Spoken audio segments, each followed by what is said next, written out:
Well, good morning and welcome to our continued coverage of the Cricket West Indies Regional 4-Day Tournament. And this is round 3 after round 2 that was played in Grenada and the beautiful Antigua. We are here now after a short break.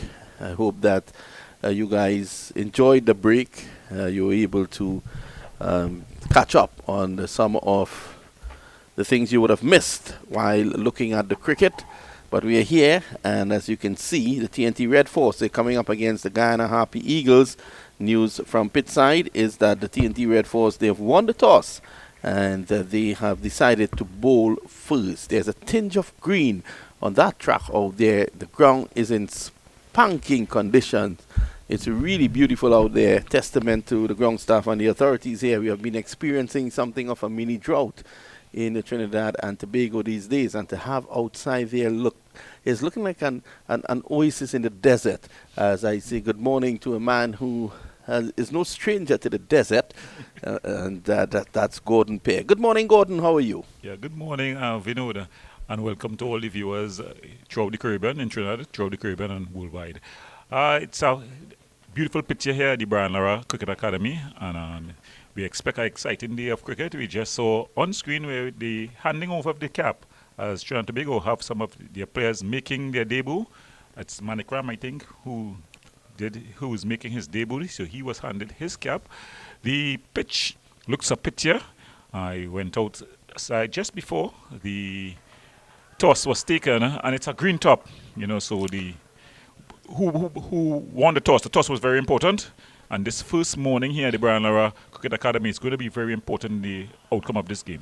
Yeah, very important indeed. So there's a tinge of green, as I said before, and the umpires are making their way out there. Trinidad and Tobago bringing in the young man, Justin Manick, for his regional debut.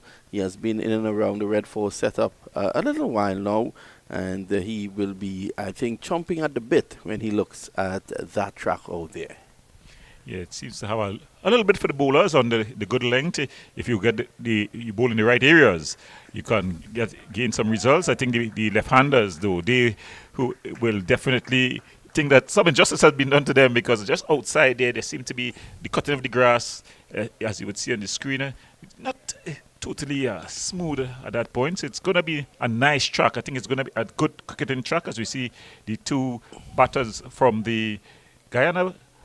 And Nando, we saw what Nando could do. He's the guy on the right there, number 78. We saw what he could do at this level. Scored a century in the opening match, and he will look to continue in that vein.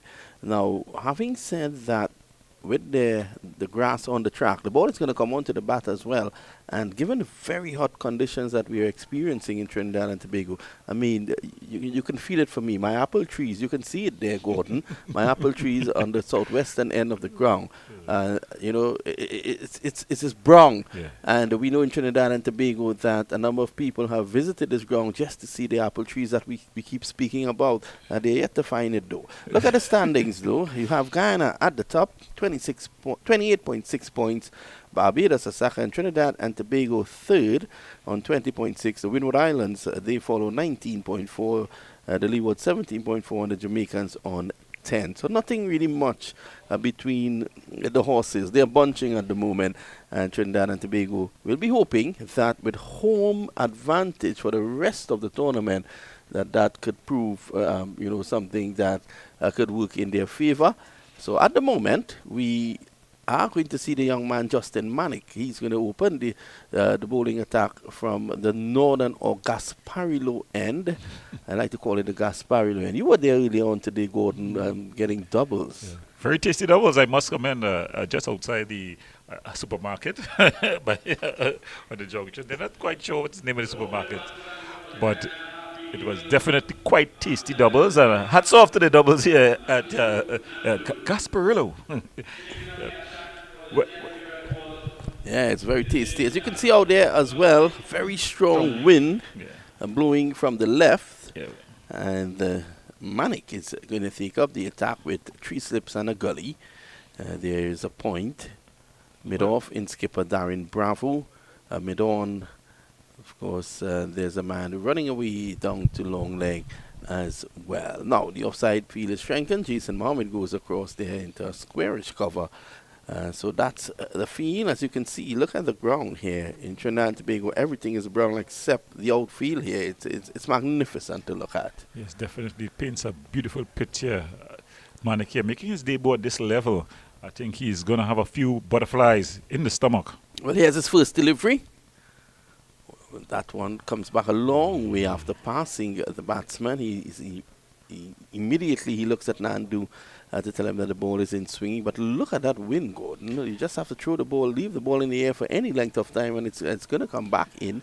It's going to swing into the right-hander. I think a beautiful opening ball for your first-class career there. He pitched just outside the off stump, and that ball, it was swinging a long way in.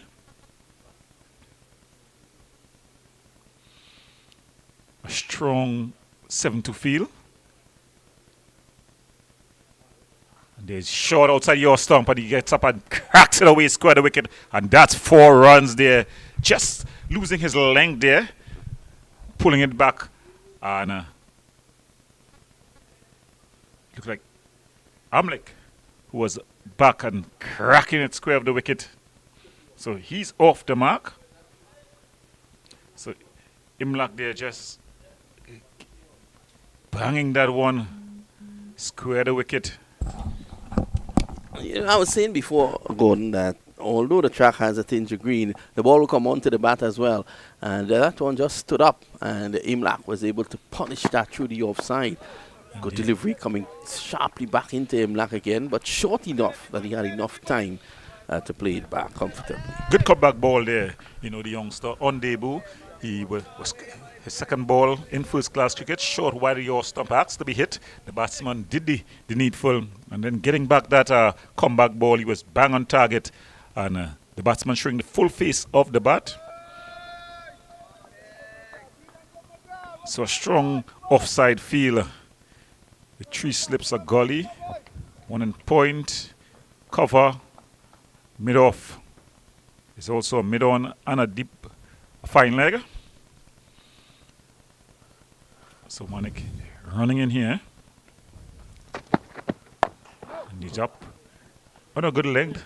Firm push into the covers. The ball's swinging very good on the bat there, if you know that. Yeah, Imlak is looking sound, isn't he?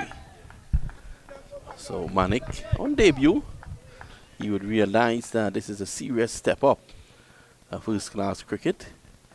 And he would want to make an early impression. His captain, Darren Bravo, is in his ear, just lending that support to the young man. Gets his opportunity. A number of pacers in Trinidad and Tobago. That's another good delivery. Number of pacers from Trinidad and Tobago, they're out. And, well, Charlie Gabriel, he's on West Indies duty. You have injuries to Anderson Phillip and to Jelani Seals. And then, Jaden Seals, sorry. And then you have Terence Hines, who's injured. So he gets his opportunity. He will want to grasp this opportunity with both hands so that to make it difficult to remove him for the remainder of the tournament. Yes, most definitely. But a strong wind blowing across the ground. Again, coming back in sharply. He's using the strong wind very good indeed. That's a better delivery, just pulling it back a bit. So it's the end of a very first over, the end of the first over in first-class cricket for Justin Manik.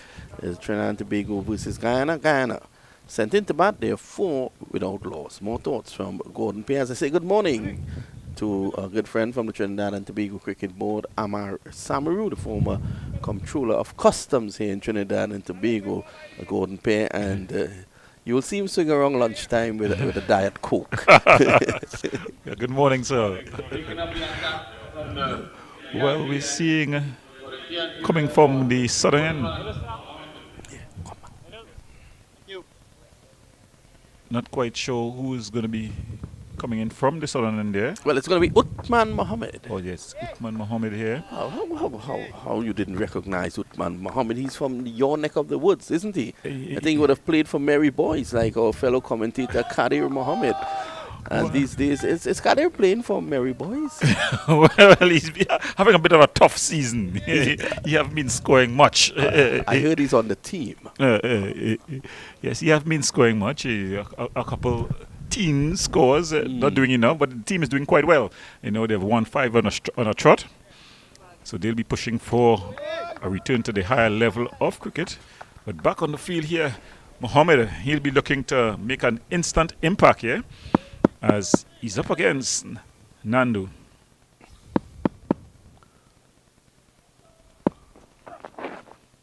Carried there by Mohammed. So Mohammed is one of those bowlers who you would not have sleepless nights worrying about him in terms of your safety. But I tell you something, you'll have to worry because of the length of time you can spend at the crease. He moves the ball appreciably. Well, it's good to have a swing bowler in West Indies cricket. Of course, with the... And again, he's found a good length there, just outside the off stump over the left-hander. And I'm just going across and just leaving it alone. So, Mohammed, he's found a good length. I think, though, for me, he needs to just get a bit closer, force the batsman to play, use the swing. He's getting the ball to swing across the left-hander. But he's definitely found a good length. Yes, and just as I said, he's back on target there, forcing the batsman to play.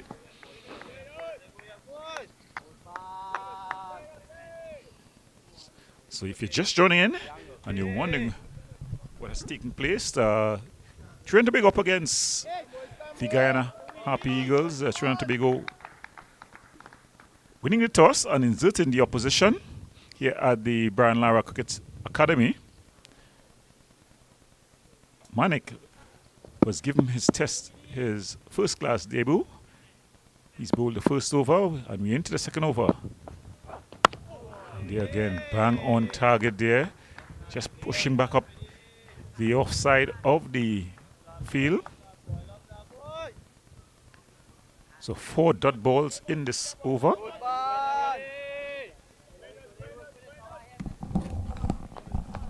I also say good morning to one of the assistant coaches here in the Red 4 setup, and that's Anil Lakan. He will be one of our commentators over the next 4 days.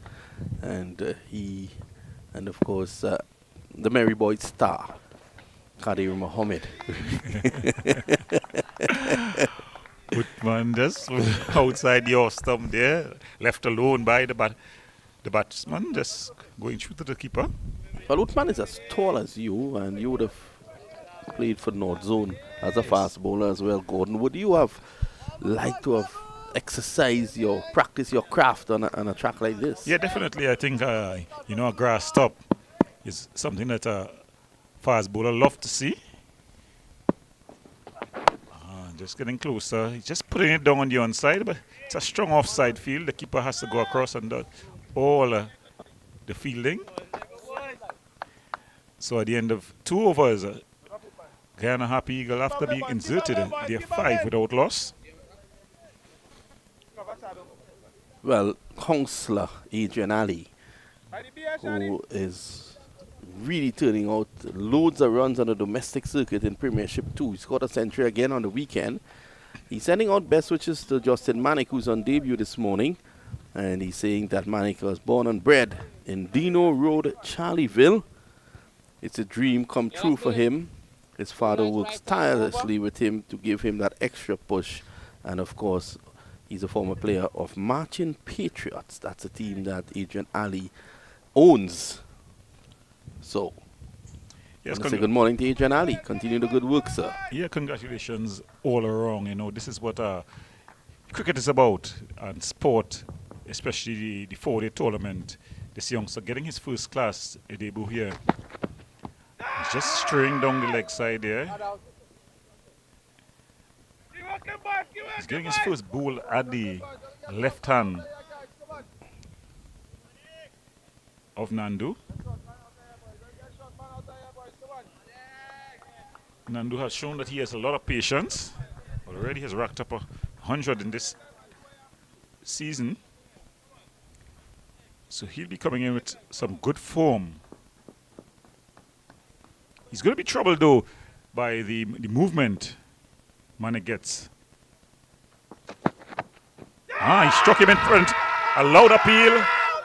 Not out, says the umpire. Well, we'll have a look at that again. Nandu in some problems there.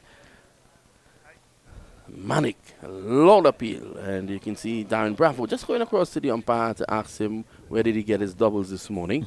Well, he's probably saying that it was pitched outside the off stump. Well, that conversation seems to be quite cordial. Well, another hand. I think our producer should have raised the volume on the stump mic. We would have understood what was going on. Yes, I most think he was very definitely. sharp on that occasion. Yeah, but a good ball there. He thought he would have gotten his first wicket in the first class cricket. It was not to be. But his tail will definitely be up here. Beautiful delivery, but well struck. Goes out into the offside. Keep working, man. Keep working, man.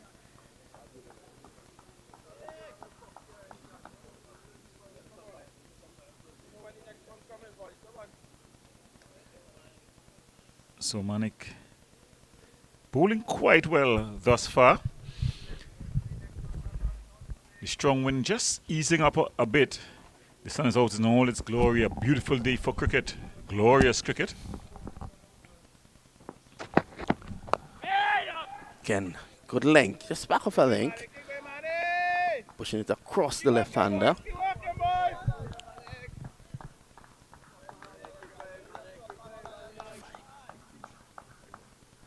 So it's 5 without loss at the moment.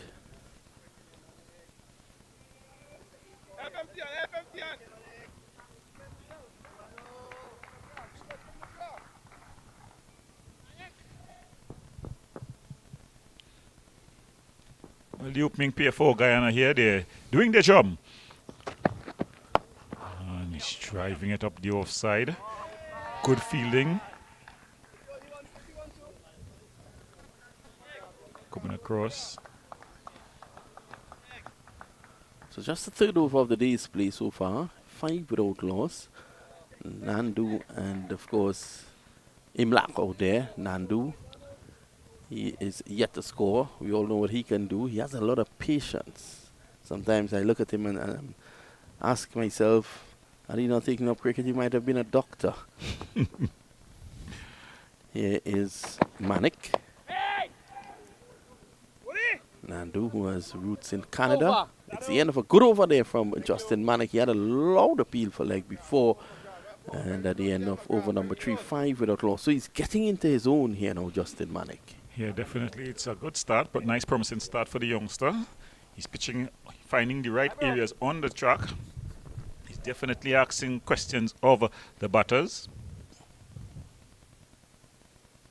And I think in partnership with Mohammed, they've gotten Trinidad and Tobago off to a decent start in terms of the bowling pair. We all know that bowlers hunt in pairs and they're able to build pressure. So some pressure will be building. I think Imlak will definitely be wanting to free himself a bit.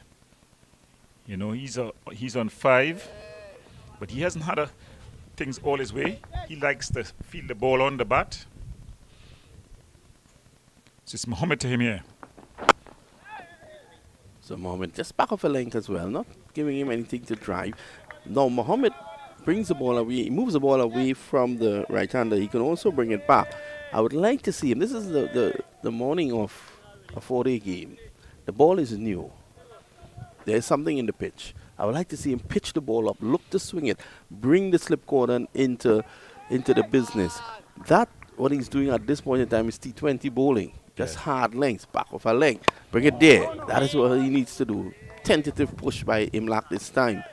And that is what you want from your opening fast bowlers. You don't want to waste the red cherry goat. Yeah, definitely. You don't want to take the shine out of the ball. It's not a shortened version of the game where, you know, you're really trying to prevent runs. what you want to do is definitely force the batsman to play, use the early swing on offer.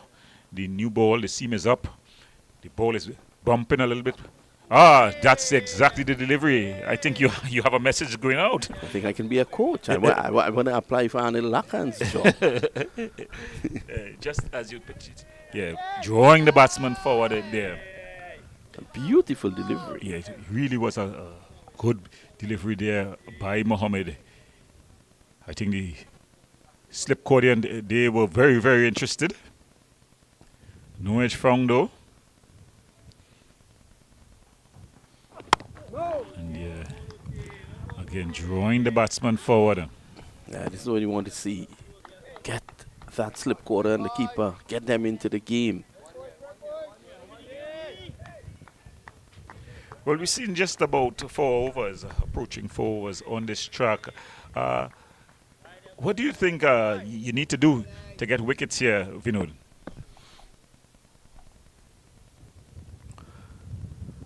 At this point in time here, Gordon, all he needs to do is do exactly what he's doing right now. Pitching it up outside the off stump. He has the ability to swing the ball away. There's a sharp wind, as you can look. You look at a guy in a flag that for some reason is flying at half mast at this point in time. But there's a strong wind blowing across the right-hander, so he needs to pitch it up. Uthman Mohammed is not going to bounce you out. Let's be honest. He swings the ball and he has to bowl to his strength.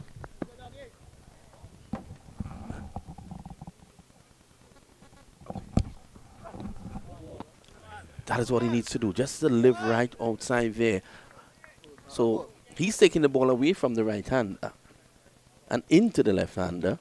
And Manik is bowling the ball into the right-hander and away from the left-hander. So it's a nice little mix. Yeah. Well, at the end of 4 overs, Guyana 5 without loss. Another maiden there for Mohammed.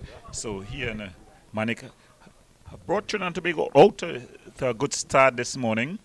It's the kind of start that you want. Of course, the batters would have the mental pressure, of those dot balls. Nandu has shown that he has a lot of patience.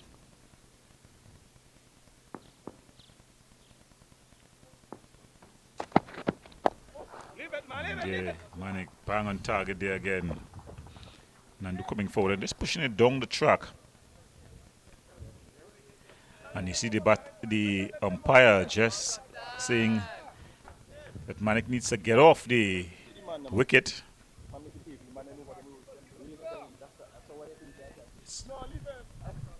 No early warning here, just a gentle speaking to by the umpires.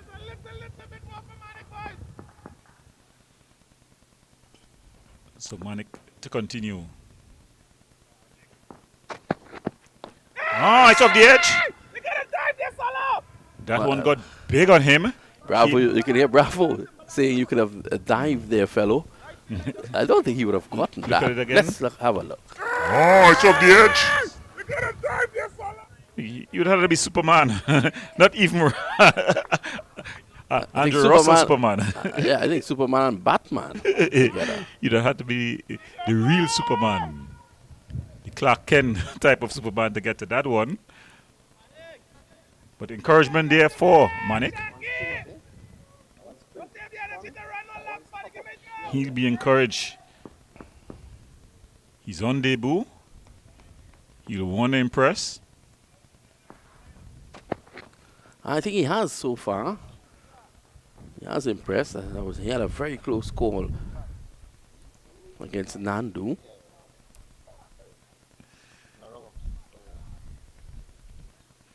Well, he has come into the team in place of Carey Pierce, so they're definitely the selectors going for the extra pacer here. So he's going to go around the wicket now to Nandu, just to change things up a bit. A lot of chatter out there with the skipper Bravo, who is at mid-on. Yeah, I think that's a very good change. Just if he can control it, because he'll be angling the ball in and then moving it away. Yeah, they're getting a bit too straight. And it comes off the pad, I think it is. Let's wait on the umpire.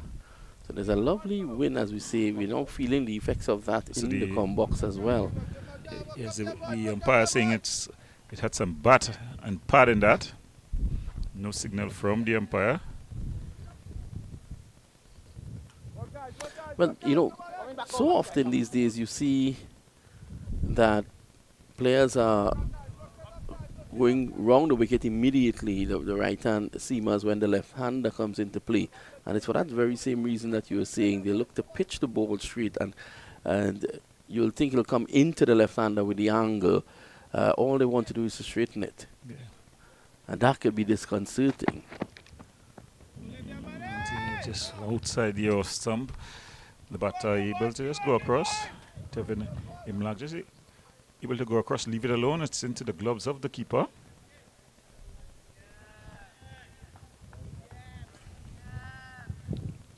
Amir Jangu keeping wickets today.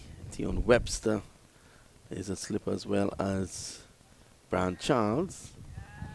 Yeah, as the match goes on, Brian Charles will have a big say in what takes place here at the Brian Lara Cricket Academy.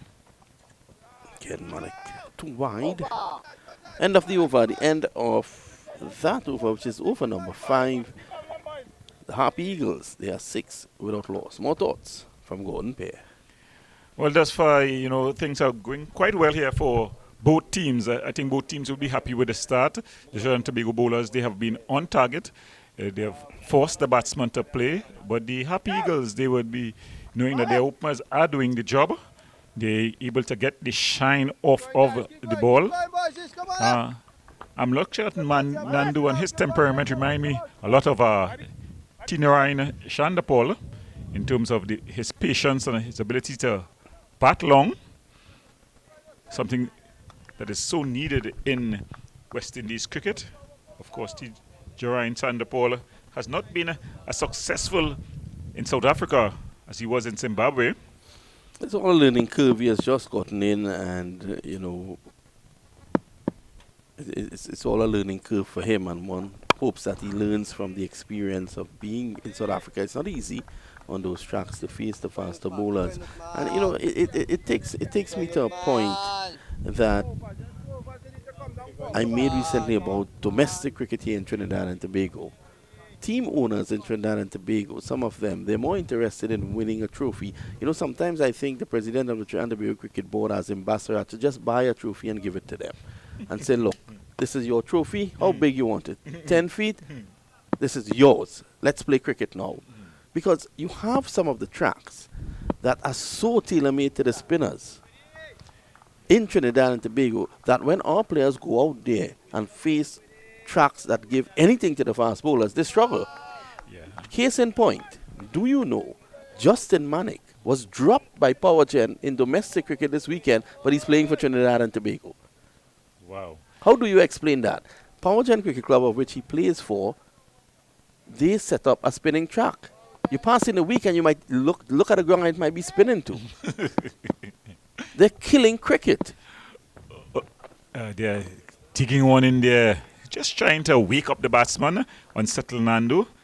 And Nandu just walks away after trying to ensure that he's concentrated on the battle here. It's very simple, Gordon. If you never held a mic in your hand, could you do commentary? No.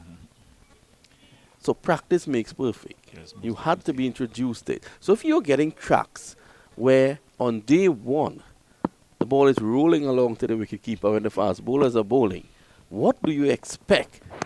Our players will then become comfortable with that. And when you go to countries where there's anything for the fast bowlers, you can't really expect, to be fair to the batsmen, you can't expect all of a sudden that they can just switch on into a situation where they should know what to do. I mean, Justin Manick was dropped by Powergen on the weekend, and he's playing for Trinidad and Tobago. Why was he dropped? Was he not good? He's good. He's good enough to play for Trinidad and Tobago. He was dropped. You know why? They had set up a spinner's paradise down there. I totally hear you and I understand what is taking place. It's a problem that I would have had in my fast bowling days. Of course, it was coming to the end of a matin, so there was still a lot of matins around, which would encourage you, to run up and bowl fast. But with the introduction of oh, the edge of a brilliant catch! What a catch there! Lee diving forward, Charles takes him. So, Well, in fact, Mohammed. it's Webster who claims the catch. And we have been calling for that this morning, just outside the off stump. Beautiful. Yeah. Taking inches off the ground. Yes, And Imlak Webster. has to go. And the Happy Eagles, they've lost their first wicket just outside the off stump and taking the edge into the safe hands of Dion Webster. And I'm afraid that Uthman Mohammed has shown the way here.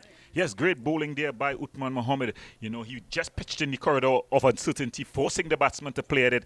Just a hint of straightening on the batter there, and the edge found a good catch.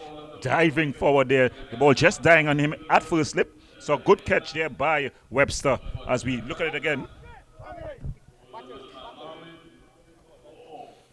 Director should be bringing that back up for us. But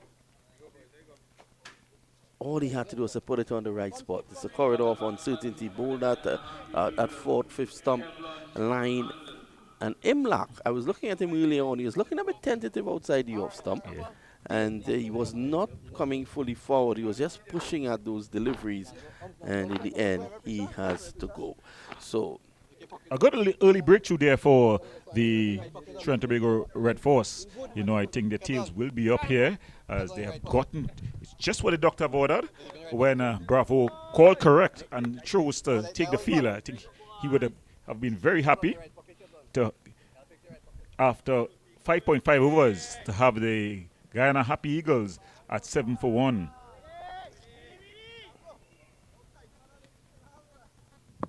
So Mohammed, he'll be looking to finish off the over strong, the new batter coming into bat, Kevlon Anderson.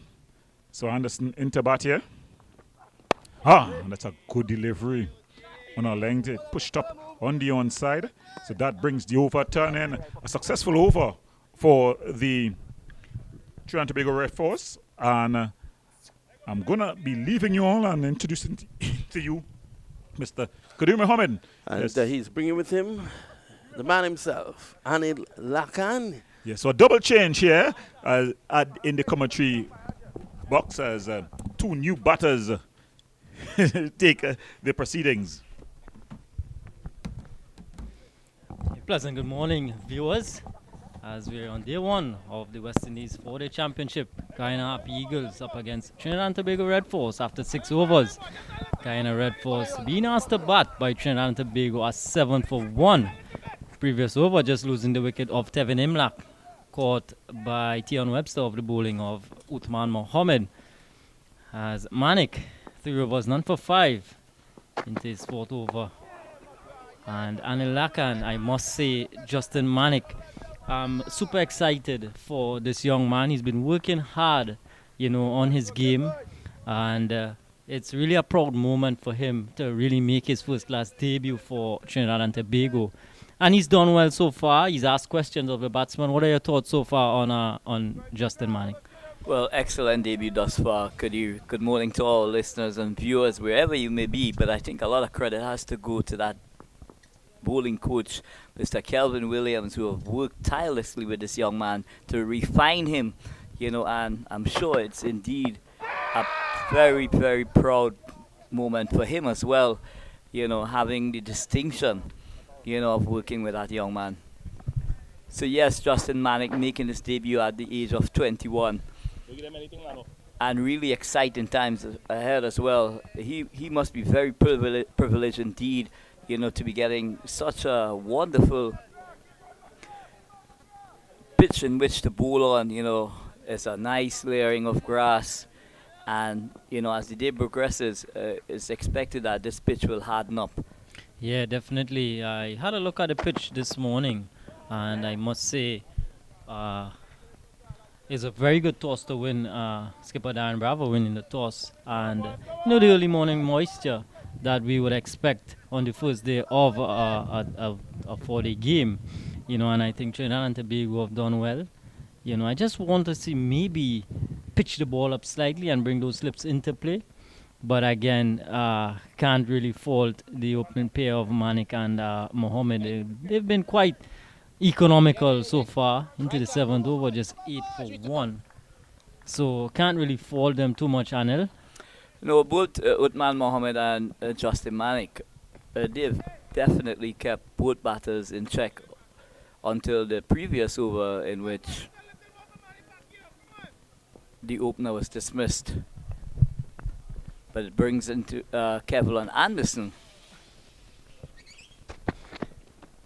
Yeah, Kevlon Anderson, he's making his debut as well for Guyana, and he's getting his first runs in first-class cricket. A tickle down the leg side, Manik just straying a bit on the hips, and Anderson just tickling it fine and picking up 4 runs. So he gets his account off and running, Kevlon Anderson. Justin Manning just going wide of the crease there, trying to angle that ball into the right-hander, but getting a bit too straight. But Kevlon Anderson was good enough just to pivot inside, use his wrist, and work that ball into that short fine leg position. So the score moves on to 12.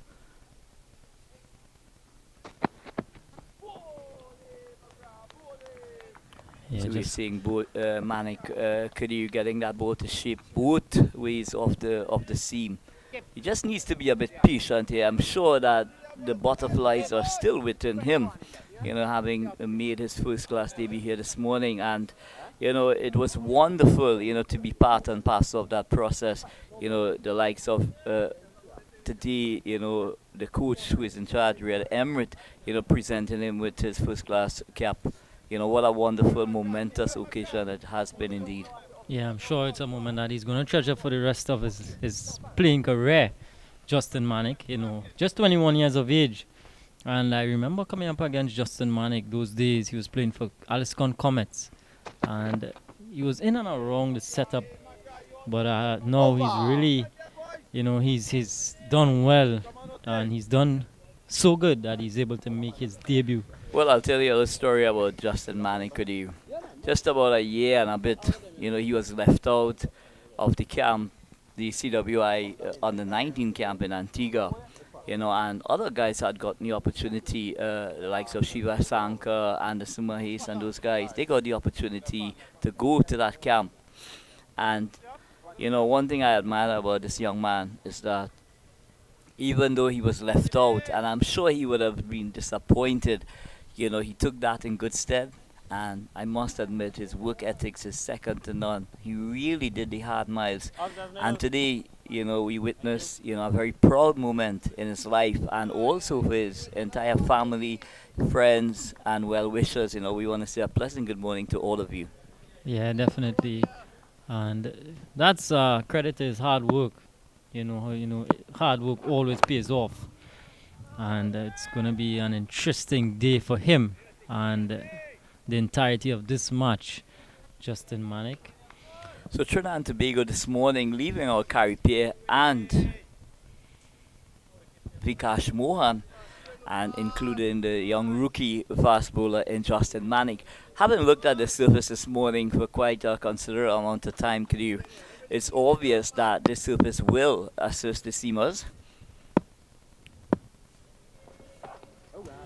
But one must not get carried away at this Brian Lara Cricket Academy, because this pitch has tended over the years, the history would have shown that this surface tends to flatten out very, very quick indeed. Even though there's a live layering of grass on it, right, it tends to go flat very quick. So I'm sure, Skipper Bravo and the entire Red Force team and the think tank, they will want to ensure by lunchtime they at least get 2 or 3 wickets back into the Guyana shed. Yeah, definitely. Winning the toss and bowling first, that first hour of play, or even up until lunch, it's going to be very crucial for the bowlers to get that ball in the right areas, to be patient. And, by lunchtime, if you can, in fact, pick up 2 or 3 wickets, that would definitely put you in a good position where the spinners might come into play later on in the day. And it really begs to ask the question as well, Kadir, had Guyana Happy Eagles won the toss, what they would have done with the likes of Kimo Paul in their ranks. I'm sure this morning, just looking at those seamers in the Guyana team, Niall Smith, and these guys and them, you could see they were licking their lips, possibly wanting to have a go at this on this track, first up in this contest. Yeah, definitely. Mohammed, this fourth over, picked up that early wicket of Imlak. He's been on the money, Uthman Mohammed, so far. I've looked at him in the first round in Grenada, where they were up against the Windward Islands Volcanoes, and he was just a bit off pace. He was giving away a lot of short balls. He was not as effective as, but this morning he's been on the money, asked a lot of questions. Well, I felt early on, at the early stages of the exchanges, he possibly was just a tad bit too short. He was a tad too short, but then did his own assessment and started pitching the ball up in that 5-meter area, and from the moment he started to hit those areas, you could have seen that he looked a complete different bowler indeed. Yeah, definitely. Mohammed, he's at you. He is not slow by any means. Uthman Mohammed. I think once he gets the ball in the right areas, with that breeze moving from left to right across your screens. So I'd like to say a special good morning to Desi and his wife Sandra and the entire family out in Faizabad. Very strong indeed with the South Young Warriors Cricket Academy. I'd like to say a special good morning to that entire family out in Faizabad. Yeah. And by extension, the South Young Warriors Cricket Academy. Yeah, I just want to say a pleasant good morning to all, all listening viewers. As after 8 overs, Guyana Happy Eagles are 12 for 1. Matthew Nandu, 3 from 29, and Kevlin Anderson has just joined them 4 of 4 deliveries. Well, it has been a very steady start by the Red Force opening bowlers in Uthman Mohammed and Justin Manik. And I must admit that they've asked a lot of questions, and they will need on a pitch of this surface, Kadiru, to keep plugging away. And one of the key options in terms of that would be to remain patient, bowl the areas, bowl the right channel just outside the line of the off stump, and continue to ask questions of these batters. Well, an interesting change in the bowling lineup from the northern end. It's going to be skipper Darren Bravo, as he's fondly known these days as Michael. Going to be picking up the attack quite strangely. There's Tian Webster in the lineup as well, who bowls a bit of seam ups.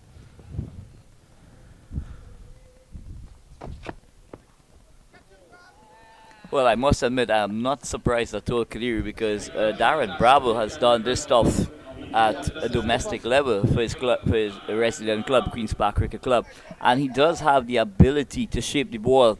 So, having looked at the conditions, I'm sure he will want to manage, Justin Manik's workload over this period. Yes, this one. Anderson is just punching in the mid-wicket area, the vacant mid-wicket area, and he's going to jog back for 2. Bravo just a bit too short on that occasion. And Anderson, not troubled by the pace of Darren Bravo, just able to work it in that vacant area, picking up 2. Well, I'll tell you what, Kevlin Anderson, he came to Trinidad at the start of the season, making a debut 100, unbeaten 100 against QPCC at the Oval. And, that score had definitely given him the opportunity, and the Guyana national selectors, to convince that, he's good enough to play at this level. Yeah, representing the Aliscon Comets team in Premier 1 of the... He's playing his trade with Prisal. Prisal, my apologies. Oh yes, Prisal. Yes, and he's done well. There's Clinton Pestano as well, who is with Cosmos in Premier 2, the South Division. He's been left out of this Happy Eagles squad. So I'm sure the likes of Pestano will want to get in some performances and get back in the setup. Yeah, Bravo just getting that ball to shape into the right-handed Anderson. And I think, once he gets that ball in the right areas with that appreciable movement, it's going to be causing some problems. Well, I'd love to see him pitch that ball just on about the line of the off stump, allowing that ball to do its work.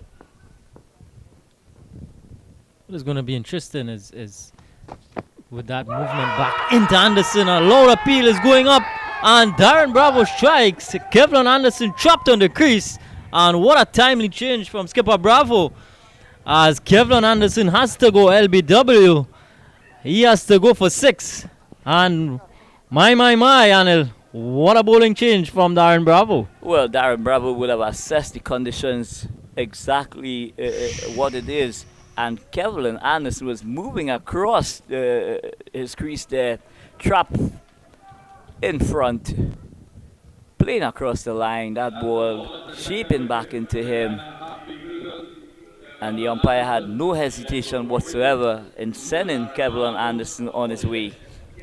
So that brings the likes of Kevin Savory out to the middle. Kemal Savory. 3 matches, 4 innings, 52, averages 30. Nothing really to write home about. And these guys are them, Kemal Savory and these guys and them, they're just now being introduced into the first class arena. So one would have that understanding, you know, that it will be a process of development, you know, as they go along and develop their craft. Yeah, Kemal Savory, you know, he has been scoring heavily in the first class cricket, the club cricket in Guyana, back home in Guyana. You know, a couple of hundreds leading up to this third round of the first class season, the 4-day season. So he's in a bit of form, batting at number 4, very crucial position. And, you know, Guyana in a bit of spot of butter, I would say, at 14 for 2. Well, skipper Darren Bravo, you know, assessing the conditions really well and understanding that he can have an impact in this innings. And what a wonderful delivery indeed to get the likes of Kevlin Anderson back to the pavilion. Now he will have the likes of Kemal Savory that he will have to come up against. He's going to be taking the ball away from Savory. Too wide on this occasion, called by the umpires. He's going to have to reload that one, Darren Bravo. Well, I'm sure he would be a bit disappointed in himself, that in the sense that he didn't line that ball up, you know, early up. But I'm sure, you know, he will try to get that ball a bit straighter. But he's choosing now to go over the wicket. He's changed the angle.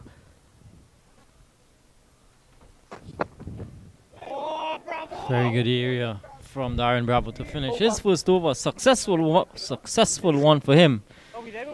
After 9 overs, Happy Eagles 15 for 2.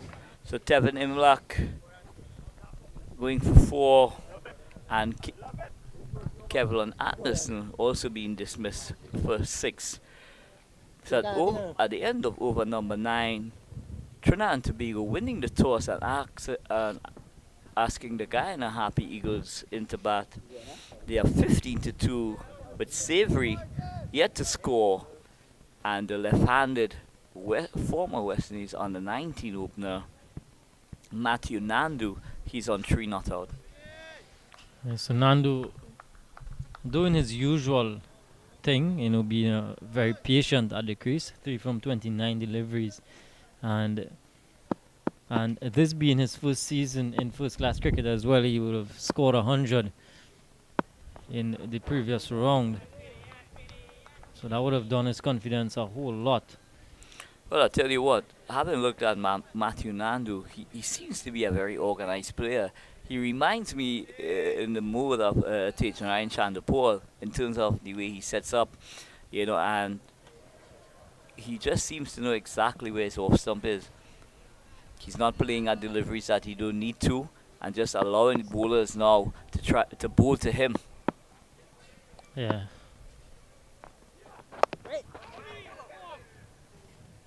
Mohamed going through a very good spell here into his 5th over. Just 2 runs conceded and picking up wicket of Imlach. So Mohamed, a bit of a lengthy spell here. Very hot day. Sun out in all its glory at the Brian Lara Cricket Academy. Beautiful weather for cricket. Anil? Yes, extremely good weather here at the Brownlow Cricket Academy. Perfect for cricket if you ask me. This ball just getting big on Matthew Nandu. Just playing away from his body on this occasion. That ball just shaping back into him. And as you know, Uthman Mohammed, with his height, he's coming from very, very high. That delivery did bounce very disconcertingly indeed.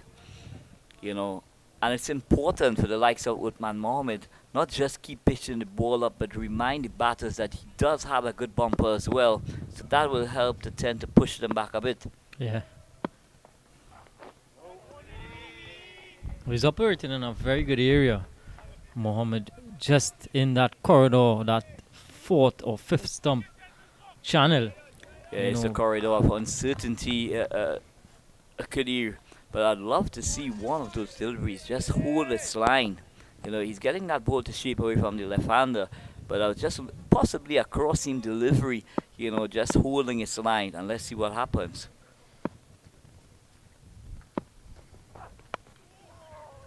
Another good delivery from Mohammed as Nandu just opens the face and guides this one to the gully in Keegan Simmons. So Matthew Nandu, short and stocky, and you could see that he's really, built, for the moment in terms of he's showing a lot of guts, he's showing a lot of patience, and I must admit that the surface is one that is going to challenge your technique and your patience as well. Yeah, just a bit too straight on this occasion, clipped through the mid-on region. Jason Mohammed does the fielding, just 2 runs to Nandu. So 2 runs to finish over number 10. Happy Eagles 17 for 2. Mohammed 5 overs, 1 for 4. Manik 4 overs, none for 9. And Darren Bravo is going to continue the attack. 2 left-handers, Matthew Nandu and Kimmel Savory. So, that ball is going to be leaving the left-handers from Darren Bravo. So those slips and gully going to come into play. That's a slip cordon. So Darren Bravo would be enjoying himself because his stock delivery is the ball that shapes away from the left-hander. So he would definitely, relish the opportunity to keep bowling against these 2 left-handers with 2 slips at gully, a backward point, cover, extra cover, mid-off, mid-on, and the man at fine leg. So 2 slips and a gully as Bravo is running in. And this one, Nandu is just pushing it, Savory is just pushing it back up to Darren Bravo. So 2 slips, a gully, a backward point, extra cover, mid-off, mid-on, and a fine leg. So Skipper Bravo would have seen something with this young man, Matthew Nandu. What he has done is he's brought Jason Mohammed into that catch and short extra cover position, and he's made an adjustment. The extra cover is now Justin Manik is being asked to go out onto the boundary. 1-1, Justin. Keeper. And immediately Justin Manik comes into play. That ball is played off the back foot through that extra cover return, and they will only get a single. So Nandu goes up to 6. Savory gets off the mark. Kimmel Savory brings Nandu on strike. And Manik is going back out to that deep extra cover position, sweeping on the boundary. Just a bit too wide from Darren Bravo. Nandu is not going to play at those deliveries. Just needs to get a bit closer. That movement going away from Nandu is going to be interesting. And just to recap what has happened early this morning, Trinidad and Tobago winning the toss and opting to field first. Trinidad and Tobago left out Carrie Pierre and Bravo, yes, Bravo. Like that, Bravo. Carrie Pierre and Vikash Mohan Yeah, both these players were left out this morning. But the conditions, I must admit, really prompted, Coach Riyad Emirates and the entire think tank, to go in with 3 seamers.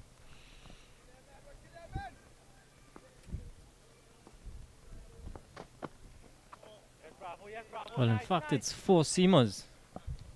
It's Tion Webster, the other seam up option for the Trinidad and Tobago Red Force. A couple of spinning options as well. Brian Charles, there's Jason Mohammed, and also Jid Gooley, who bowls a bit of off breaks as well. And then we've got the man who has who is the highest wicket taker in regional cricket, in Imran Khan. Imran Khan. So Bravo doing his assessment, and what he's doing really well, Darren Bravo, he's using the angles. He's coming from around the wicket, he's going back over, so he's not allowing the batters to become too comfortable. What I think has happened, he's struggling a bit when he goes around the wicket. He's pitching a bit too wide, so that's why he's decided to go back over the wicket and get closer to the left-handers with the angle going across the left-handers. With 2 slip and a gully in place, they are always in the game. Yeah, just a sprinkle of supporters here at the Brian Lara Cricket Academy for this 3rd round action in the West Indies 4-day championship. But we must also be reminded as well, Kadir, it's a working day here in Trinidad and Tobago. Appeal is going up, and the umpire is unmoved. Huge appeal from Mohammed and the entire Red Force team as we look at the replay on this one.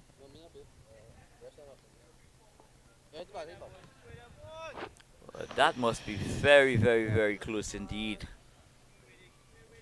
Yeah, I think Kimol Savory, as we look at it again, Mohammed getting that ball to come back into Savory, beating him on the inside edge of his bat. And that must have been very, very close, Anil. If anything, it possibly must have been doing a bit too much there after pitching and darting back into the left-hander. But had we had the opportunity to go for a review, it would be very, very interesting indeed. Yeah, definitely. And Mohammed is getting a nice bit of carry to wicketkeeper Django. But he's coming from about 15 feet up in the air. So with that height of delivery.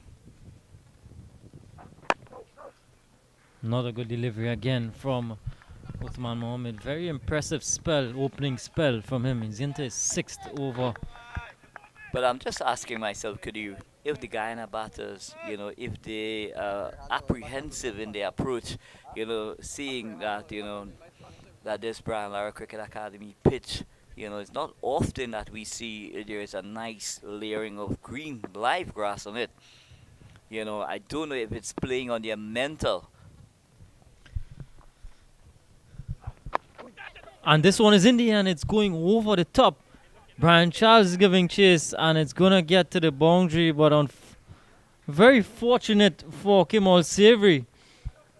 He was playing, and he didn't know where it went. Luckily for him, it went over the slip cordon and picking up 4 fortuitous runs. Very good delivery again from Mohammed. Yeah, Uthman Mohammed hitting the right areas, and that one just taking off. Nothing much that Savory could have done. Luckily for him, he was able to get it over the slip cordon and it goes into the boundary. That takes the score to 22 for 2. Guyana Happy Eagles losing the toss and being inserted in. This one just down the leg side. Very good take by Django. But, it must be said too, Anil, that the Red Force bowlers have not given much away in terms of scoring options for Guyana. They've been on the money, they've asked questions, and they've not been too full. I think they've been on about just a good length, that back of length, and when they've pitched it up, they've done enough to ensure that the scoring was not maximized by Guyana. Well, at this level, at the regional and international level, it's important. One of the important factors as a pool and as a team is to do the basics consistently over a very long period of time. And I think what we're seeing from Uthman Mohammed here is the fact that, he's just honing around that, the corridor of uncertainty. But on the odd occasion, he's getting that ball to lift disconcertantly at the batters. So it's not a case where they could just come and prod forward. They've got to look at that ball until the very last moment and play it under their eyes. Definitely. And here we see the Trinidad and Tobago flag, being flown.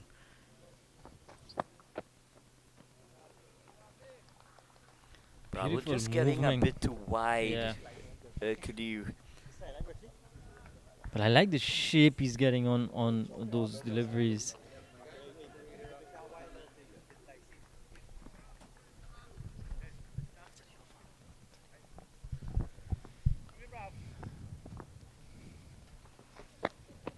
Yes, Bravo. Yes, Bravo. And this yes, is a lot Bravo. better. Better area from Darren Bravo. I think Nando patience is going to be tested, if Darren Bravo can stick in that area for a considerable period of time. It's going to really test his patience just on and about that fourth stump and leaving. So Nando. you're looking at round 3 of the regional 4-day contest Oi, Bravo. between Trinidad and Tobago Red Force against the Guyana Happy Eagles. And I'll tell you what, skipper Darren Bravo, he will want to keep his seamers as fresh as possible. So with him introducing, being part of the bowling unit at this stage, I'm sure he'll want to manage the workload of all those seamers, because I'm sure they're going to be going for a considerable period of time during the course of today's play.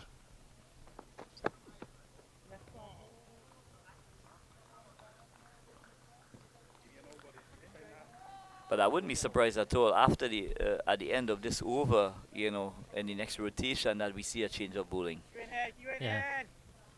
I'm yet to see the likes of Tian Webster being introduced. Not too sure what's up with Tian Webster, but I'd really love to see him being introduced at some stage, Yeah, I think we're providing gonna that see. he's 100% fit. Yeah, I think at some stage, very shortly, we're going to see Tion Webster being called upon. That ball's still very new. And, Seamers are going to have a huge part to play. But what Bravo is not doing at this stage, Kadir, is he's not making the batters play. And with this new Cherry, still only just about 13 overs old, it's important, that he makes the batters play. So that's the end of the 13th over here at the Brian Lara Cricket Academy. At the end of it, it's 22 for 2 as we welcome back Vinod Mamchan and Gordon Pierre, as myself and Alan Lakan are going to give way. So it hasn't been the best debut for Kevin Anderson, only managing 6th on his debut here against Trinidad and Tobago at the Brian Lara Cricket Academy. Well, yes, welcome back to the viewing public. A lot went on in that period here. The end of just an hour gone in play thus far, and the Happy Eagles, they're 22 for 2. So is it fair to say they're not happy? And well, they're not the Happy Eagles, but they're the Happy Eagles. A slight, of course, difference in spelling. I like to say, well, Gordon Pay is a teacher, an educator. Last week he sent a long explanation as to why the ball was swinging, and it was well received. I want to say good morning to all our viewers out of Guyana, the land of many waters, Guyana. Of course, all those of you who are at Starbrook Market this morning, and of course all your favorite bars and coffee shops and all those different places where you're looking on at your team, which has been one of the better first-class outfits in regional cricket for some time. Yeah, most And definitely. they want to continue. Machu Nandu, a lot has been spoken about him. He's pushing at this, but dropping the wrist pretty quickly on it. It stayed along the ground, committing himself early, and that could be an issue as Savary. Let's have a look again there, Gordon. Yes, definitely. So, some movement there. Brian Charles, that was his first delivery from being introduced from the Southern end, and he's definitely already gained some bounce and turn. If I were Darren Bravo, I would have gone back to Manick from the other end as well. I would have given him a crack. That ball is still new, and It's a good-looking shot there. It's through the offside. A chase on by the fielder. It holds up on this lush outfield. there's a chance to run out. No, he is back inside. I would have gone for Manick from the southern end and give him the best opportunity with that new ball. The ball is still hard, it's still new, it's still swinging, as Darren Bravo is showing. He's swinging the ball more than Jimmy Anderson this morning, Darren Bravo. Yeah. And, I would have done that. I would not have introduced spin just yet. I don't know your thoughts. Yeah, definitely. That because when we went out and had the look at the wicket, definitely is a pacer friendly, especially early on the first day of this 4-day match. So I think you want to use the best opportunity to get the pacers going on this track. You want to ensure that you make best use of the new ball. It was a bit of a surprise to see Bravo take the cherry from Manick, but he rewarded himself shortly after getting the breakthrough. So it's showing that the seamer or the seam-up bowlers, they are getting a bit of assistance on this track. But Brian Charles, he's also showing that there is something for the spinners early on, judging from his first 5 deliveries. Charles would enjoy a little extra bounce as well. Come on, Charlie. One here, boys. One here, boys. You saw there a hat being blown off, so there's still a strong breeze. Well, the wind is very strong down here, and hopefully it's just a hat and not a roof that is blown off. And it's the end of a good opening over there by the young man, the off spinner Brian Charles. And the drinks cart is coming on to the field with the Guyana Harpy Eagles at 24 for 2 after being sent into bat. We take a short break.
of this regional 4-day clash between the Red Force and the leaders, the Harpy Eagles. It's going to be Tion Webster. Bravo has pulled himself out of the attack, and like for like, Webster is going to come in. He doesn't swing the ball as much as Darren Bravo, but what I've noticed of Webster is that he hits a line, he hits a length, and it's one of those nagging pacers, and don't get carried away with his pace. He can surprise you as well. Good carry, first delivery. On that note, I want to say good morning to the coach of the Red Force team, and David Furlong. Most of these players would have come up under Furlong at the Queen's Park, and David Furlong being the most successful coach in the history of domestic cricket in Trinidad and Tobago at Queen's Park. And Queen's Park remains the top club, not only here in Trinidad and Tobago. I dare say, I'm going to stick my head out and say the Caribbean, Gordon. Yeah, definitely. The record speaks for itself. You know, they have produced a number of West Indies captains. You know, Purana, whether it's the white ball or the red ball format. You're talking about Purana, the Bravo, Darren, Anna, Dwayne Bravo, as well as Kyron Pollard. What about Brian Lara? Oh, Brian Lara. No, I was getting to that. You want to start with the most recent. Yeah, West Indies vice captain back in the day, Derek Murray. Yeah, Derek Murray. Yeah, so a long tradition. Jeffrey Stallmeyer. What about Joey Carew? The list goes on and on. Jerry Gomez. You know, but it's Webster here. It's at the edge for it's an intelligent edge. Unlucky. Looking to play through the onside there was Nando. The ball swung across him and found a gap. And between second slip and gully into the boundary for 4. Yeah, it's an intelligent edge, but Webster would be encouraged. He would have induced a fall stroke from the batter, so he'll be looking to continue that line and that length there, just a nagging length outside the off stump, just asking the batter to play at it. The Red Force team, if you missed it, it's Darren Bravo, Jeremy Solozano, Jason Mohammed, Jed Gooley, Tion Webster, Amaru Django, Brian Charles, Uthman Mohammed, Imran Khan, Justin Manek making his debut, and Keegan Simmons. So that's the lineup for the Red Force team. For the Guyana Happy Eagles, they've got Leon Johnson, he's the captain of this one. Kilon Anderson, Tevin Imlak, Matthew Nando, Ronsford Beaton, Kimo Paul, Viasami Pimol, Anderson Bramble, Nidal Smith, Kevin Sinclair, and Kimol Salvery.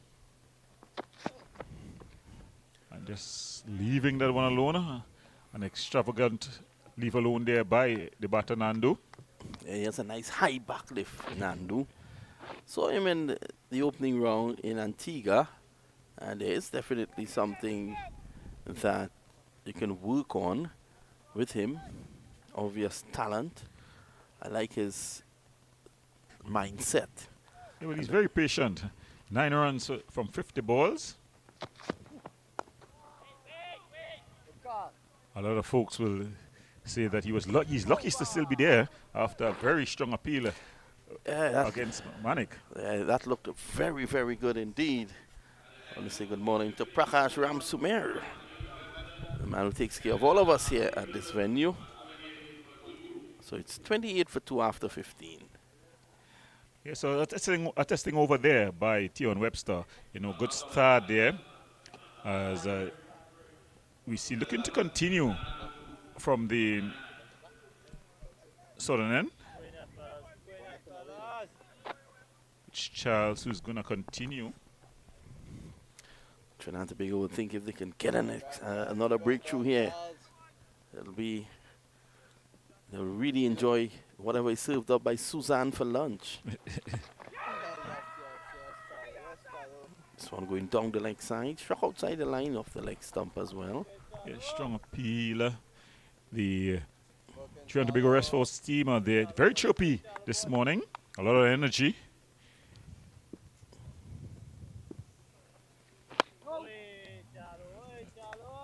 flowing push there by Salvery.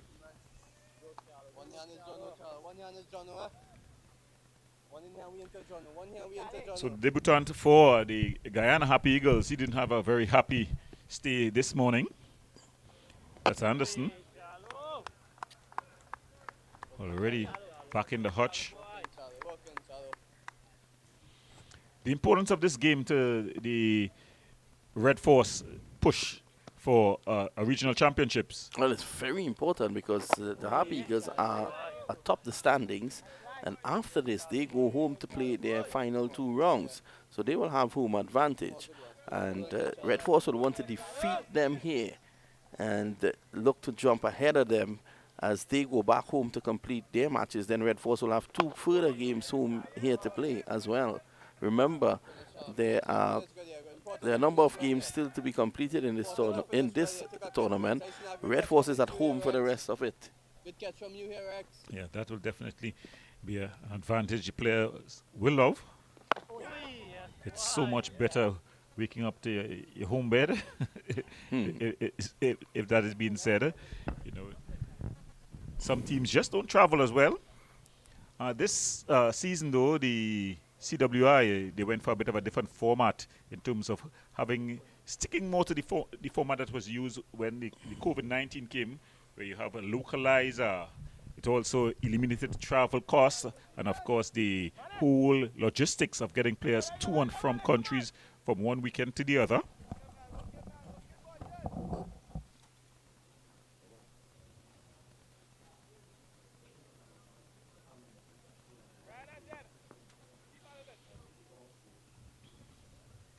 So it's Webster to continue. And he's bang on target. Good bowling there by the young man. Asking questions over the batter. Nandu again just walking away.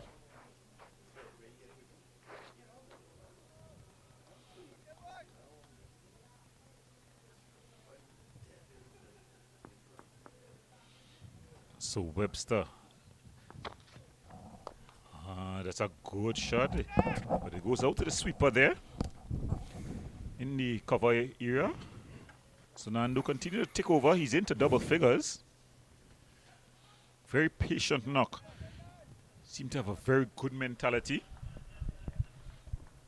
Showing good mental strength, something that has been sorely lacking in the regional game. You want to see batters really bat for long, you know.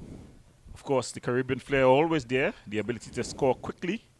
But what we noticed in the first 2 rounds that we covered in Antigua is that even players It's put down by edged and dropped by wicketkeeper Django on this occasion. Let's have a look at this delivery here. So short, angling across Nandu, and it would have been a fantastic catch, but Django in and out. So Savary, he lives to fight another day. Yes, I think he should definitely be taking that one. He got his hand to it, but his hand was too low. It hit the upper part of the glove. Never went into the palm, really. It hit more around the wrist area. Webster here. Good observation there, Gordon. Of course, the fast bowler, you're seeing that he's not happy there. He would be disappointed not to get one in the wicket column. I think he should have gotten his man there. So as you were saying, what you saw when you were doing the games in Antigua in the earlier rounds. Yeah, what I noticed is guys are now looking to put value and put a price to their wicket. We saw some really good, even 10th wicket partnerships, and on a number of occasions. So even the faster bowlers that comes, or even the spinners that come low down the order, they are now, putting value and looking to spend time at the crease. And this is where it starts. When you look at what is going on in the West Indies cricket in terms of batsmanship, you realize that guys, they love to play $1 million shots. And once you can stay out there the runs will come. You know, there's always a saying that you top can't edge. score runs in the dressing room. That's 4. That's 4. It's safe. Not in control, those Savory. Yes, of course, you can't score your runs. If you look at it again, it was short. He went for he got a top edge, but it fell safely and ran away for 4. So at the end of 17 overs, the Red Force, after putting in the Guyana Happy Eagles, they've claimed 2 wickets. Happy Eagles 33 for 2.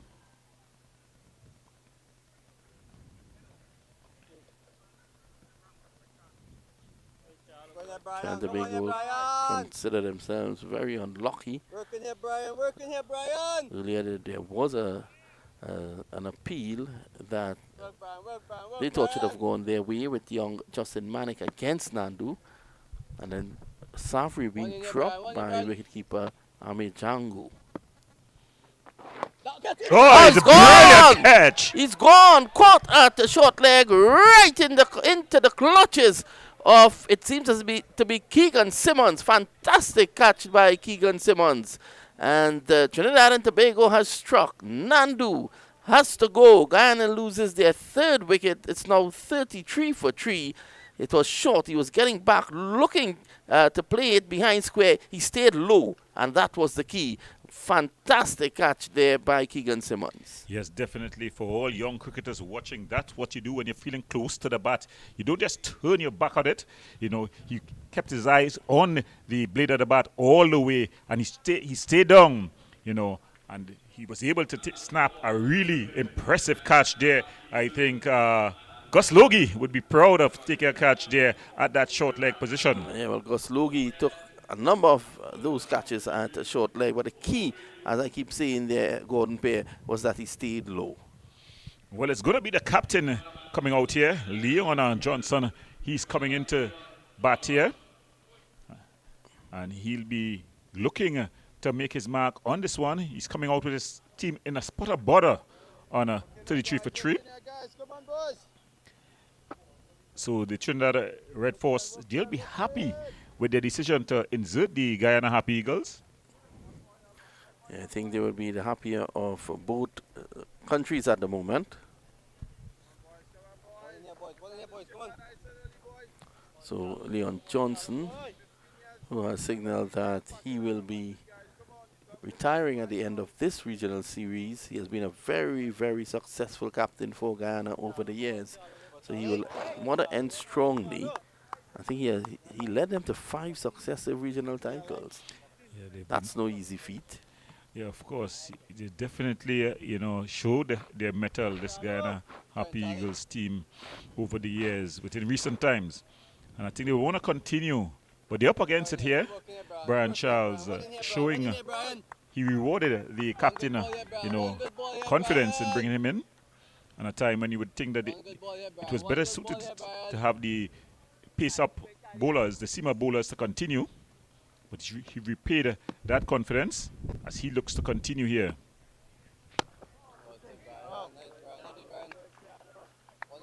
Good ball first up here, drawing Johnson forward.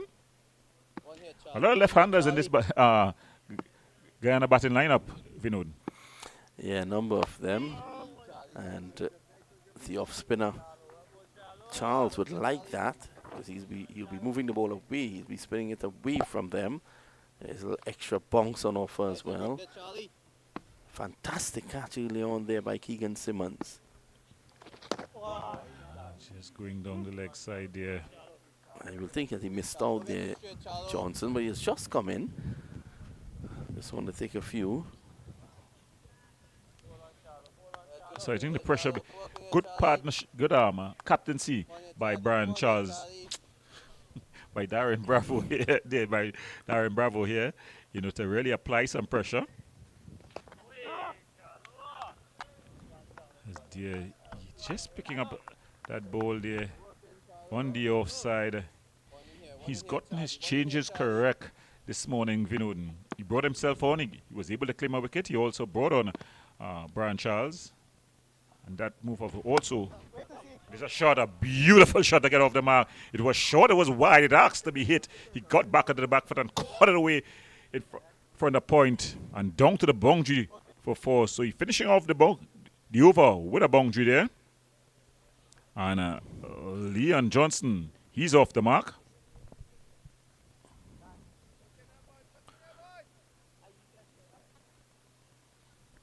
Just to bring you up to date with what's happening at the Queen's Park Oval.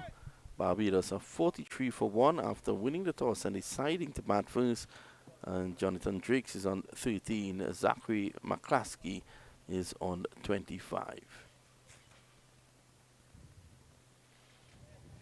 So we see Webster looking to continue from the northern end.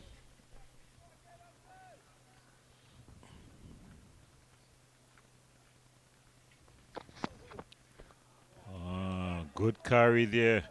Just pitching outside the off stump.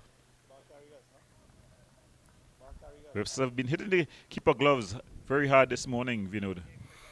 Yeah, he's been really bowling well. You know, in recent times, Webster has been taking wickets, even in the matches that were played across in Antigua. So he has been doing pretty good. He has filled that role of an all-rounder admirably. Yeah, he's been scoring some runs too. I think he got about 250s. Yes. There he's bang on target. Asking questions of the batter here. Well, across in Guyana, the Windward Islands, they're playing Jamaica. And the Windwards are 50 for 3. So the Lambris is there on 10. And Alec Atenes, there's been a lot of noise about Alex Atenes. He's up to his tricks again. He's on 20. They're 51 for 3. So imagine how many they were. Yeah, definitely. But as you talk about Alec Atenes, he went to South Africa. He didn't get any playing time. But I think it would have definitely helped the youngster to be in the correct environment, you know, to get a feel of international cricket, what the dressing room feels like. The results not going the West Indies way. But he's back home and already back into his regional team. Yeah, looking for that opportunity to continue to address the selectors. He would have been in South Africa, and he would have been there with the likes of Brian Lara, who, as you know, is a high-performance consultant with the West Indies team. Yeah, you know, invaluable the experience, and I hope he would have spent his time there trying to pick the brains of persons like Brian Lara, you know, his captain, Craig Brathwaite. Yeah, just to, you know, really understand what it takes to get to the next level, because you definitely see that he's one for the future. A opening batter. I would have loved to see him being put into the second test and to bat at Trido. I definitely would have. Yeah, I would have definitely liked that. After how the team collapsed really in the first test, I would have just liked to see what would have been his mentality. But I think he's being groomed. You know, they don't want to throw him in at the deep end. We have seen that happen to a number of young players. Edge, and he's gone. He's caught behind. Not out, says the umpire. Well. Let's have a look at that again.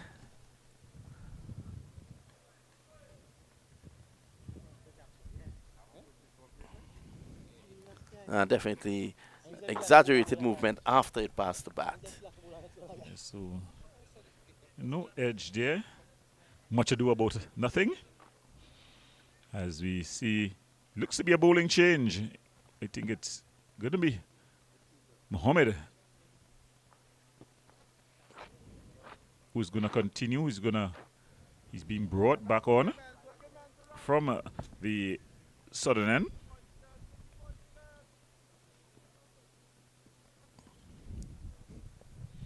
He replaces Charles.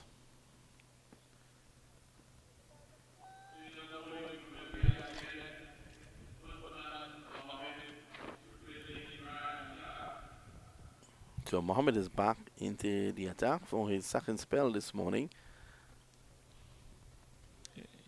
He bowled quite well first up. You know, was able to get some movement. Was able to do the job that his captain asked him of. He got the breakthrough.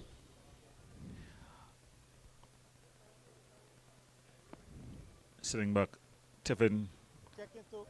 Imlach. Caught slip by Webster. So let's see what he brings to the table. He's going to take that ball back into the left-hander. Now they're strengthening the slip cordon. So you have 3 slips a gully. I like this by Darren Bravo. He's attacking here. 3 slips and a gully waiting for that edge. Here he is now just outside the off stump. Good line and a good leave as well by Johnson. Johnson, of course, with loads of experience. Yeah, very experienced batter.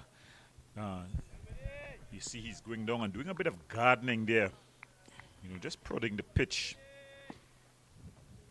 I think if Mohammed is able to just find his length just outside the off stump, it's going to be tricky because there's a strong breeze. But he's going to be angling it across. And there again, just angling it across the left-hander. Leave alone by Johnson. I think what he'll want is, with those fielders on the offside, Johnson may well be thinking that he's definitely going to do exactly what he's doing here, just pushing it across his body. But I think what he'll want to do, Gordon, is to just get one to touch down on off stump and straighten. That could be problems. Yeah, I think that's coming. Again, he finds the same. You know, just before he got the first wicket there, the wicket of Imlach, you were talking about that he needs to just bring it up a bit to the batter, force the batter to play, and bring it a bit closer. It was a right-handed batter at that time, but it's the same principle, I think, here. He needs to force the batsman to play. You don't want to be bowling, as you call it, T20 bowling, where it's really defensive bowling, because the batsmen have got all the 4 days to bat, really. And that's it! He struck him in front. I might have been pitching just outside the leg stump. Let's have a look at that again. Yeah, definitely pitching outside the line of the leg stump, and that is what saved Johnson on that occasion. But a good shout. Yeah, but definitely he's getting the batter to play there. So he made the adjustment, pitched it up a bit more. He also adjusts his line. So he's working here. And there he's going back to that line outside the off stump. The danger for this is that you allow the batter to get his eye in. You know, the more balls that he doesn't have to play at this level, the more he's going to be getting accustomed to the conditions. He's also taking the shine off the new ball, just about 20 overs old. So you want to definitely force him to play. You don't want to waste the shine. And you want to keep taking wickets here, because as the sun belts down on this track, it's going to become very good for batting. On day 2, normally this track is the best for batting, so you want to really see through the Guyanese today. The latest score here at the Brian Lara Cricket Academy, Guyana Happy Eagles sent into bat there 37 for 3. There's going to be a double change in the commentary position, and after more thoughts from Gordon Pear, we will have Anil Lakhan and, of course, the good man himself, Kadir Mohammed. Well, it's going to be Webster to continue, and a lot taking place here this morning at the Brian Lara Cricket Academy. 33 for 3, the Guyana Happy Eagles in the CW 4-day tournament. Of course, Trinidad and Tobago, Red Force, they won the toss and up to field first. As we welcome back Mr. Anil Lakhan and Kadir Mohammed. So T.N. Webster continuing the good work put in by both Uthman Mohammed and Justin Manik, which was followed by the skipper himself, Darren Bravo, you know, getting the prize wicket there against all the odds. Kadir, so I'd like to welcome Kadir Mohammed back on. Yeah, good afternoon once again. Good morning, sorry, once again to all your viewers. Guyana Happy Eagles are 37 for 3. Progression of the 21st over. Drive into the cover region, well fielded by the experienced Jason Mohammed. And Tian Webster, Anil Lakhan, we were calling for him earlier on. And here he is now operating And you know, when Tian Webster is operating, things tend to happen. He's that sort of bowler that makes things happen. Yeah, unfortunately for Tian Webster, Amir Jangu was not able to hold on to that catch. Otherwise, he would have a wicket in the wicket columns. Yeah, good delivery again from Webster. Asking the batsman to play. And the Kimmel Savory 11 from 33 deliveries. And skipper Leon Johnson. This is going to be a very important partnership for Guyana Happy Eagles as they try to take Guyana through to lunch without any further loss. Yeah, And both skipper Leon Johnson and Savory, that will be the objective, to ensure that they do not lose any more wickets in this first session. But Trinidad and Tobago at this stage very much on top. yeah, definitely very good bowling from the Red Force bowlers so far. Skipper Darren Bravo early on winning the toss and opting to bowl first. And it's been a very good showing from his fast bowlers together with Brian Charles, who we've seen operating from the southern end. Well, skipper Darren Bravo took the opportunity immediately to allow the faster bowlers to get a rest. But what he did, he brought Brian Charles on. And one could understand that move with both batters being left-handers. It's ideal for the off-spinner to be operating. Yeah, And just want to comment a bit on Tian Webster. Tian Webster this season has been a revelation, to say the least. He's been working tirelessly on his fitness, and everything just seems to be coming for him. And I must admit that I'm very pleased indeed with what I've seen thus far from the likes of Tian Webster. he's always been an important member of the Red Force team once fit. And another good delivery, touching down on just outside off stump and going past the edge of Savory as we take a look at this one again. And Lakan. Yeah, this delivery is pitched up and shaping away alarmingly, if I may say so. Good wrist position there from Tian Webster, getting that wrist behind the ball and allowing it, to go. So excellent delivery from Tian Webster to finish the over at the end of the over. Guyana Happy Eagles being inserted in at 37 for 3 with Leon Johnson, the skipper, on 4 and Savory on 11. Uthman Mohammed will continue. Mohammed in his second spell bowled 6 overs in his first spell with the brand new ball, and he's back for his second spell. 7 overs, 1 for 8 represents very good returns for the big quick. This one is pitched up and good fielding by Imran Khan at mid-on. So what is good from Uthman Mohammed? He's mixing up his lengths very well. He's pitching up those deliveries, getting it in that corridor of uncertainty, and he also is using his short ball very effectively as well.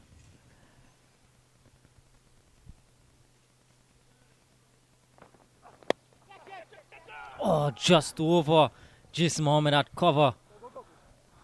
Leon Johnson probably would have had his heart in his mouth for a moment, able to come back for 2. So Leon Johnson playing a 4 shot there, playing a bit too early there. The bat turning in his hand. Just looking at the replay here now. Uthman Mohammed comes in. Yeah, just looking to turn this one on the leg side, taking the leading edge, and just evaded Jason Mohammed at cover. So very good bowling from Mohammed, causing problems here for Happy Eagles batsmen. Short delivery. Johnson allowed this ones to go by. So, Anil, as we know, Leon Johnson, after this season, he's going to retire from first-class cricket. He's been a stalwart for Guyana, leading them to 5 consecutive 4-day championships. And what a proud moment, what a proud thing he's done in his career for Guyana. Well, he's been a very, very good servant for Guyanese cricket, and one has to respect, his decision in terms of when he chooses to step down. And I'm sure when he steps down, he will be part and parcel of that Guyana cricket board, in some form or fashion. I'm sure he's going to make himself available, to continue the development of the young Guyanese cricketers. And this one is a very good shot. Drilled straight back past the bowler and picking up for the Leon Johnson. Just over pitching a bit there, Uthman Mohammed. And well put away by skipper Johnson. Yeah, excellent off drive from skipper Leon Johnson. Just length on that ball and it sped away between the umpire and the batter at the non-striker end, and it goes into the boundary. So a very confident shot indeed from skipper Leon Johnson, and it's encouraging signs on a surface as this nature.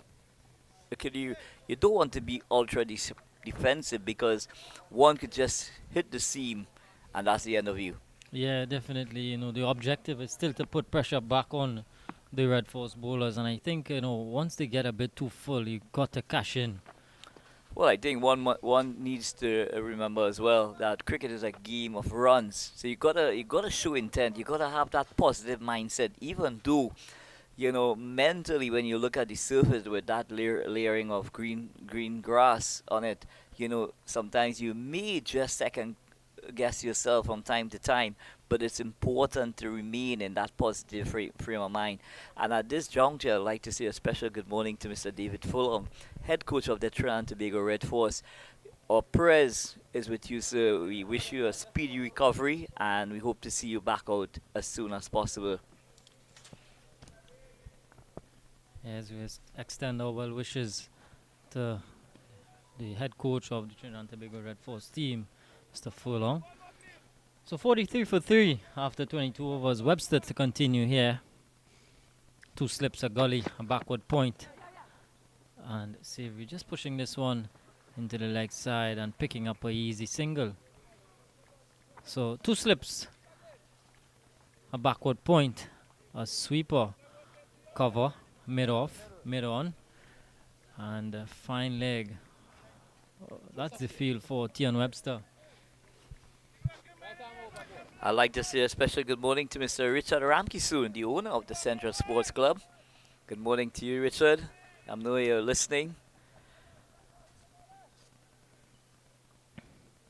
And what a good season the Central Sports team is having, Mr. Alan Lakan. Yes, indeed. The guys are really putting their hands up, and be counted. And again, I'd like to commend Mr. Ramkisoon to continue, his investment in young, aspiring cricketers.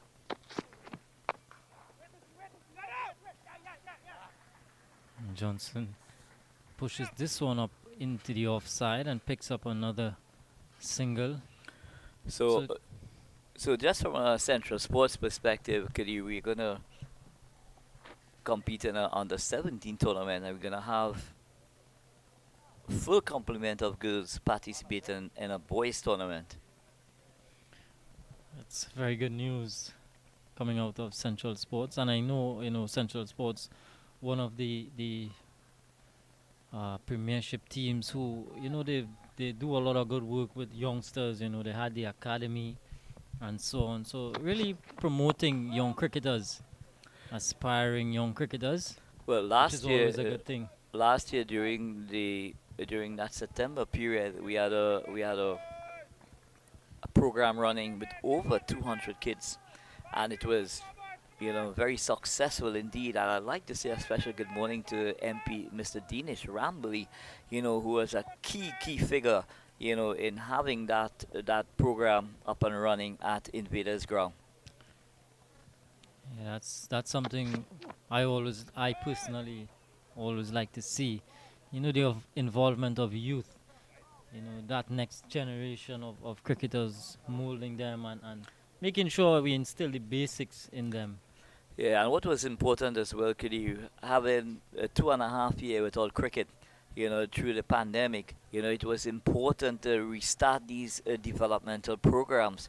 But I must admit that I would really love to see a lot more being done for the development of women's cricket at the youth level. Another spanking drive and very, very good feeling from the big fast bowler Uthman Mohammed, sprawling away to his right and saving what would have been four. So keeping the pressure on here, the Trinidad and Tobago Red Force. Very, very good feeling as Tion Webster is just going to walk across and pat Uthman Mohammed for very good feeling. Well, I tell you what, great feeling is equivalent to taking wickets, kid you. What you just witnessed on Uthman Mohammed is a total effort, and that's what you want to see from your teammates. Guys giving it 100%, and we really couldn't ask anything more from Uthman Mohammed. He was sprawling to his right, and making that very, very impressive stop indeed. Had that ball gone past him, it would have sped away into the boundary for 4 runs. So, good bowling. Excellent feeling.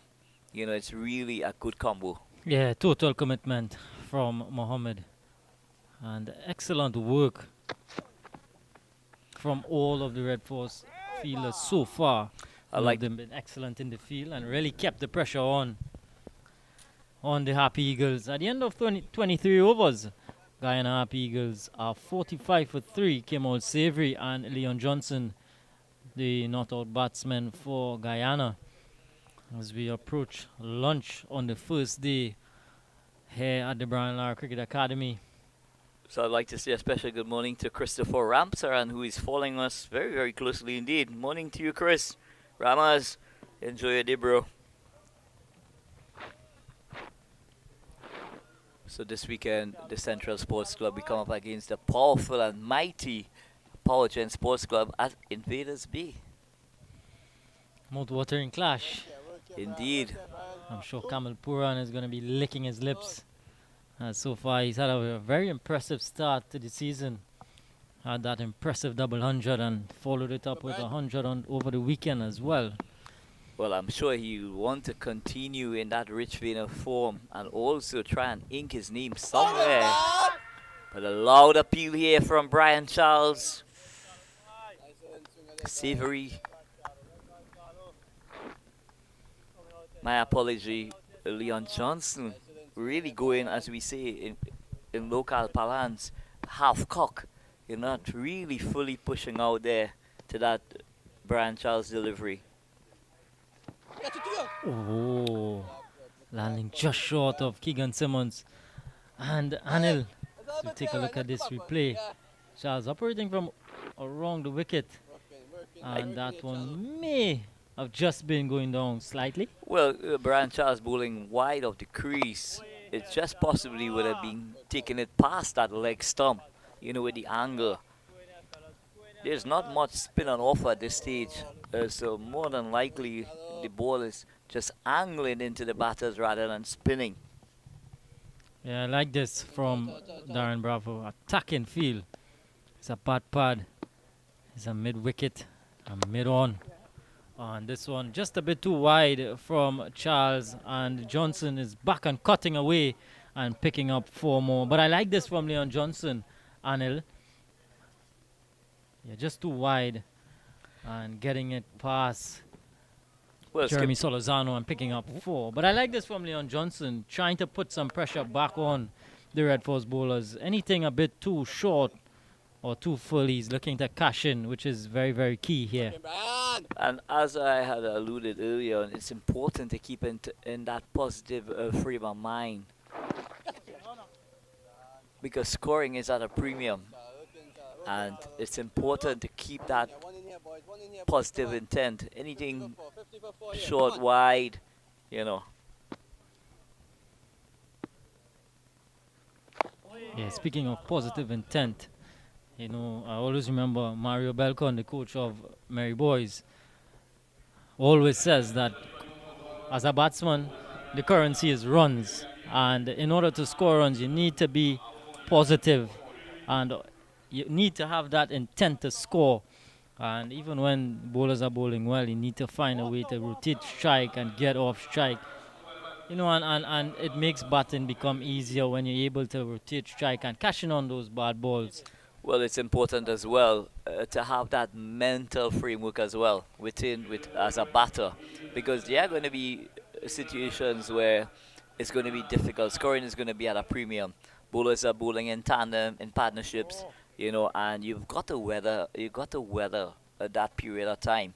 But important, as you rightly said, is being able to take over. And this is where now we'd love to see, the batters now taking on the sweep shot when the spinners are bowling at a decent length and line, keeping consistent. I want to see some innovation taking place where the batters are concerned. Possibly just go reverse, try and trim off a bit, add something to what is happening and give the fielding captain something else to think about. And speaking of which, Anil, when you look at in modern day cricket and test cricket, the way England go about playing test cricket, and you look at Harry Brook and even Joe Root for that matter, they score so quickly nowadays, It's just fantastic looking at these guys play. And when you look at it, these guys just put away the bad balls. They don't go about anything being too rash about it. So there's a Imran Khan change. being introduced and sweep shot immediately pulled out by Savory. Picks up a single. So 50 up on the board for Guyana. 50 for 3 coming up in the 25th over. So it's been tough going for the Guyana Happy Eagle batters. They've really had to struggle out there. The conditions has not been the easiest, may I say, but compliments to the Trinidad and Tobago Red Force bowlers. They've done a tremendous job in restricting the scoring opportunities that were presented.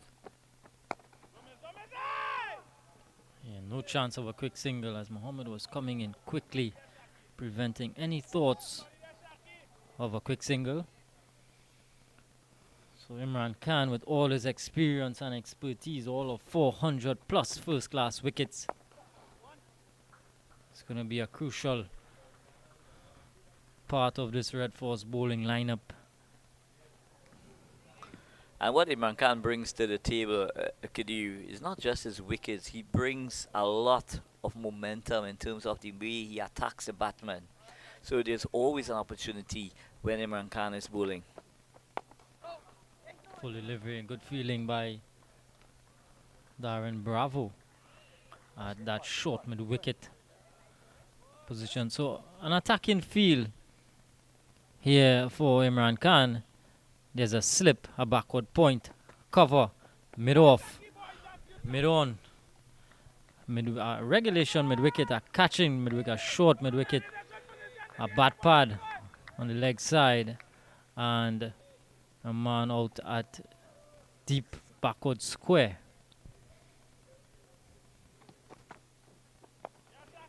Good delivery again from Khan. So Imran Khan immediately on the money here, Kadir. And that's the type of bowler that he is. But just to give you a run through of the bowling figures thus far. Uthman Mohammed, 8 overs, 1 for 14. And he's been very, very impressive indeed. Brian Charles, 4 overs, 10 runs, 1 wicket. So it's going to be Brian Charles to continue from the far end.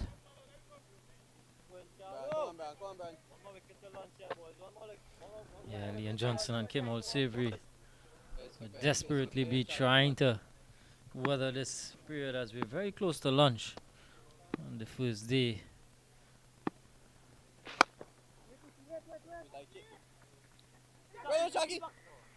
Misfield from Khan. And Johnson able to go through for a single. So this one was on driven to Imran Khan. But it just seems to elude him there at the last moment. So that single takes the score on to 52 for 3. Savory goes on to 13. And skipper Leon Johnson is on 17. But it's going to be Savory to take strike.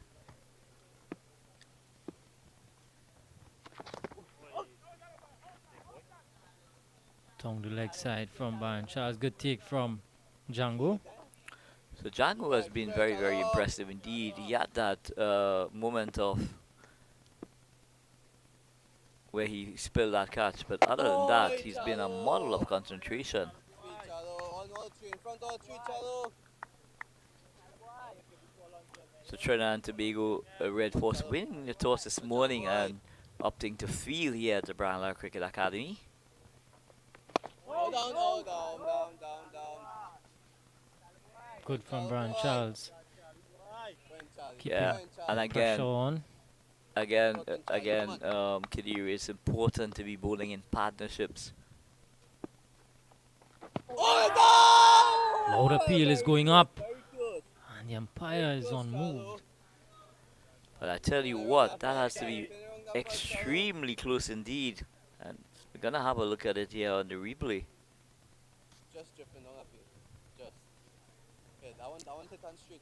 Well flight to delivery. A bit of drift from Charles. Brian, keep going, Brian. And Savory again.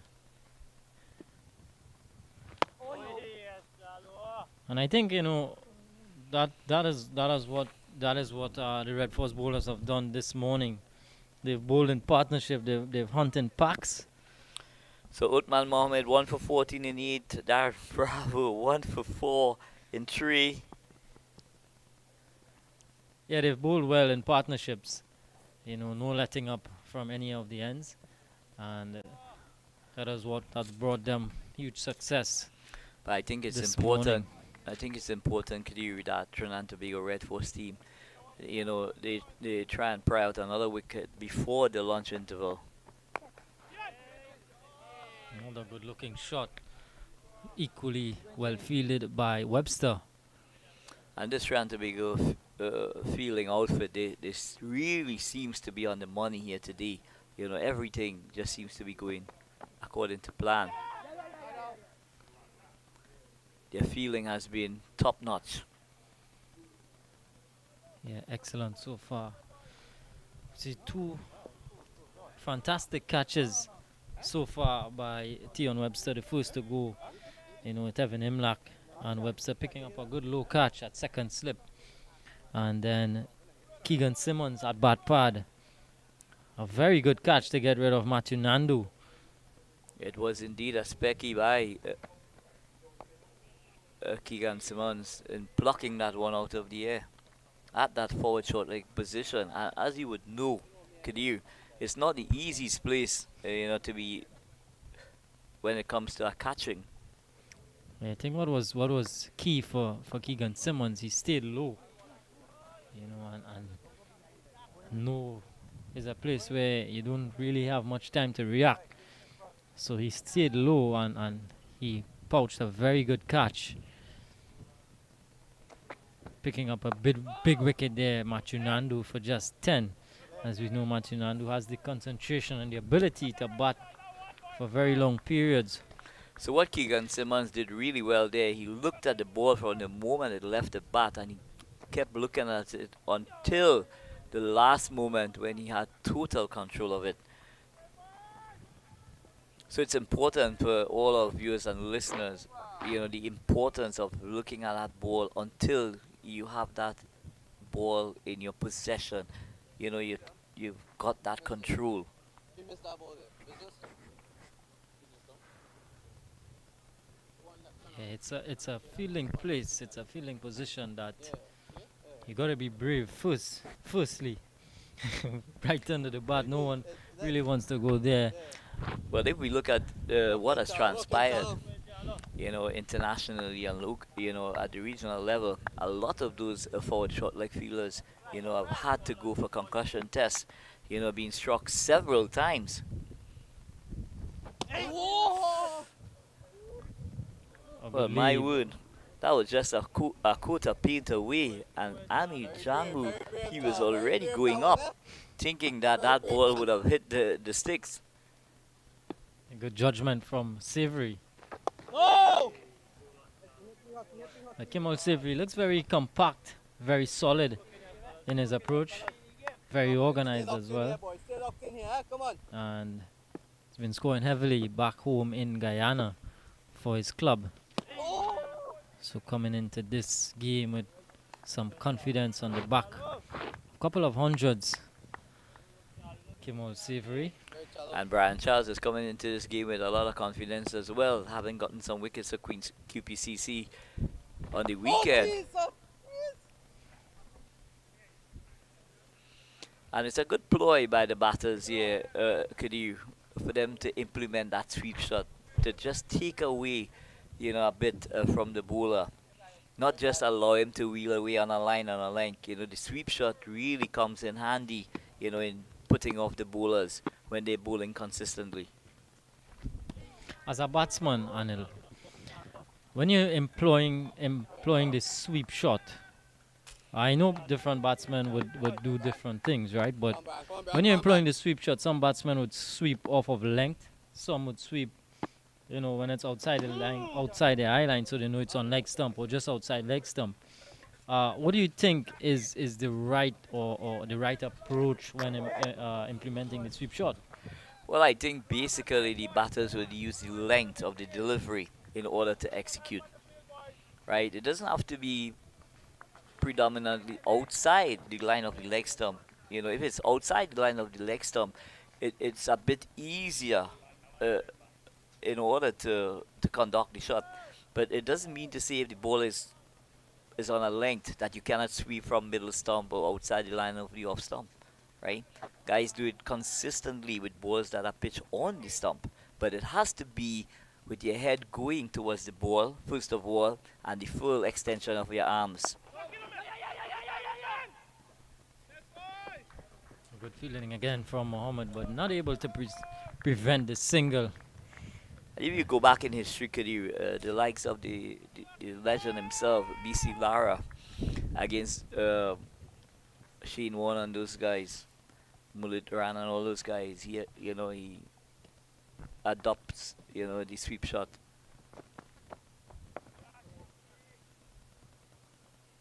Yeah, I think it's a really good shot to have in your arsenal against spinners. Well, when you look at what's happening internationally,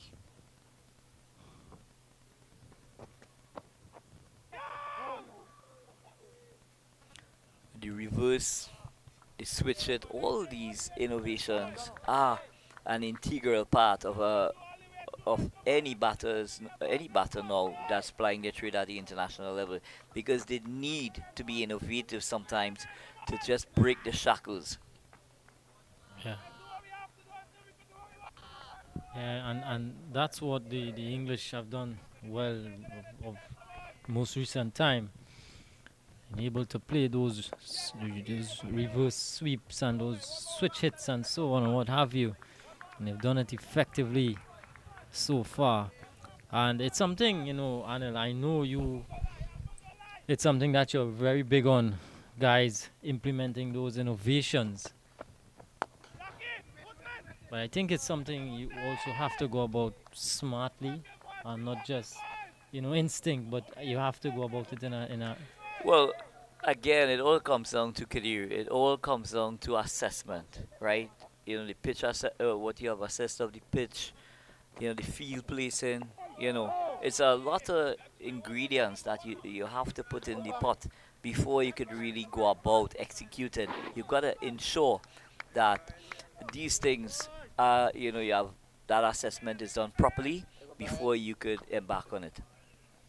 Yeah, definitely well said by Anil Lakan. Coach Anil Lakan. So we're just about one over away from the lunch interval, and the responsibility is given to Brian Charles.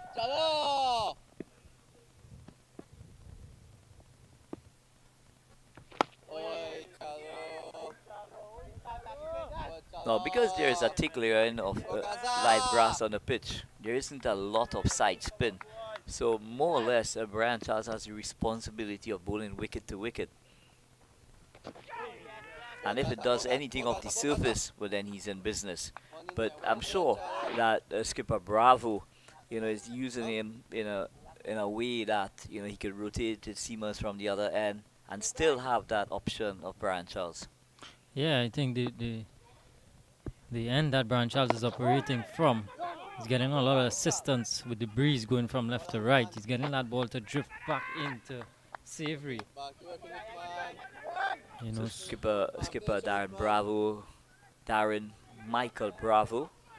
You know, he's trying to ask one last effort from his guys.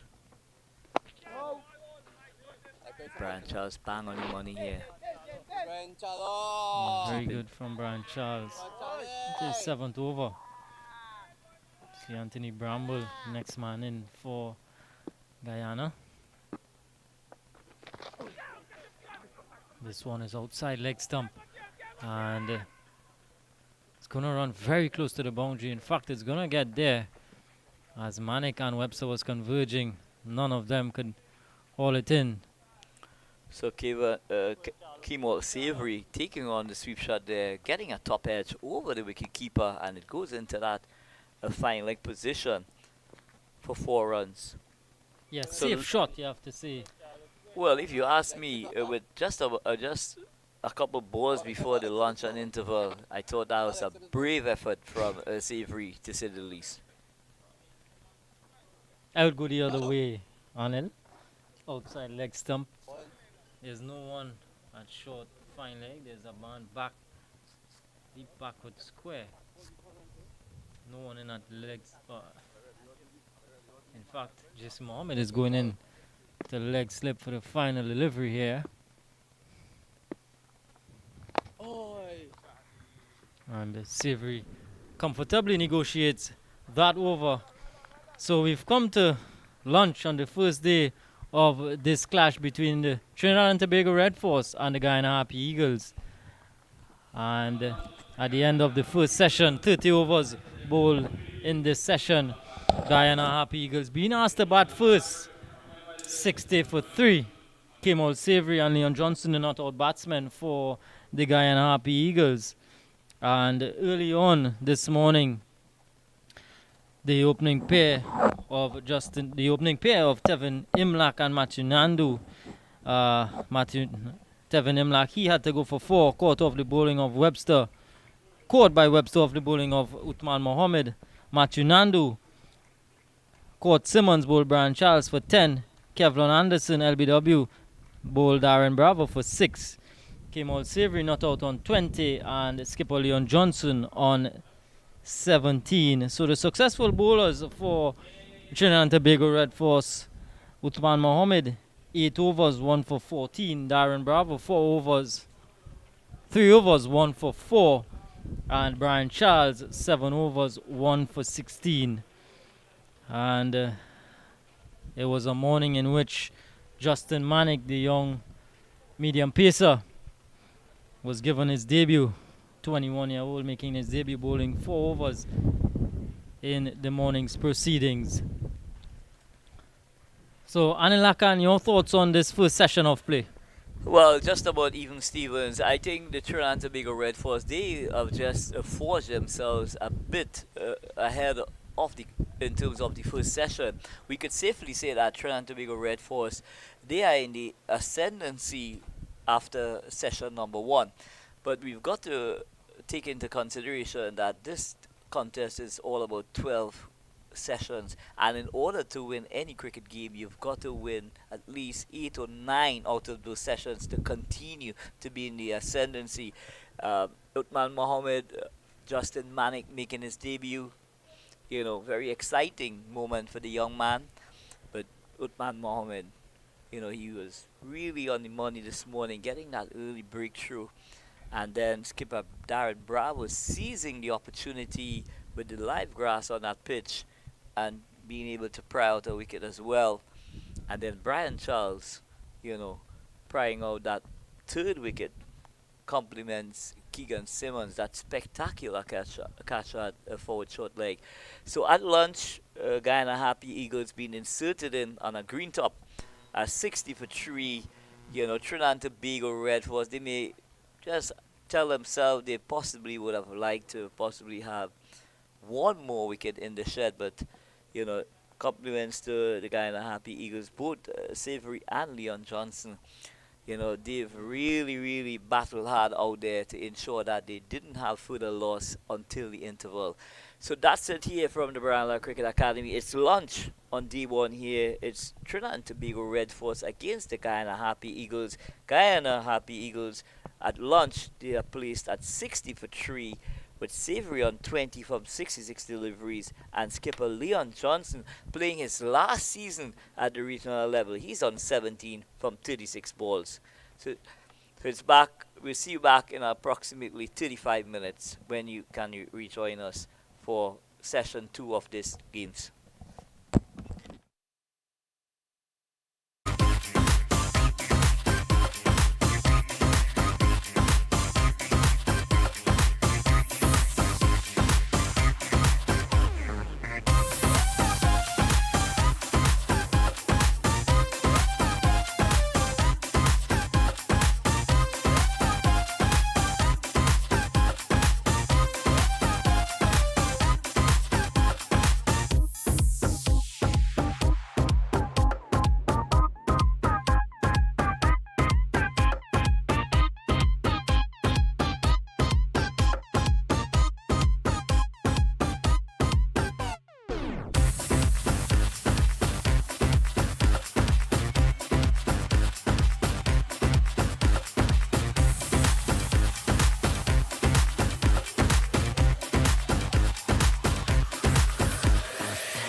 And welcome back to play after lunch on day one of this West Indies 4-day championship match between the TNT Red Force and the Guyana Happy Eagles.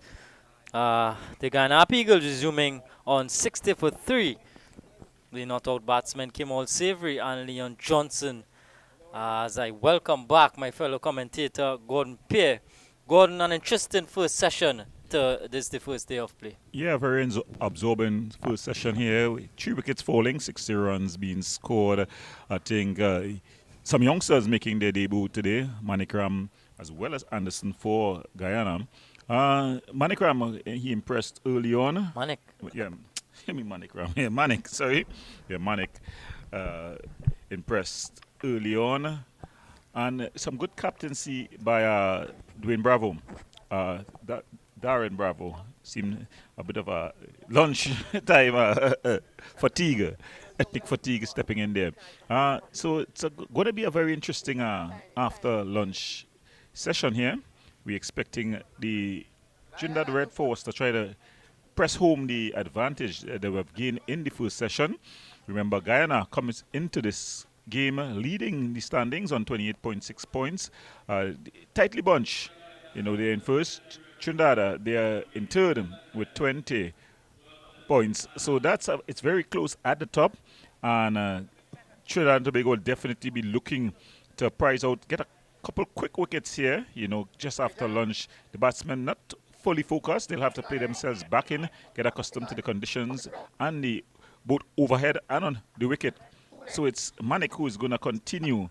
Kadir, for Guyana, the skipper, the experienced Leon Johnson, he looked to bat long, spent some more time in the middle. He's already seen 36 balls for his 17 runs, and he'll be looking to add a couple more overs to that, and then probably go on the attack just before tea. Yeah, definitely. So it's going to be Justin Manik, the debutant, to start off the proceedings from the northern end. Going to be bowling to Leon Johnson, and this one is getting some movement away from Johnson, just a bit too wide. And Johnson just shouldering arms. But as you mentioned here, Gordon, you know, that period just after lunch, just after a break, always tends to bring wickets for bowling team batsmen. Just maybe a bit, you know, lethargic in getting their foot movements and so on and so forth. So for these two, they just going to have to be a bit watchful here. It's going to be very interesting, these first 4 overs after lunch. As we see Manik running in from the northern end. That's a beautiful delivery. Bang on target there. You know, aimed at the stumps. Of course, it was angling, straightened a bit. So a hint of a wave movement there. Leon has to play at it.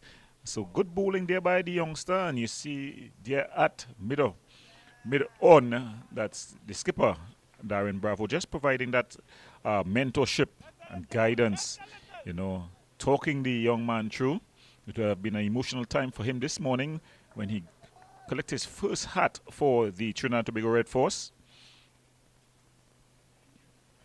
Yeah, certainly a proud moment for young Manik.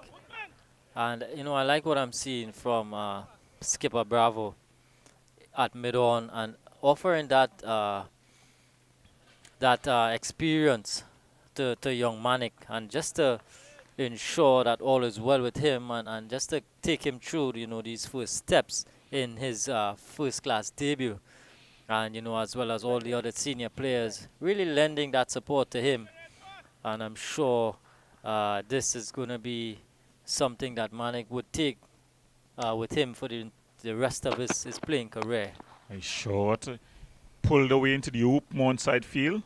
A long chase around 4. Bravo, he's not going to win it. The ball winning that battle and goes into the boundary fence for 4. So Leon Johnson there. It's a hint on the short side. It's a 7-2 field. So there's acres of room out on the onside. Yeah, And, looking back from the replay, it wasn't that short. Johnson just came down on it quickly. Yeah, I think that, he just shortened slightly, as you're seeing that a lot of gardening. Johnson, since he faced the very first ball this morning, he was always doing a bit of gardening.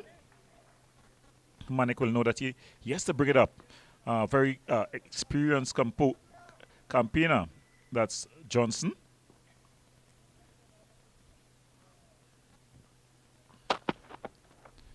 And he's just overcompensating, going outside the off stump, just about a fifth stump area, short of a good length, and he's just shouldering the arms.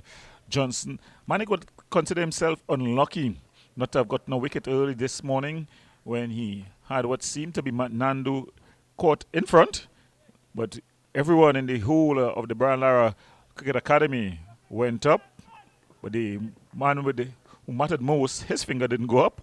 Just he had a long chat with Darren Bravo, probably telling him it had pitched outside, which on the replay showed differently.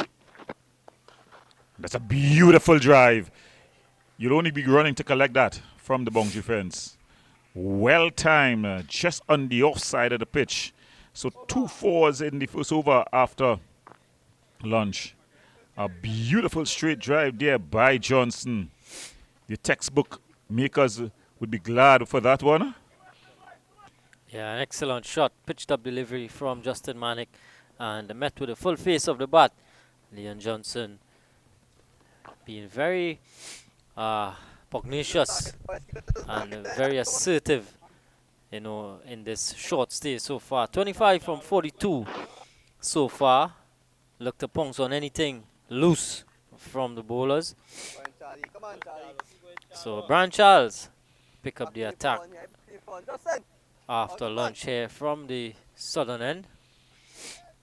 Now, could you, Brian Charles, picking up the bowling, would you have preferred it for a couple more overs of the seamers? Or do you agree with bringing the spinner immediately after? A bit of a half chance there.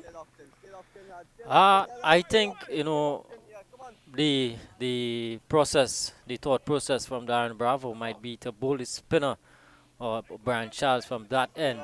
He's getting some assistance with the breeze blowing from left to right on your screen, so getting some drift to come back into the left-handers and probably rotate the seamers from the other end. And that period just before lunch when Brian Charles was operating just causing some problems for both left-handers, that drift and coming back into them just might cause some problems. Working here. Well, we've got this time a more even feel. It's 5 on the off, 4 on the on. Oh, lovely. We've got a slip, a point, a bit backward. That's a short cover, a more traditional cover fielder, and then a mid-off. All of them inside the circle. Very good. Short or silly mid-on. We've got a mid-on, more mid-wicket, and a deep backward square. So that's a good delivery there. Johnson using his feet, trying to get to the pitch of it, smothering the spin.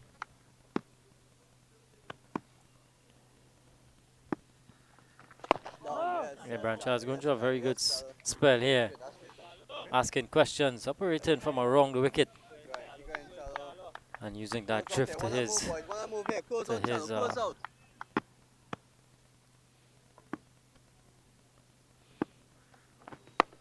It's a shot, opening the face. He finds a fieldsman at point. So just 1 from the over. So Guyana at the end of that over, they're 69 for 3. There we see. Quick view of the match summary so far.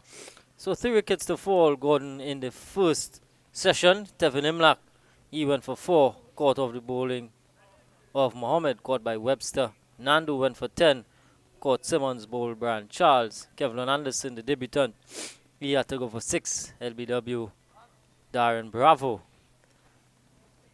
So Anderson on debut, not really, so far in his first innings, not really one that he would be pleased about. Just 6 on the board. It's Mohammed tearing in. Just fetching outside the awesome. He's been hitting the keeper's gloves pretty firmly, getting good carry.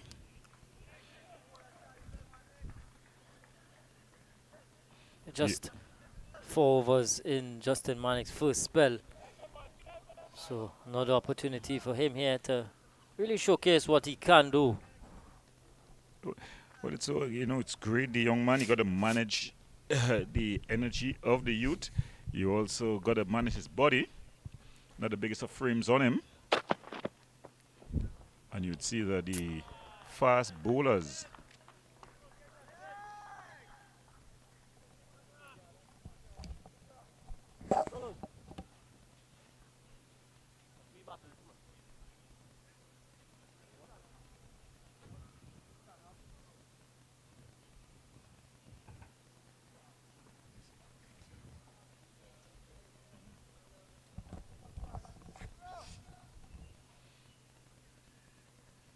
So,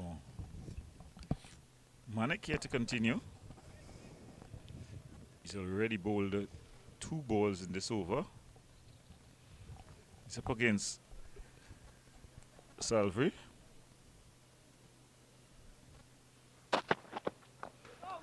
That's a good delivery there. Bang on target. But getting everything behind it there, Salvery, and pushing it out on the offside. Yeah, man, again, a hint of shape on those deliveries. With the angle from around the wicket, just coming back into Savory and then just going away off the surface. Just to be Manik just needs to be a bit more patient in that good area. The exuberance and the butterflies of his debut might just be still with him. They're getting a bit closer. There's no one. No! Only 2 players on the onside field, so he's able to get an easy single. It's going to be one of the lessons that he'll have to learn as a young fast bowler playing at the first class level. When you're playing at the domestic level, it's something you're able to bowl out a team. And the fast bowlers get encouraged to bowl out a team in terms of every ball you could get a wicket, or you feel that you could get a wicket. You normally have the batsman at sea. But at the first class level, you got to build pressure. You got to bowl in the right areas. You got to do it consistently, and then force the error from the batter. And there he's going wide, a wide signal. He'd be looking to run into Johnson. You remember in the last over, Johnson took him for 2 fours. So he'll be definitely feeling the pressure. The pressure is not only on the batters, but also on the bowlers.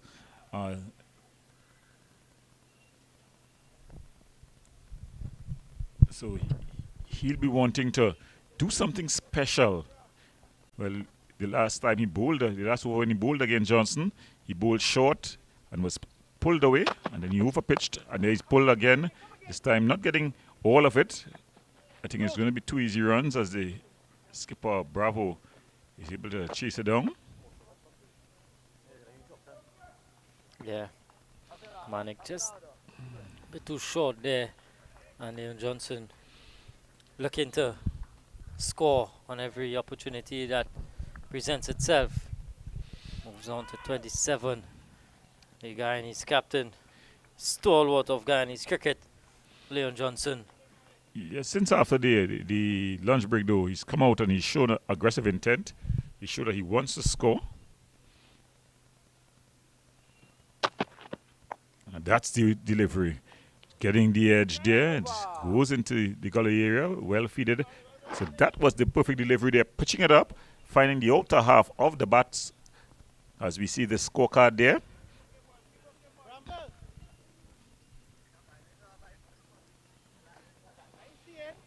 So at the end of 33 overs, the Guyana Happy Eagles, after being inserted, they're 73 for 3. Leon Johnson on 27 and Kimal Savri on 22. Continuing from the southern end, we've got Brian Charles. Yeah, Brian Charles, 8 overs, 1 for 17. And Kimal Savri One hit, Brian. coming in at that crucial number 4 position. 2 quick wickets falling. He's done well to stem the flow in terms of wickets. 22 from 71. Patient knock. So far, he hoping to continue. And again. Kemal Savory together with his skipper, Leon Johnson. Yeah, very important period of play here. The battle between bat and ball, crucial in terms of the determination of this match. The Red Force team would have inserted the Guyana Happy Eagles on this green top pitch, hoping to get early wickets. As we know, the Brian Lara Cricket Academy, normally a batting paradise. And the longer you bat, the easier it's going to get on this service. Keep working, Charlie. Start to hide it, Charlie. Start to hide it here, Charlie. So Trinidad will be looking to rack up quick wickets here. Oh! Start to hide it, Charlie. But he's asking questions, Brian Charles. Leon Johnson not middling it. And there he rehearsed a shuffle. Keep working, Charlie. Working, Charlie. Yeah, Working, very good Charlie. stuff Working, Charlie. from Brian Charles, keeping up the pressure from his end. And that's down the leg side. It's flicked away. It's going to go pretty close to the boundary. It's going to go into the boundary fence for 4. So that's 4 good-looking runs there. Just straying down the leg side and helped around the corner there by Johnson. He picks up 4. Come on, Brian. Yeah, The Leon Happy Johnson. Eagles move on. Working, Yeah, Charlie. Leon Johnson capitalizing on anything. One here for you, Charlie. Bit too straight there from Brian Charles and just helped along by Leon Johnson. 78 for 3. Guyana Happy Eagles. This one again, Get it, man. Get it, man. still a bit too straight. Lovely. Just a single this time as Uthman is coming around quickly. Just a single. So at the end of 34 overs, Guyana Happy Eagles are 79 for 3.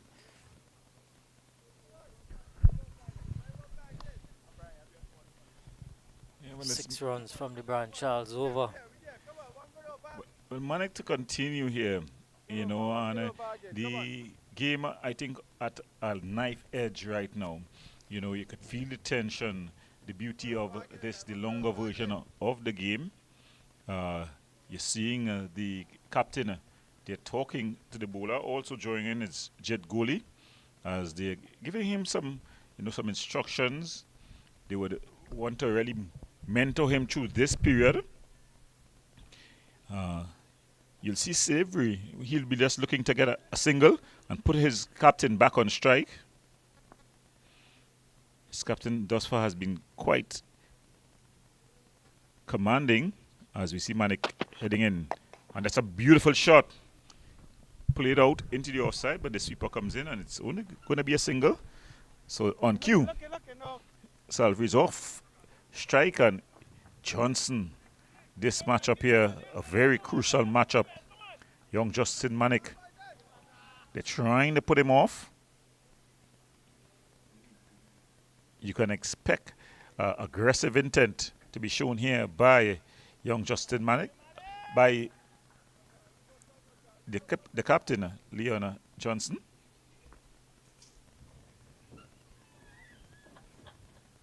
And that's a good delivery. Manik just want to get that monkey off his back. Just get that first wicket and just to release some of the tension, some of the nerves. You know, but he's going to have to work for it. Going to have to be patient in that good area. Yeah, This 7th over. You just need to continue, you know, more of the same. Find that good area, pitch it up, allow the ball just to do its stuff. French cut. That's going to race away. It's going to go pretty close to the boundary. Good chase there by, it looks like, Brian Charles. But Manik would be encouraged there. But you're seeing the aggressive intent by Johnson when he's facing young Manik. Well, that was Kemal Savory picking up those two. No, it was Johnson. The only one run they got for it.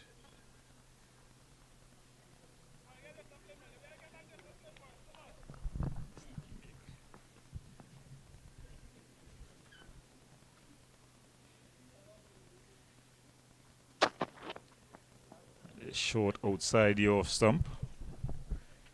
Just shouldering the arms.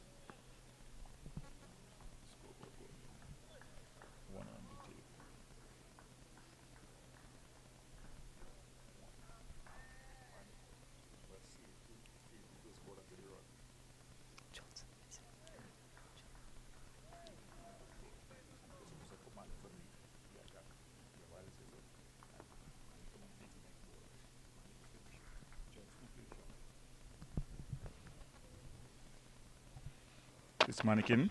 Nice. Very close. Seems to be going down the leg side. The question asks.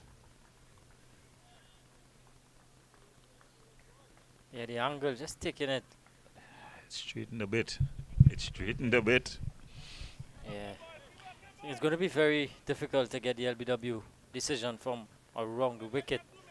No, well, I think for the left-hander, that's easier to get the decision because he normally bowls it away, take the ball away from the left-hander, so you would have shaped in, but when on pitching, he normally gets that ball to go away.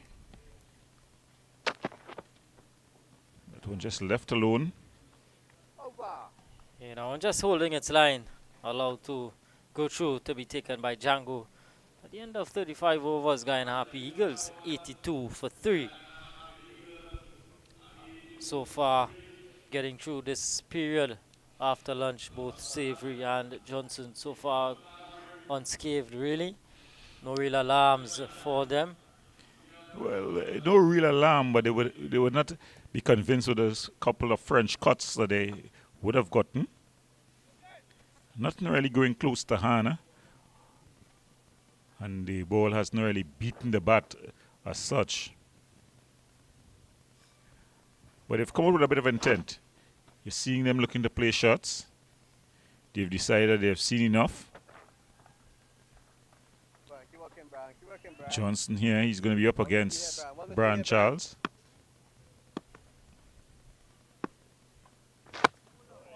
That's a good ball there. Charles have asked questions after lunch. Come on.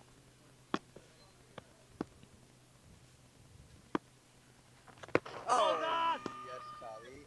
Yeah, lovely bit of flight from Brian Charles. Well, if anyone have caused alarms, it have been Brian Charles since the lunch break. The batters have not looked comfortable. A big play and a miss. Yeah. A door between the bat and the pad.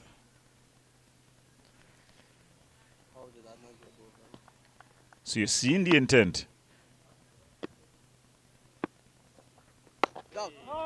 He just comes forward, plays it out on the offside. No Chanderpaul in this lineup. Yeah, no Tijner and Chanderpaul for Guyana Happy Eagles. I'm not too sure. He was not named in the squad. I'm not too sure why. Maybe it might be for personal reasons. I'm not too sure. Well, young Atenez, he's back in the lineup for the Windwards. Yeah, Atenez is back for Windward Islands. There's a shot. It's one bounce into the fence. Just pulling down on it there was Charles. And in a flash, Johnson was back and pulling over the top of the mid-wicket region. One bounce down to the fence for 4. That brings up the 50th partnership. So 53 runs added by these two. Yeah, very important partnership for Guyana. Kemal Savory and Leon Johnson. Crucial partnership, putting on 53 unbroken so far. It's going to be a bowling change at the northern end. It seems to be Webster who's going to take up things from this end. Yeah, Tian Webster. 5 overs, none for 11. So Manik just 2 overs after lunch. Not really hit his areas or his chops for as long, as Skipper Bravo would have liked. You think wise decision by Bravo there? The youngster would have just he's bowling. He's now coming into the team, but you want to put the pressure on. You want to apply pressure. So you'd have tried him for the 2 overs just to see if he would able to get his lines and lengths correct. But it didn't seem like it was working out for Manik. And it seemed like a definite plan by Leon Johnson to attack him, just to put him off. So the more experienced Tian Webster, he's had a good season, both with bat and ball. Yeah. Tian Webster, very important member of this Red Force lineup.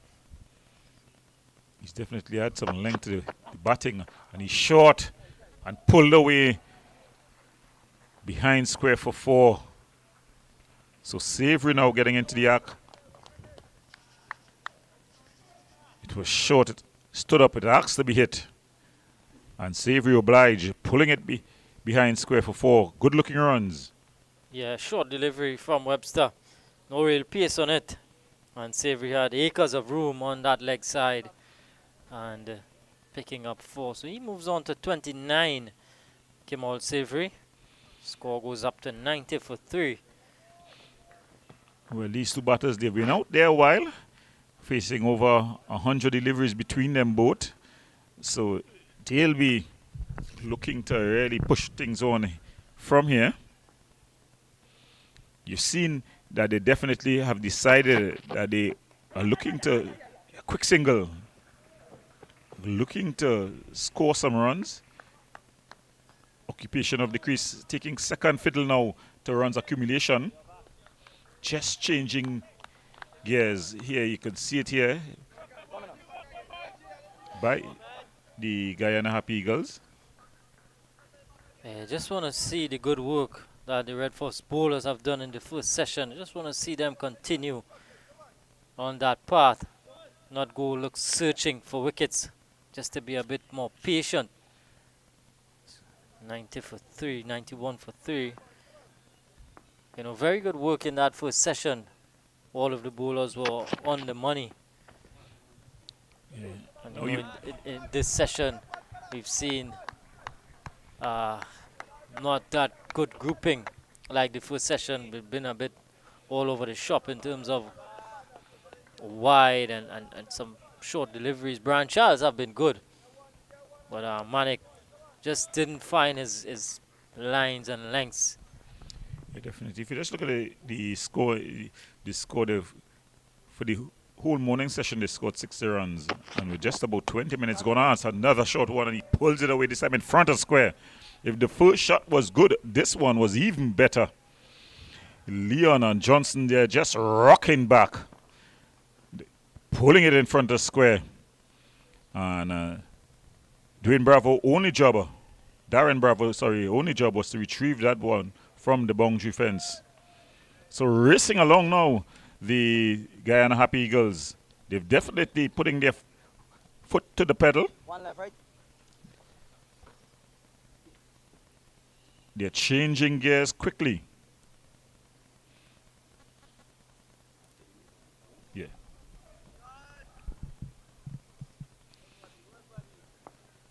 So Webster.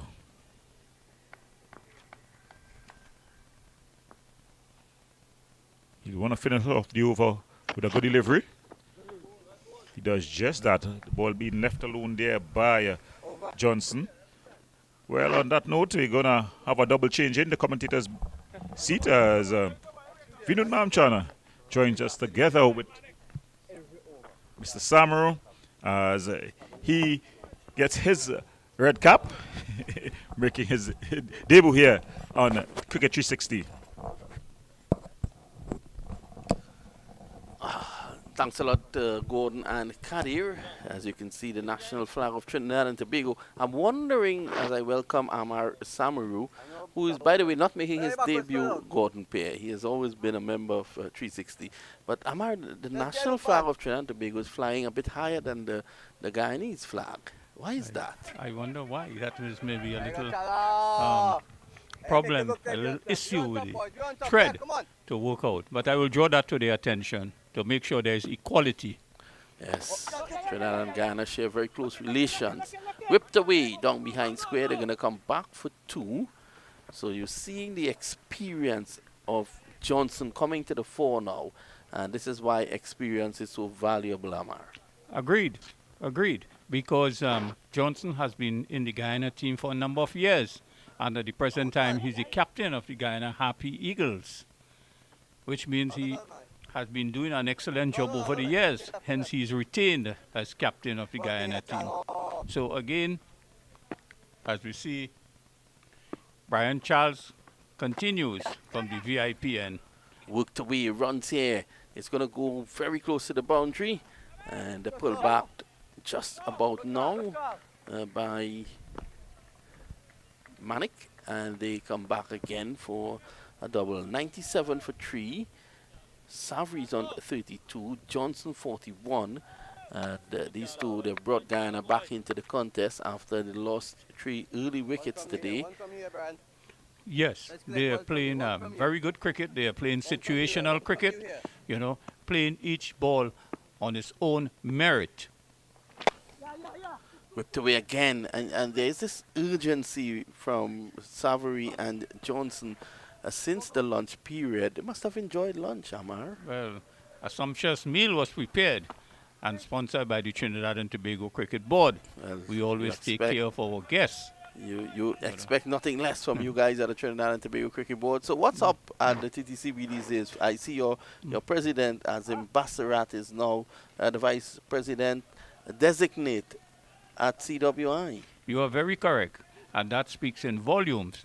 Unopposed. That is very important. Unopposed. Yes. It means that in the region, they have recognized these tremendous administrative capability and his achievements in cricket.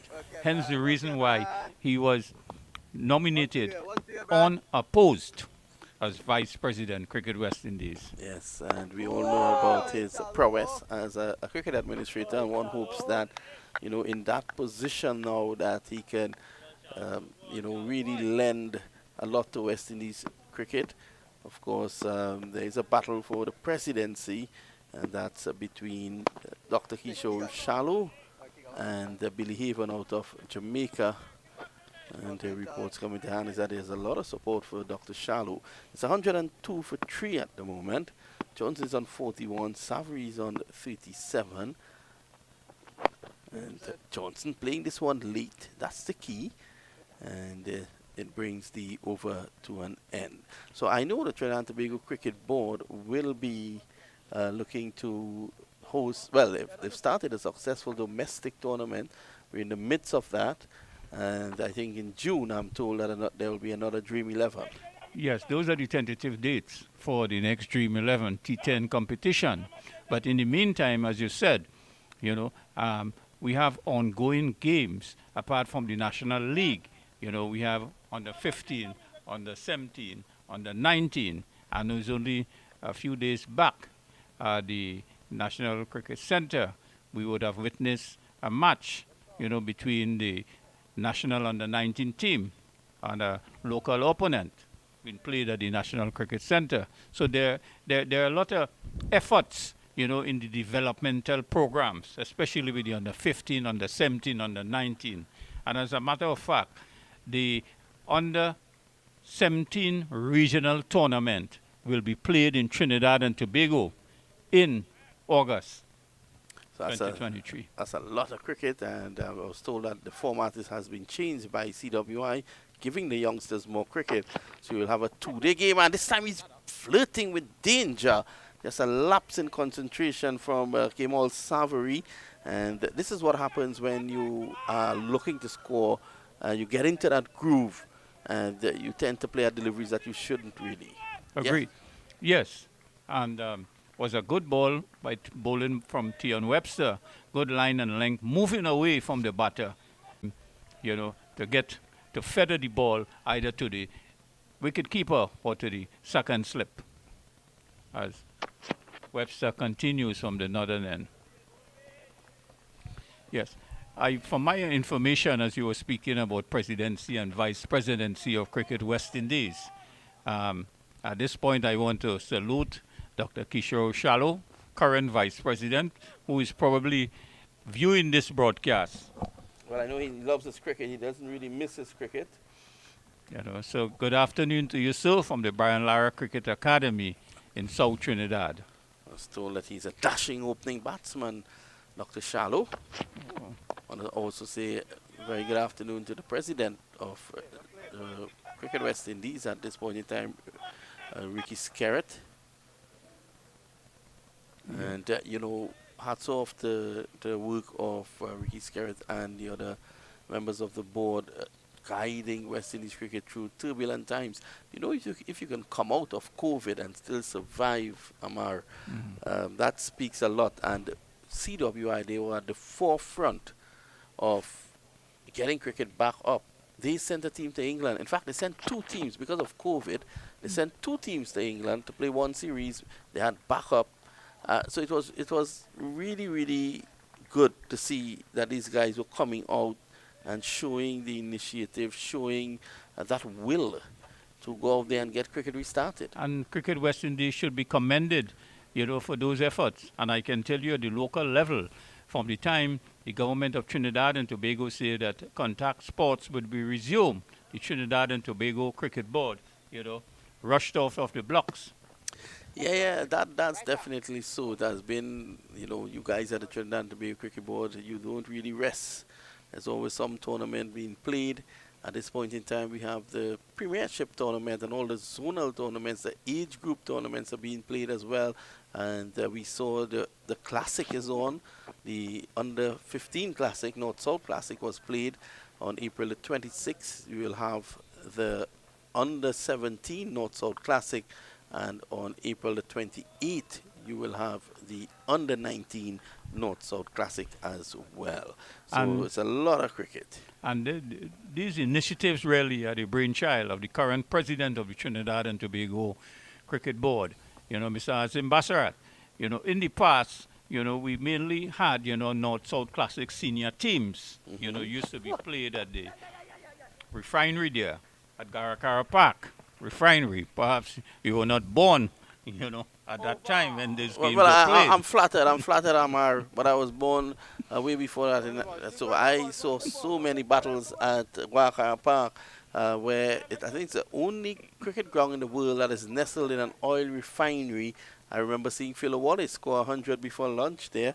I want to say good day to my very dear friend Philo Wallace. It's 103 for 3 at the moment. Johnson continues to lead a revival here, and Kimal Savri is there with him on 38. And you can see it's very dry and parched in Trinidad and Tobago. The apple trees are all brown at this point in time at the southwestern end of the ground. I know a number of patrons have been going across to see it, but it's, hopefully the rain will be with us at the end of the cricket season. We're not hurried for that at all. We're not hurried for that. We're not farmers here, Amar. Yes, definitely. What might have, retarded the growth of some of those trees, is the constant hitting of the balls in that area. Yes, they're probably damaging the trees. Taking down an apple or two.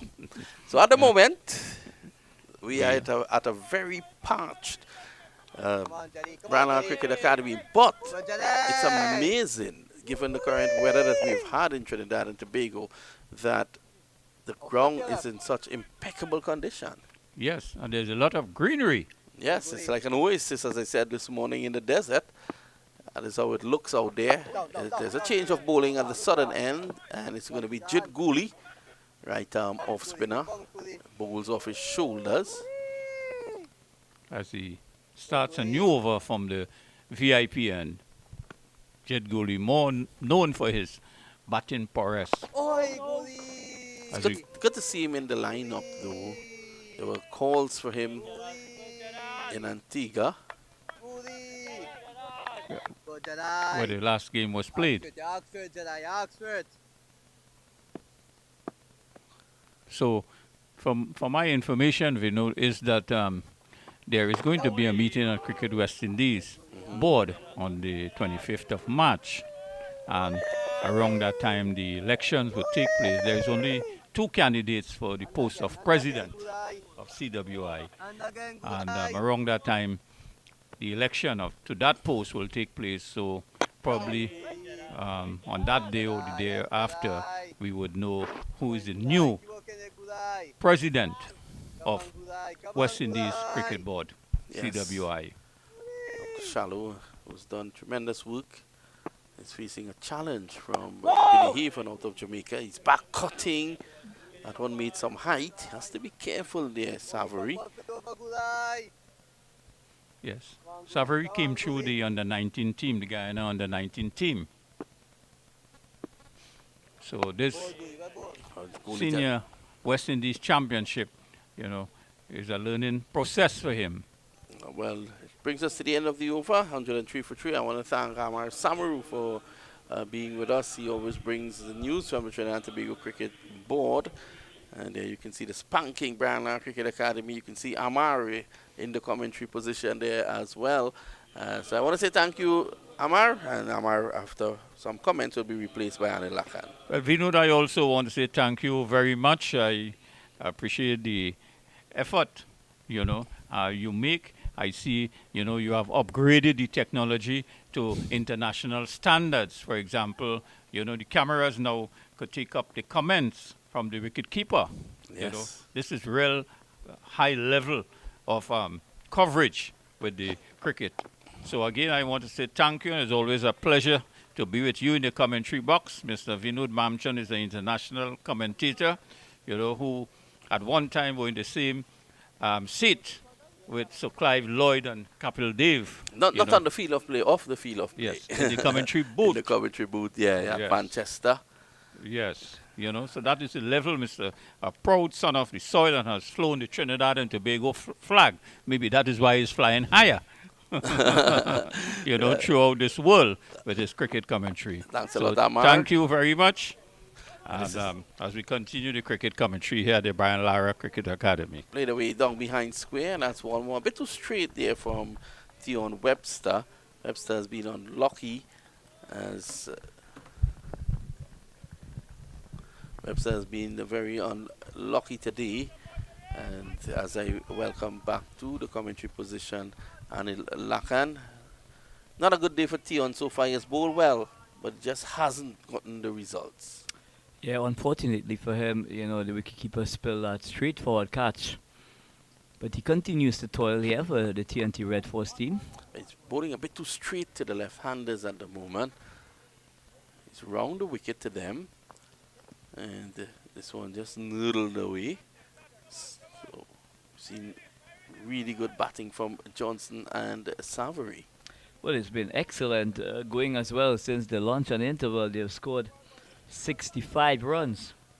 And it has been going at a really good clip as well. The partnership is worthy of 72 at this stage. Well, I did say earlier on, Anil, that as the sun beats down on this track, it's going to become even better for batting. This is short, bad delivery, and crashed away for 4. So it's been a hat-trick of pull shots in each individual over from Tian Webster, and he might be well advised at this stage to really try and hone just around that corridor of uncertainty, get that ball up outside the line of the off stump. It's been meat and drink for the likes of Savory and skipper Leon Johnson. They're taking advantage of anything that's short or full. Yeah, that delivery was short. It didn't come up. Obviously, just you can see Webster just bowling to Johnson and just allowing him to know that, hey, I can push through some quick ones as well. But that didn't come up, and it just sat up. It's a meat and drink shot for him. Well, when you look at the situation now that Darren Bravo has at the moment, he's got 3 seamers, but you also got the likes of Imran Khan. Yeah, we haven't seen Khan just yet. And I think, though, that If I were Bravo, I might have brought my cell phone instead of Webster. They said, no, Webster's a more recognized bowler, but Bravo did swing the ball a lot this morning, and he didn't bowl much to Leon Johnson. That's a good delivery and a loud appeal for leg before. Not out, says the umpire. Webster is not happy. Let's have a look at that again.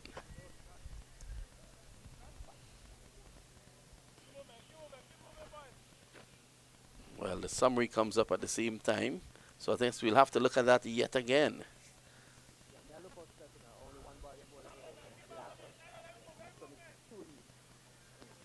Well, Anil, your guess is as good as mine. That looked very good indeed.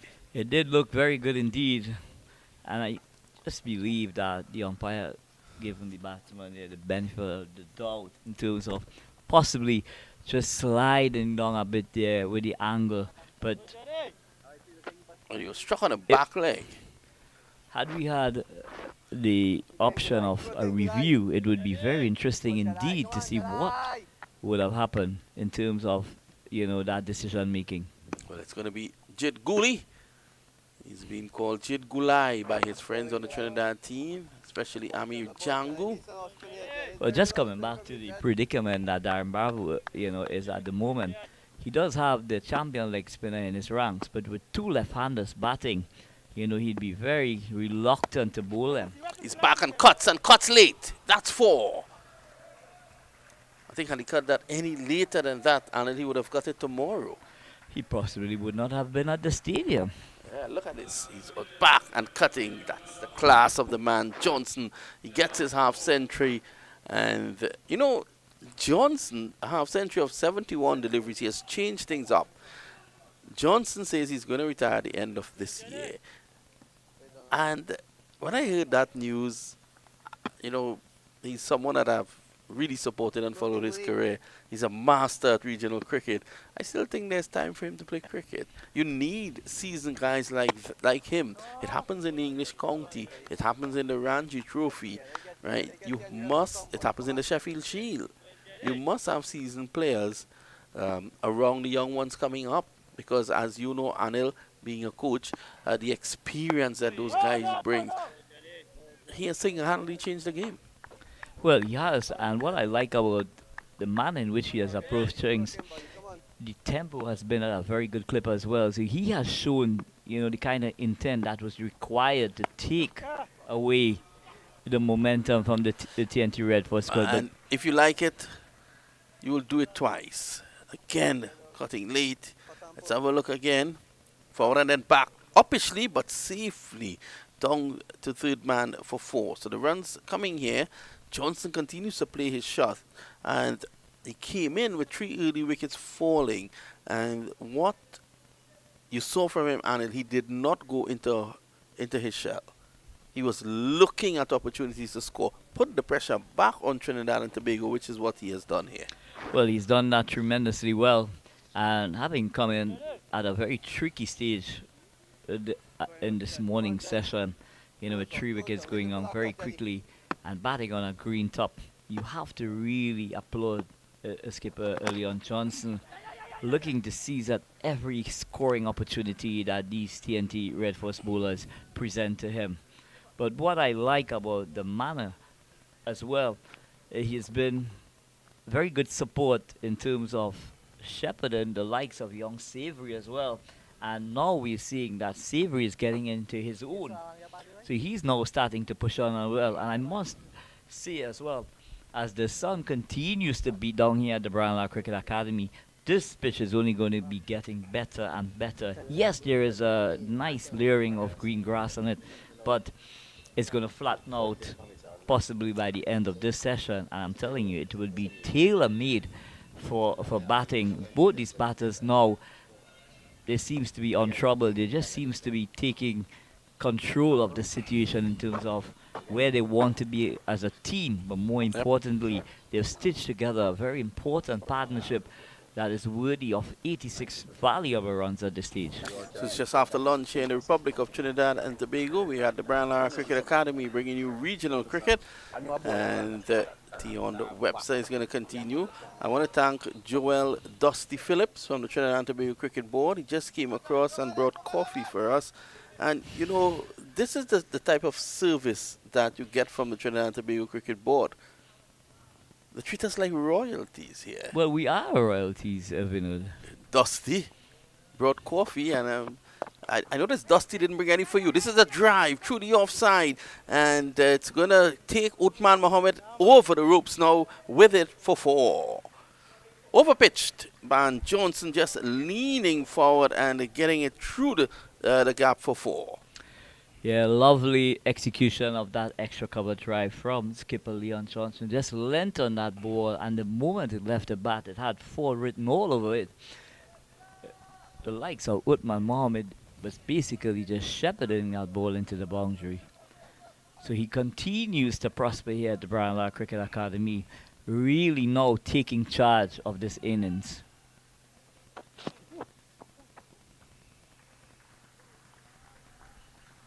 So Tion Webster, I'm sure it's going to be asked by skipper Darren Bravo, you know, to do a job for him. And possibly Trinidad and Tobago may just have to look at the option of bowling on one side of the wicket, try to stem the scoring, possibly with the introduction of an in-out field, Vinod. Yeah, but that's a good point there, Anil.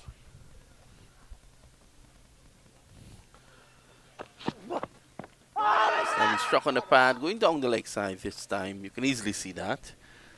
Say good afternoon to LaDonna Williams from CWI, very hard-working digital manager, and she has ensured that the stream is up and West Indies cricket is there for the entire world to see. So we say hats off to LaDonna Williams. And I see Dusty from the cricket board has brought coffee for you as well. Unfortunately, I don't drink coffee. Well, you may have to eat it. This delivery comes in at the last moment, pushing tentatively forward. There was Johnson, takes the inner half of the bat. In fact, he gets a single there now with that. Well, it seems to me, Vino, that there's a clear plan by the TNT Red Force bowlers to bowl straight to Leon Johnson. They've seen over the years where he tends to play around his front pad, and he becomes a big LBW candidate. But on more than one occasion, I must admit, Tion Webster has been very, very close indeed, you know, in coming very, very close to dismissing him in that manner.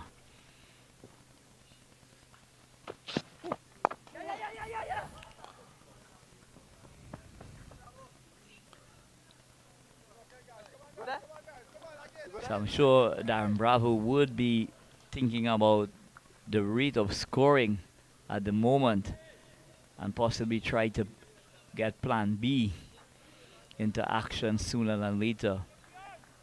But a wicket here now, Vinod, at 130 for 3, 150 for 5, then TNT Red Force is really back into the contest. So a wicket here or there at this stage, you know, we'll just bring it back to even Stevens. Yeah, you know, the great Jeffrey Boycott always say, you look at the score, you add 2 wickets, and you really understand what the position of the match could be.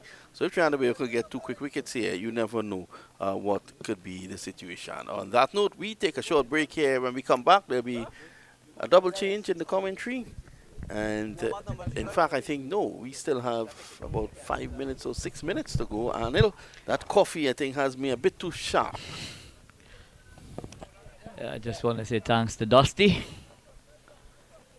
extending his kind courtesies to us. Great guy, solid guy, Dusty.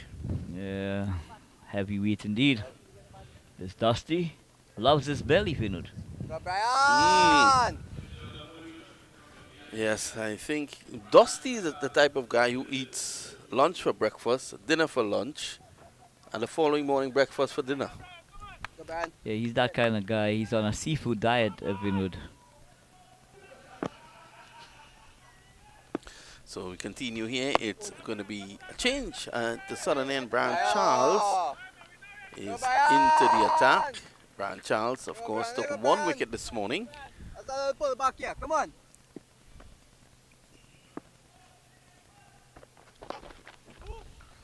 Good shot there by Savri. He went very deep in his crease. He was able to play it very late to get it away from the guy at a short leg, Simmons. And he got it fine. Manik had to run around. Think it's time for Manik to come back? It's possible that there needs to be a reintroduction of one of the seamers at least. But the challenge for skipper Darren Bravo at the moment, his bowlers is bowling on both sides of the wicket. I think that is really proven to be, a challenge at this stage. They're not really bowling that consistent line and length. Forward. So he's really forced now into a more defensive ploy than any other thing. Well, we're getting a message out of Azad Mohammed out there in Orlando. Azad, a very avid viewer of and listener of West Indies cricket, and of course a coach across there in Orlando. And Azad is saying that the bowling has been a bit, since this morning after the initial burst, has been a bit inconsistent, and you're making that same point, Anil. 128 for 3, Trinidad and Tobago made the fight here. As you know, Anil, you've been around the Red Force setup for quite a while, and at Brian Lara Cricket Academy, the best day for batting on this trip is the second day. Yes, indeed, and that's why this morning with the layering of live grass on the wicket, on the pitch, a lot of people were very subdued in terms of what decision to make, if they, in terms of the toss. But one has to remember that the history would have shown when you get into the second and third session of day one, it really becomes a batting paradise.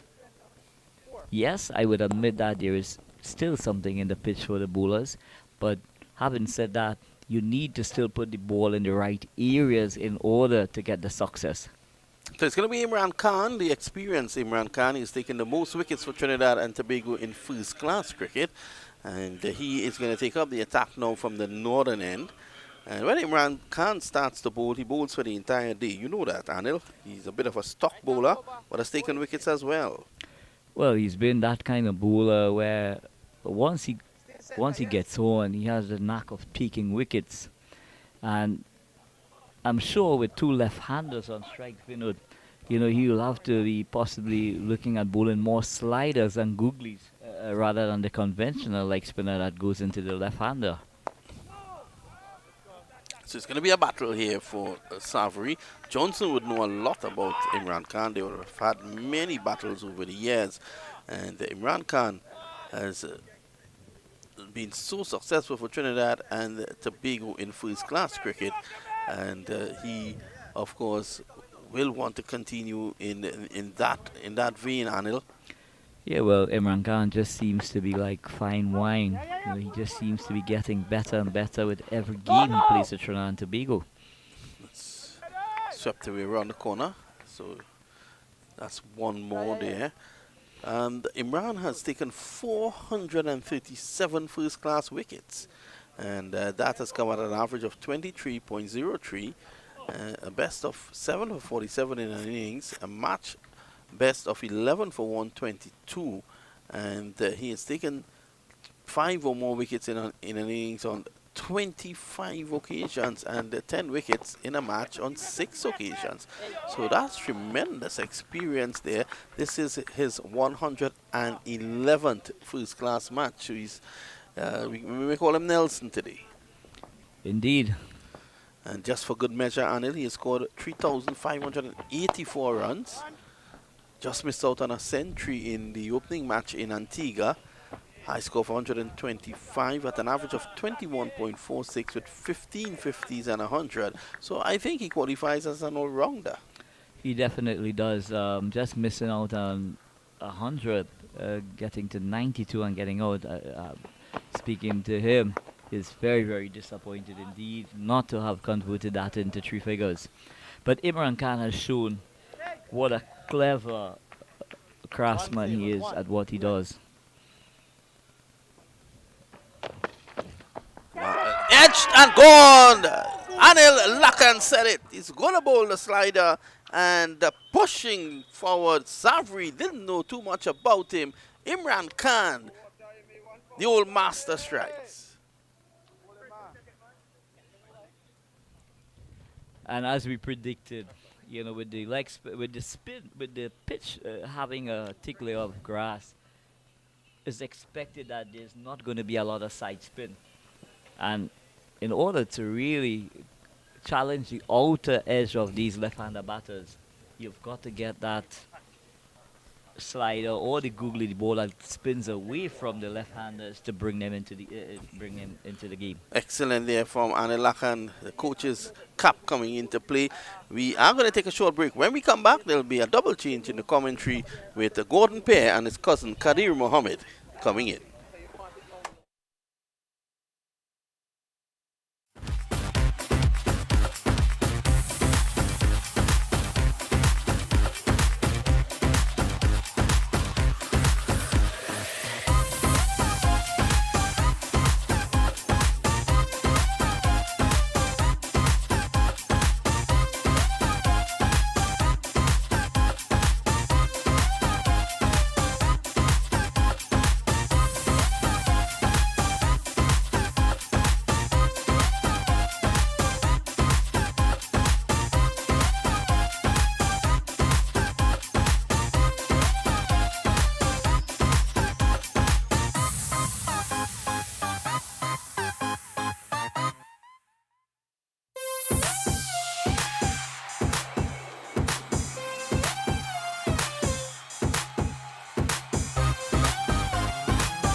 Welcome back to the Brian Lara Cricket Academy here on day one of the round three clash between the Happy Eagles and the Trinidad and Tobago Red Force. The Happy Eagles, they are 130 for 4 this morning. Red Force, they chose it correctly and inserted the Guyana Happy Eagles As we see the new batter coming in, Anthony Bramble, yet to face a ball as just before the water break. Imran Khan coming in and getting the breakthrough after a good partnership between Leon Johnson and Savory. I'm Gordon Peer together with Kadir Mohammed. Kadir, a very interesting first period after the lunch break. Yeah, definitely was a good one for Guyana in terms of runs. They were able to score 70 in that first hour after the lunch period. Both Johnson and Savory able to score easily, but a timely breakthrough by Imran Khan. And now this just might be a way back in for the Red Force. Well, the door has definitely been open. Anthony Bramble, he comes in. He'll have to resettle. He'll have to get accustomed to the conditions out here. You're seeing that Leon Johnson and Savory had a plan that was before lunch. They spent some time in the middle, got accustomed to the conditions, and then after the luncheon break, they came out. You saw the aggressive intent. Leon Johnson racing to his half century in regional cricket. A very good-looking half century. Oh! Lovely. Lovely. Lovely, Charlie. Lovely. Yeah, that one, they're just hitting the pad, seeming to go down the leg side, a bit high as well. Brian Charles, he has the good figures of 37, 1 for 37 from 12.4 overs, make that 12.5. Yeah, good holding job by Brian Charles. Very economical is Brian Charles. This now is going to be an even more crucial partnership, Bramble and Leon Johnson. And I think if the Red Force are able to pick up the wicket of Leon Johnson, that would certainly give them a way back in this game. That's the end of the Brian Charles over. 130 for 4 after 46 overs. Yes, so Salvi going for 44 there. It was a well-played 44, a well-constructed innings. He faced a number of deliveries, over 100 deliveries for his 44. It was a patient knock, a knock that was in due season. Just when the Trinidad and Tobago Red Force seemed to have gotten themselves on the upper hand, he was able to just quell that fall of possession of wickets, as we see Webster looking to continue from this end. They brought him back just that one over of spin from Imran Khan, where he got that wicket, and now there's back to the seamers. So it seems to be the plan from this the northern end. The seamers would operate. He's up against Bramble, facing his first delivery. It's a wide delivery. The batter just able just to see it go into the gloves of the keeper. Yeah, back on the attack, Darren Bravo. 2 slips, a gully, backward point, extra cover, mid-off, mid-on, and fine leg. So, looking to put some pressure on the new man, Anthony Bramble, and we know Bramble usually plays in one way. Likes to get after the bowling. There's a beautiful drive. The only running to do will be to retrieve as he gets off the mark in commanding fashion there. Beautiful on drive there. Just straight back pass, but down the on side of the pitch. And it was into the boundary fence for 4. Good looking 4 runs there. Bramble on the way. Yeah, good looking shot from Anthony Bramble. Pitched up delivery from Webster. And Bramble is off and running. He's back and banging it into cover. It's going to be close. Single. Had he hit, he definitely would have been out. Very chancy single there. Bravo just a shimmy to his left.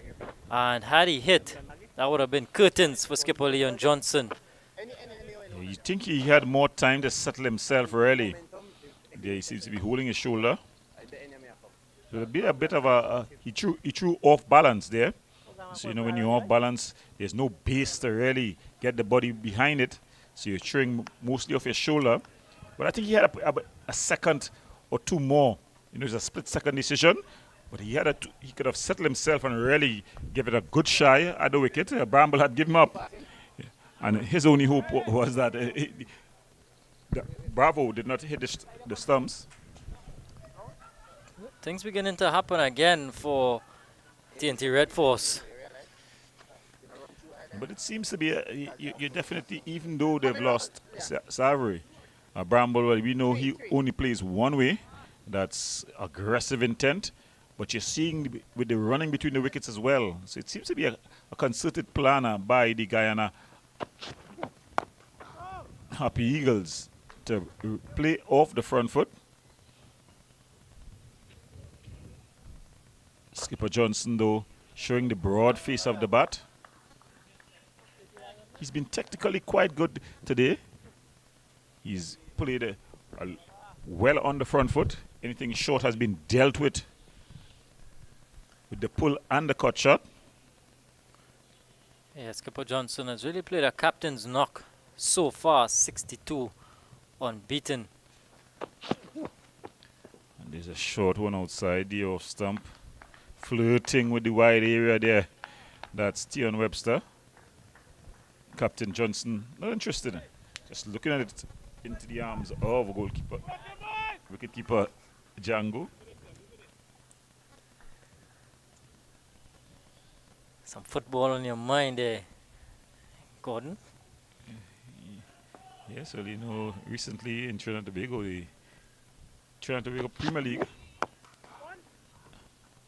has been started. A bit of a fumble in the field by Mohammed. So that brings another Tion Webster innings to over to an end.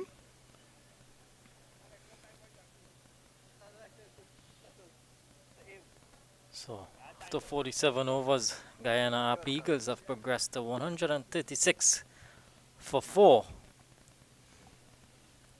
Anthony Bramble just came to the crease. He's on 5. He's going to be facing up to Brian Charles once more. This is going to be a very interesting battle. We know Bramble loves to play on the attack. In fact, it's the skipper who's going to be facing up. So it's going to be Leon Johnson.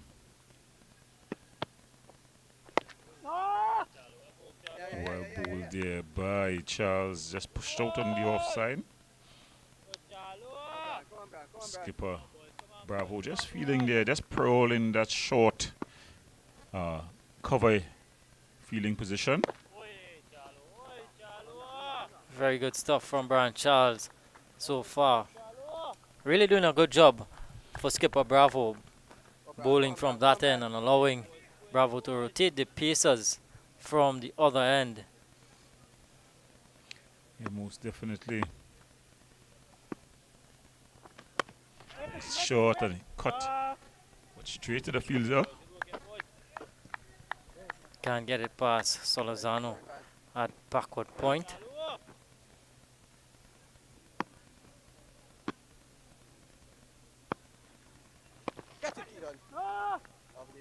Still looking for wickets here. Darren Bravo still on the hunt.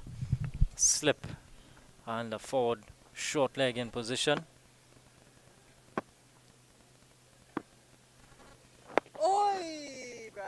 Another good delivery from Brian Charles.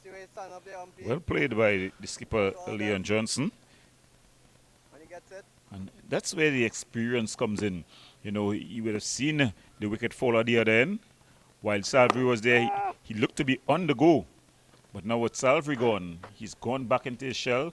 He's brought out the broad bat, where you can see the maker's name, playing the ball straight back with a straight bat. So at the end of that over, though, the Guyana Happy Eagles, they are now 136 for 4.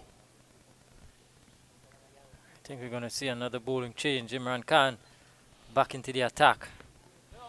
Well, he got the breakthrough.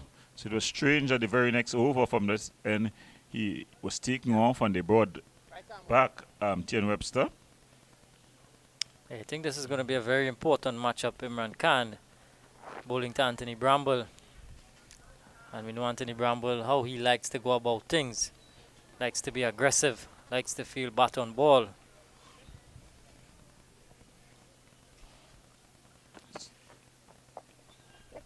Good delivery by Khan. Good fielding there at slip.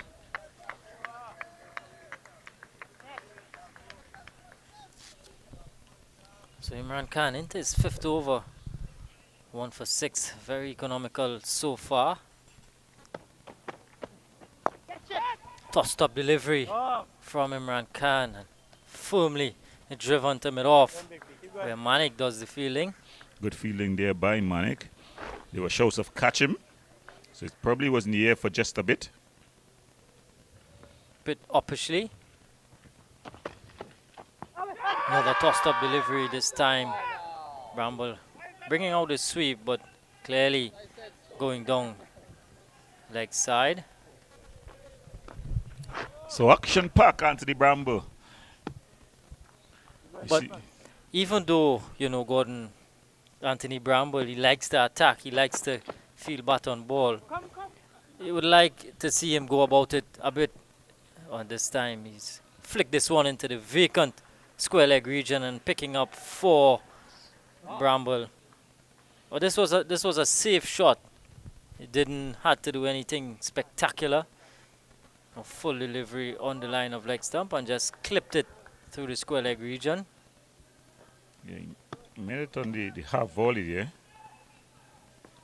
I was just able to flick it through the mid-wicket region. Square now, right? Here? Big B. Square up. What? So Khan trying to get this breakthrough here. Ah, it's a very close. It seems to be sliding down. Over. Yeah, gotta look at the keeper. Hit him outside. Yeah. Bramble pulling out his sweep once more. Not making any contact. And the umpire was in favor of that. So just 4 runs coming in the Imran Khan's over.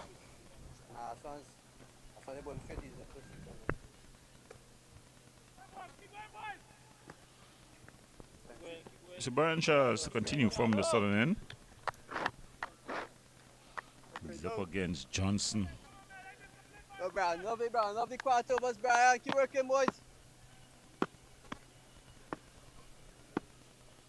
Oh, yes, man. A loud appeal and the finger goes up.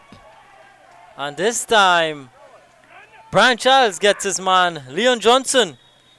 As we take a look at this one again. Pitching and straightening a bit.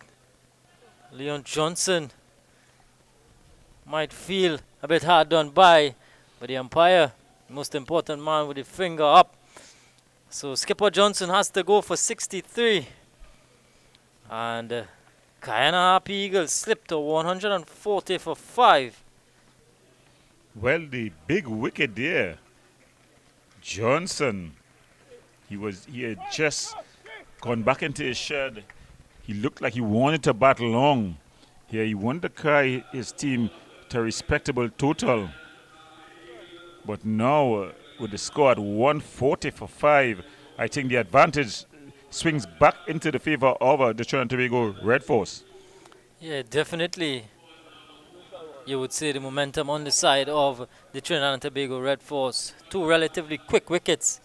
And the 2 set men, both Kim Savory and now most recently Leon Johnson for 63. So 2 relatively new batsmen. Kevin Sinclair, the new man for Guyana, coming in ahead of Kimo Paul. So we know Kevin Sinclair, he has some batting ability. Well, he's no mug with the bat. You know, the Guyana Happy Eagles when you look at the batting lineup, full of all-rounders, Kimo Paul, they got Mario Shepard not playing in today's match, you know, so they can bat. Yes. So recently, even in South Africa, where Muti was able to bat really almost a match saving. Well, it really was a face saving in together with Jason Holder. You know, so they have lower order batters who can bat. But of course, Kevin Sinclair coming at 7 will think that he's scheduled as an all-rounder, a genuine one at that. Yeah. Well, I think Kevin Sinclair started off as an opening batsman. So he has some ability with the bat. But just like Bramble, he likes to get after the bowling. But it's a totally different situation here. Yeah. I think this is where the mettle of the Guyana Happy Eagles batting lineup will be tested, because the batters from here on in, they're all aggressive batters. They're not going to be showing that broad face for too long. They're going to be pulling out the shots. Yeah, and I think this is a period where Guyana need to just go about it smartly. You don't want to play too much shots and then just, you know, give it all away. And this is good from Charles again, attacking Kevin Sinclair. Yeah, he's been bang on the money here for his team, for his skipper, Darren Bravo. 37 runs for 2 from 14.4 overs. Sinclair gets off the mark, thinking about 2. Good feeling from Solozano, limits it to just a single. Sinclair off the mark.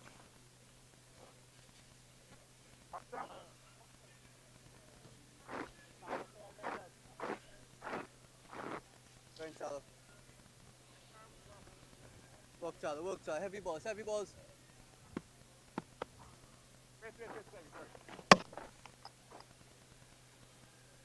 Just pulling away. The stumps was disturbed. Bramble, they're just pulling away. Stumps disturbed. The umpire, those signals a dead ball. No appeal, no controversy by the fielding side. So I guess he pulled away in time. Always something very dangerous to do. When would you pull away as a batter, Kadir? Well, you have to pull away before, I think before the bowler gets coiled, right before he delivers the ball. Yeah, that's the end of a successful over there by Brian Charles. One when he got the important, vital wicket over Leon Johnson, getting him LBW for 63. And, you know, in the game, there are moments in the game, and I think that was a very important moment in this one. Yeah, definitely a huge wicket in the context of things. Skipper Johnson played a good hand for his team, came in with his team in a spot of bother. Him and Kimmel Savory forged together a nice partnership. I think it was 80 odd. Yeah, it was a good partnership, and you'll be looking to push on a bit more. And I think at the regional level, I think that's the problem with batters at the regional level. You know, they don't push on, and you don't get more than one good partnership. You know, 100 plus. What you normally get is a 50 partnership here, a 60 partnership here, but they're not consistent. You saw they lost 3 quick wickets to start early on, and then 2 now here. So a bit of a rebuilding process in phase here. Imran Khan, he'll be looking to disrupt that.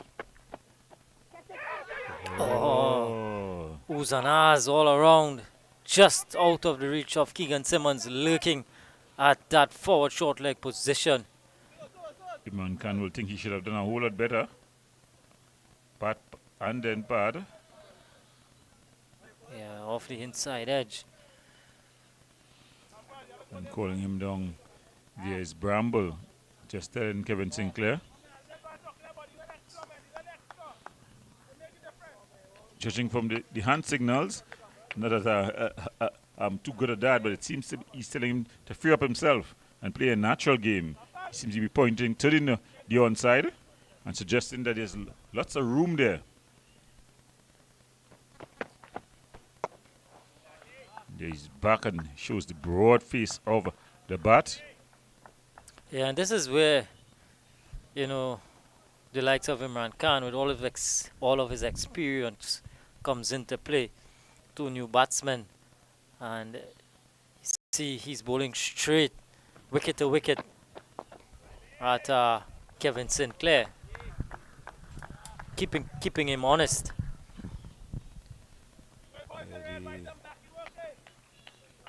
Very important phase of play here.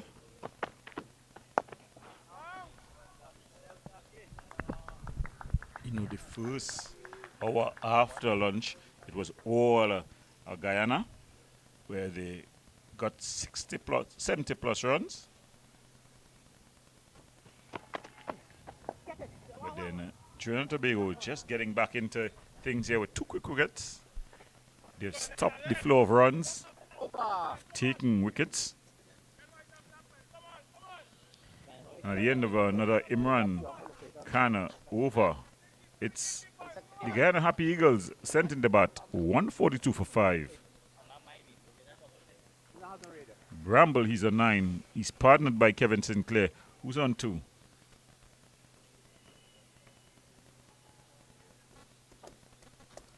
One overs gone. 142 for 5. Brian Charlo. And again, Charlo. And again. So Brian Charles again operating around the wicket. The right-handed Sinclair. And again, Charlo. And again, Charlo. Sinclair taking a look around the field. He looks he'll be seeing a loud appeal. Not out, says the umpire. Yeah, that one just sliding across. Sinclair. Well taken by Django. Yeah, that's a good delivery.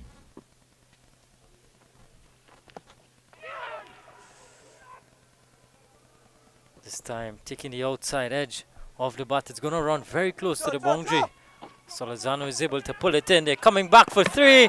And it's very, not out, says the umpire. Close. Good chase from Solozano. Good arm as well. Good return.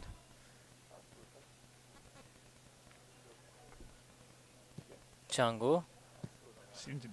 He seemed to have gotten home. It's too close to call from the video evidence that we've got, but it seemed that he was home. So 3 runs, the result. 145 for 5. Brian Charles causing some problems from around the wicket. The reverse sweep there. Both right-handers. By Bramble.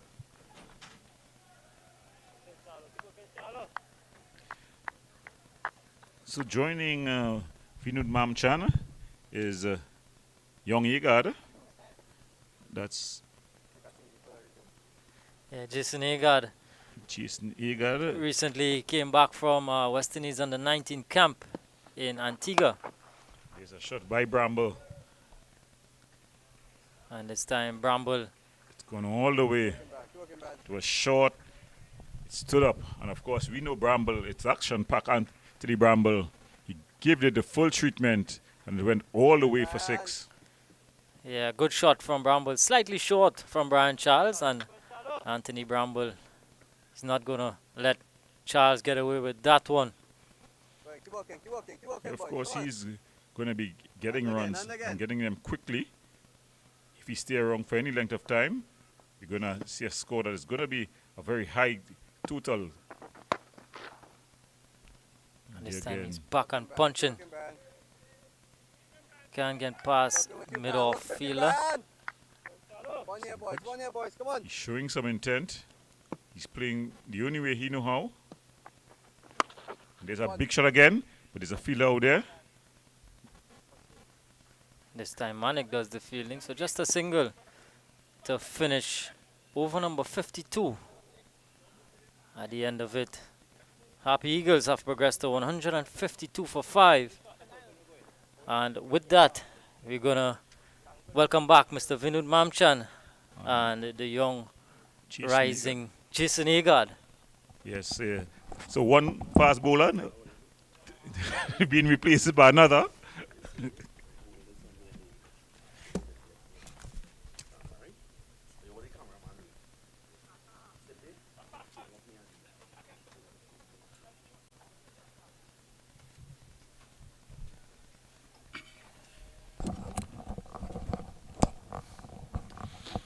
Thanks a lot, Kadir. And of course, Gordon. Gordon, I don't know if Kadir ever was a fast bowler because I heard Gordon said that one fast bowler replaces the other as this delivery is just pushed down just forward of the man at forward short leg, which is Keegan Simmons. Well, we're very happy to be joined by young West Indies under 19 prospect, and that's Jason Agard. Agard, of course, just came back from Antigua in that West Indies camp. And whatever he learned there seems to be working immediately. He did get Darren Bravo, the Trinidad and Tobago Red Force captain, this weekend playing for Victoria. Welcome, Jason. How are you? I'm good, thanks for asking. And tell us about the experience in Antigua. Well, it was a bit of a culture shock, to be real, because, here in Trinidad, you're not really allowed to make mistakes on the fly. So it was, a learning experience, and it was also shocking to know that you're allowed to make mistakes and be able to learn, in a environment where you're just free to learn, as I would say. Of course, Jason Agard, I've known this young man since he could walk, playing for South. He came through the ranks, South under 13, South under 15, Trinidad and Tobago under 15 as well. Now he's in the ranks of Trinidad and Tobago under 17 and under 19. You said that what you took away from that camp was that you're allowed to make mistakes, but the important thing is learning from the mistakes. Who are some of the coaches that would have had a big impact on you whilst you were in that camp? Well, I was working with the fast bowling coach, Ron Clark, for majority of the time. So, the main thing I took from his coaching was, really running mechanics, because, looking for efficiency through movement. So that was the most important takeaway for me. Yeah, well, it's all about the mechanics. And one man who had the mechanics well was Mikey Holding. And the Gordon Pair, who is one of our commentators, played for North as a fast bowler. I don't know if he had the mechanics right or he had to be sent to a mechanic. But we have the young man looking forward to going on that West Indies team to the World Cup. I'm sure that's the goal. Yeah, obviously the goal, but a lot of hard work has to be put into that. You can only work on God's time. Yes, of course, Presentation College student. Pains me to say that, but he goes to Presentation College. And, a word on your dad. Alwyn Agard has always been a tremendous support. I always see him with you. In fact, I think he has seen more cricket than even you. He's always there. A word on him and the effort that he has made in getting you to where you are at this point. Go on, Brian. Yeah, so just a word on your dad, Alwyn Agard, the work that he has put in. Well, as my biggest fan, also my biggest critic, so everything that I do, it's always some feedback on him. So every opportunity he gets, he always tries to point me in the right direction, and it's been working flawlessly. So he's obviously the rock for my progress in cricket, and I thank him. I can't thank him enough, honestly. Yeah, he has done a tremendous job, Alwyn Agard, always there as a parent, and it's so important that the parents are with the kids, in their development, and Alwyn Agard is the top of the line when it comes to that. I remembered for the first time I saw you, you were actually in a training camp with Anil Lakan, also known as Dungi. He's known as Dungi in Trinidad, and he took a team to Canada, and the guys were calling him Dungi, and he said, no, my name is Daungi. But that's the fun we have with him. But he I actually saw you there, and then you just moved from strength to strength, different coaches, and now you're at a level where you're looking to take off. I know Kelvin Williams would have done a lot of work with you as well. A word on Kelvin. Kevin Williams, a bit of an intimidating figure, but once you get to know him, you can ask as much questions as you want. I think with Kelvin, he's also a guy who likes to work his mechanics, so most of the coaches has came to me with that. So that's about it. Well, we want to wish you all the best. You have a game tomorrow against Southwest, South versus Southwest. What's the prospect for that game? Well, hopefully take as much wickets as I can, and playing for Southern, obviously I want to win. So. Well, we want to wish you all the best, Jason Agard, as you move forward in your career and continue to do Trinidad and Tobago proud, and also South. You can't forget South. Yeah. You've heard it there from Jason Agard, a young star coming up, and we want to thank him for spending some time with us here this evening.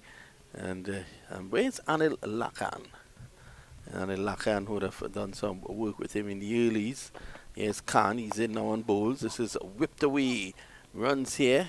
They take one, and they're going to go back for two. So Bramble is not an easy customer. He takes the fight to the opposition, and he's doing this here. He is on the 21 of 19 deliveries. And Imran Khan continues. He has taken 1 for 17. And tomorrow, interzone cricket will be played here in Trinidad and Tobago. And the young Agard was just saying that his team South will be coming up against Southwest. And if South wins that game, they're into the semi-finals. And I'm sure he's chomping at the bit to show what he learned in Antigua. So it's been a total pleasure in having him with us. We want to thank him, and we will be joined at the end of this over by Anil Lakan. Well, Anil Lakan seems to be lacking, and no, he's here. I just got a message, when to get him. Well, one of your young charges, I was just speaking to Jason Agard, and I was telling him the very first time I saw him was in your camp at Gandhi Village in South Trinidad, and you must be proud with the way the young man has progressed. Well, he has definitely come on by leaps and bounds. He had the distinction of playing zonal cricket at a tender age of 10 at the under 13 level, so he had an excellent run in terms of his development, and I'd really love to see him kick on. Yeah, he's a young man with a bright future. Driving this time is Sinclair. I was speaking about Anthony Bramble, and he normally will take the fight to the opposition, and he's showing that 22 of 20. Yeah, he's a no-nonsense kind of guy. He likes to feel the ball in the middle of the bat. So Sinclair, the all-rounder, is in there already. Kevin Sinclair. End of the over from Imran Khan. He has taken 1 for 18 of 8. And 159 for 5. But Anil, what do you think would be a good score given the situation of this innings right now? Well, looking at the RPO in terms of what has transpired thus far, I would think that anything above 200 is going to be a big ask. Yep. So if they can get up to 200, at least it gives their bowlers something to work with. But as we keep seeing, this track, as the match progresses, the best time for batting is on day 2, going into day 3. After that, the spinners can come into their own. Now, with the green tinge that we've seen here, in and out. Trinidad and Tobago Red Force continues to floor their chances. And this time, Tion Webster, who would have been on the wrong side of catches being dropped earlier on. And this is a big, big, big chance. That should have been taken on Anil. Yeah, you want to get rid of like Bramwell, because the longer he stays there, I'm sure he's going to do some damage. But he has shown that 22 of 21, and you must feed it there for Brian Charles. Brian Charles has been doing a fantastic job as skipper. tireless worker, Brian Charles. And he's asked to do what we call the stock bowlers rule in terms of holding up one end, and at the same time he has that opportunity, he has to take the opportunity to create wickets as well. So at this stage here, that's a chance that goes up begging, and we'll only have to wait and see, how costly that miss is going to be. Yeah, it was definitely should have been taken. It was an easy catch at full slip, really. And I think he was caught unawares, because if you look at the replay, the ball actually passed his hands, so he reacted late and struck him on the thigh. Yeah, I felt that. Look at the replay here, Anil. So it was through him even before he could have gathered his hands together. Well, Bramble, though, to his credit, went very hard at it, as he normally does. No, which means it would have flown off at a good pace. And that might have also caught Webster.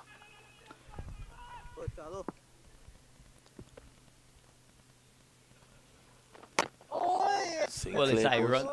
Yeah, Sorry, it's ironic that you've made that statement, Vinod. And the reason why I'm saying that is because these guys should have been prepared in terms of the manner in which he goes hard at the ball, possibly just take a step or two backwards in order, to be able to gauge the ball and get to grasp it, in your hands. But unfortunately, another chance goes a begging. And with the runs at a premium in terms of scoring, you really want to try and shut out this kind of Happy Eagles team for the least you can. Well, Darren Bravo is calling on his men, and he knows that if Trinidad and Tobago could defeat the Happy Eagles here, they could stand a really good chance of winning the regional title once they continue to play good cricket at home. Swept away for 4. Bad line there by Imran Khan. So Anthony Bramble continues on his merry way.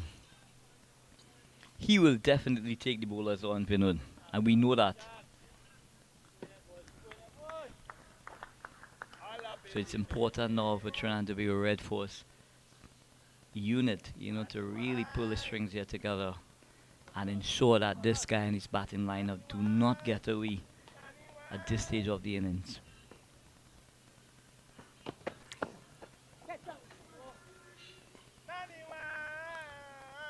Well, Darren Bravo is singing out there. He's singing Nanny Wine. Do you know that song, Anil? I do, Vinod. It's older than I am. Have you ever seen Nanny Wine? Never. 164 for 5. So it's entertainment all wrong. Darren Bravo is that type of character.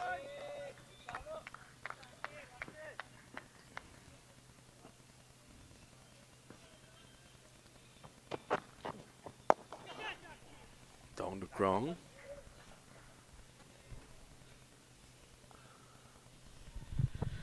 So Imran Khan continues to wheel away. Just in the previous over, Keegan Simmons had a half chance that I felt that possibly could have been taken. He just seems to have reacted a bit too late.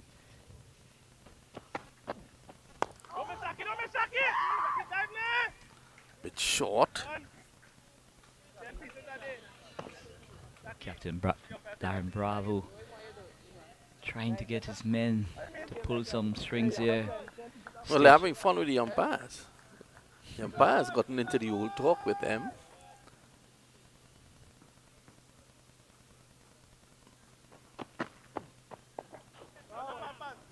Good feeling there at for short leg by Keegan Simmons. Keegan took a magnificent catch today. Yeah, to get rid of the likes of Matthew Nandu was a screamer.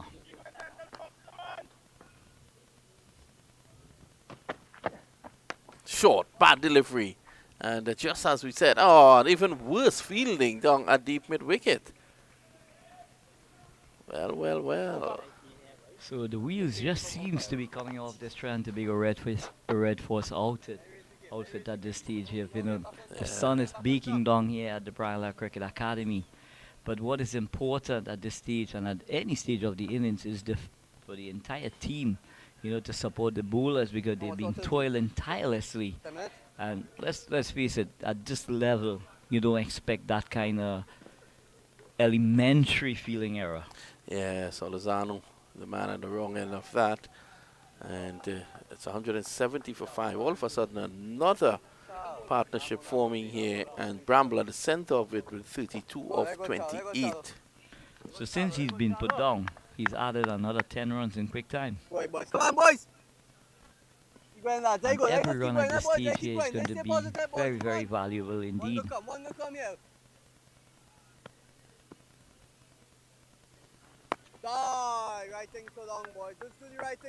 Oh, the spinners are going to get into this game, Vinod. But I don't see them getting much purchase on this trip. Possibly, maybe tomorrow, late afternoon. And I'll tell you why I say that. It's because... Chance for run out.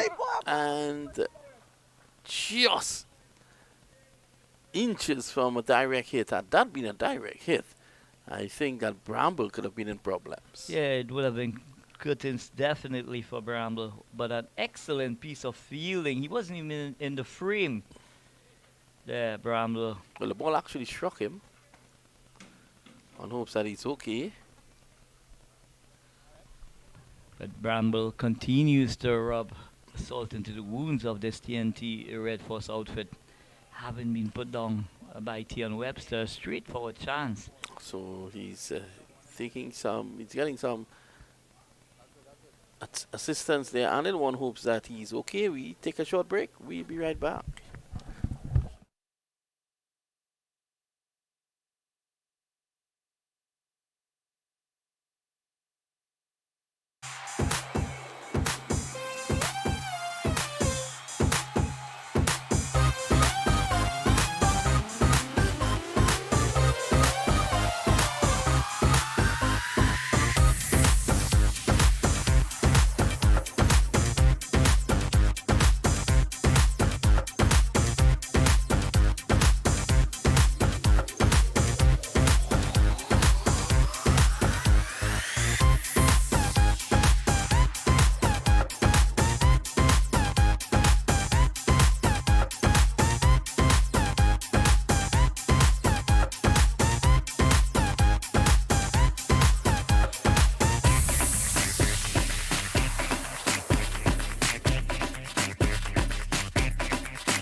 So we're back, and Anthony Bramble seems to be okay now, as I'm here with Anil Lakan, and there you can see Roland Butcher, West Indies coach, the first black man to play for England in Test cricket in 1980, and the Barbadian played for England.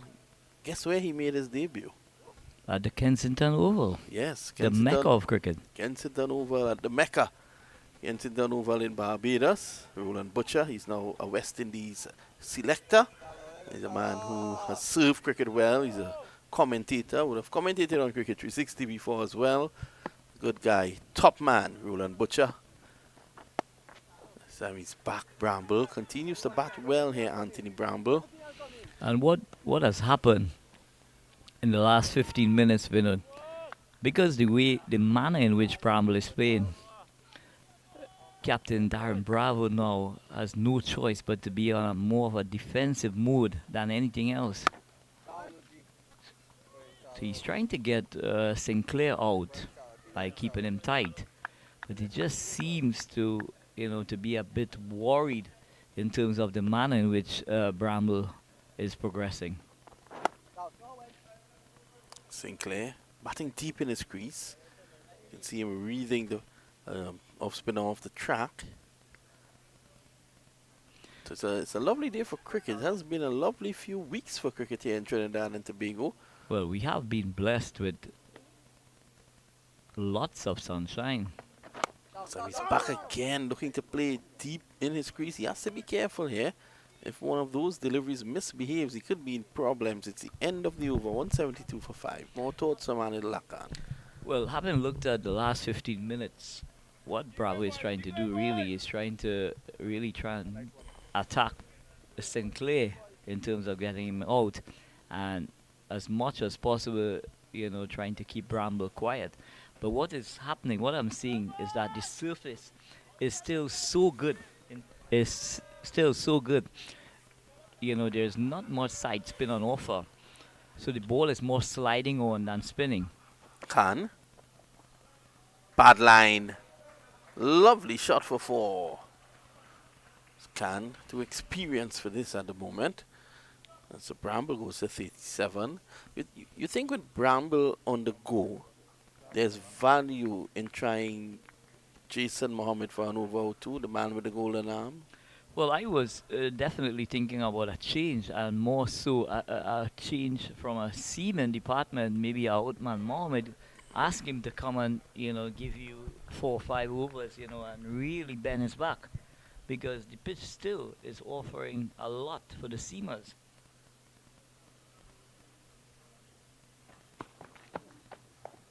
So he's back and cuts well.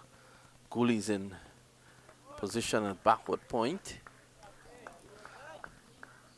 So good crowd on hand here to look at this game. It's surprising that the people have come out. You were just now in the stand that is open here at the Brian Lara Cricket Academy, which is the northwestern stand. And you can hear a lot of noise coming from that area. Yeah, the game is well attended, and we must also take into consideration as well, it's midweek, so a lot of people is at work, and those people who are here are really die-hard, cricket supporters. Well, the Trinidad and Tobago Cricket Board has been using their social media handle to really promote the game. It's showing people are turning up now, and this is first class regional cricket, so you don't really expect a big crowd. People say that some people are not showing up to these first class matches because of the quality of play, because the board is not promoting it as they should. But there is, even in India, with the Ranji Trophy, the crowds are not big. Force off the back foot. He loves to play off the back foot. That's 4. Too short from Imran Khan, and look at skipper Bravo. He is down on all 4s. Too short. He was back, and with quick hands gets it through the offside. It's the end of the over. I was making a point, Anil, that in this, I went to a Sheffield Shield match at the Allan Border Oval in Australia. It was Queensland, the home team, against Western Australia, and they had the Marsh brothers and some other prominent players involved in the battle, and it had about 3 people, a man and his dog and myself. So you can't say quality, because Australia has shown quality cricket. It's just that there's so much cricket now that really the diehards might be the one coming out to look at a regional cricket match. I was looking downstairs during it. I saw some of the people in the stands that I know, they are really die-hard cricket fans, and it reminded me of a long time where they came with their coolers and their bags and stuff, for a day at the cricket. And it just reminds me, of what transpired, many moons ago at Guacara Park. With, lots of families and friends, getting together, bringing their coolers, bringing their roti and whatever, Bramble pulls out the broom.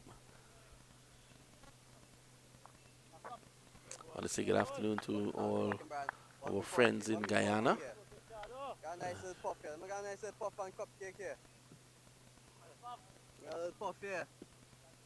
Yeah, it's Charles to continue. Ike! Imran Khan diving, showing his youthfulness is still very evident. Ike! Shouts of IK. Brian. So Charles is going to go over the wicket now to Sinclair. And Sinclair seems to love to play off the back foot. He should be pitching the ball up and get him onto that front foot. And with the ball sliding on as well, not much side spin on offer, you'll want to try and challenge that outside edge. No. Oh, that's a good shot for 4. Manik, it is. Can't stop that. Into the boundary. Was it Uthman Mohammed? And that's 4 runs. So over pitch. So he has the idea. He wants to get him on the front foot, but a lovely shot indeed. Playing it just under his nose. So that's 4 more. So I'm sure people in Guyana are logged on to the stream. There's a match in Guyana at the moment. And that's Windward Islands against Jamaica. We'll bring you up to date with that shortly. But here at the Brian Lara Cricket Academy, Guyana sent in to bat at 186 for 5, 2 for 56, Brian Charles, 1 for 37, Imran Khan. And I want to say, good evening to everyone in Guyana. I'm sure the Guyanese, they love their cricket. Also want to say, on the stream you can see guys like Leonard Archiba out of New York, a commentator there who follows the cricket very closely, Lenny Archiba. And Lenny's a big supporter of Trinidad and Tobago. It's a pleasant good afternoon to you, Lenny, and all your friends. Here's Imran Khan.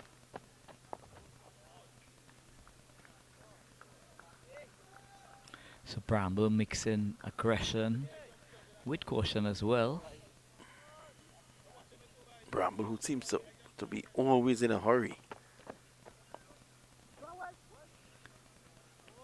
I guess you could say, Vinod, that Bramble by nature is very aggressive, and everything that he does, there's a level of aggression, which to me is not a bad thing.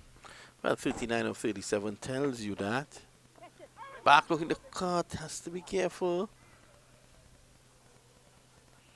Just trying to be a bit too cute there, trying to play that back cut, but a bit too close to him to execute that shot. So just taking a moment here to do some gardening is Bramble, possibly just trying to gather his thoughts. Well, just about 2 minutes to go before the tea break.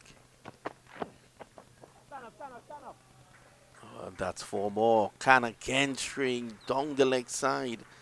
You would not expect this with such regularity from a senior bowler. It just seems to be not pitching as much as you'd like to in terms of his consistency. And every time that he's gone down the leg side, it's really a free hit because the ball is pitching outside the line of the leg stump. So there's absolutely no risk involved at all. Yeah, absolutely not. I mean, it's so far down the leg side. All he has to do is just help it around the corner. And long leg is very wide. I still see that he's employed in a very wide position. Well, that's a better line there by Khan. So just about 2 sessions finished now, Vinod. I could firmly say now that the Guyana Happy Eagles, they've really stick their noses ahead now. Yeah, they're on top at this point in time, thanks to this effort here by Bramble. Remember, they lost 3 early wickets this morning, and that's T. So at T, the Happy Eagles are getting happier as the day progresses. 190 for 5. Anthony Bramble, 43 of 41. He has wrested initiative from Trinidad and Tobago, and Kevin Sinclair giving good support on 16. On behalf of the entire crew, we want to wish you a happy afternoon, especially if you're in Guyana. We take a short break and we'll be right back.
Welcome back to Play After Tea on the first day of the West Indies 4-Day Championship. This match between the Red Force and the Guyana Harpy Eagles. Well, the Guyana Harpy Eagles are resuming on 190 for 5. Kevin Sinclair and Anthony Bramble, the not-out batsmen for the Harpy Eagles. As I welcome back Gordon Pierre. Gordon, a session in which the Red Force were able to pick up 2 wickets. 2 important wickets, but that partnership between Bramble and Kevin Sinclair have sort of wrestled the momentum back on the Guyana Harpy Eagles side. Well, welcome back to all our viewers in Trinidad and Tobago, the Caribbean, and the wider world. Very interesting match here. It was called to be a cracker, and it definitely has turned out to be that. You know, the first session was advantage Trinidad and Tobago, taking 3 for 60. But then in the second session is where the interest really started. You know, the first hour after lunch, 70 runs put on them. Johnson going guns at that point. Then 2 quick wickets, both Salvery and Johnson being dislodged. And at that point, it seemed like there was going to be a slide was going to take place. But Bramble and Kevin Sinclair, they've come together and they've put on a good partnership here, just putting back on the balance in the occasion here. So definitely, you know, this is what you want from first-class cricket. Interest. You see the pendulum swinging one way, then the other, and now the game evenly poised. I think with this last session here after tea, whoever wins this session will definitely have won the opening day here in the Day 1 in the third round match game between the leaders, the Guyana Harpy Eagles, and the third place team, the Trinidad and Tobago Red Force. It seems like it's going to be Uthman Mohammed. He's going to take up the attack from the southern end, and he's going to be coming in. Of course, the batters will have to start all over again. Kevin Sinclair, he's from a patient 16 from 39 balls. Anthony Bramble, going as only Bramble can, 43 from 41 balls. You would think it's a white ball game, but it's the longer version here. First-class cricket at its best. A very enthralling and interesting opening day thus far. And I think we can really expect this last session to continue in that vein. The fans have continued to come in here at the Brian Lara Cricket Academy as it's a work day.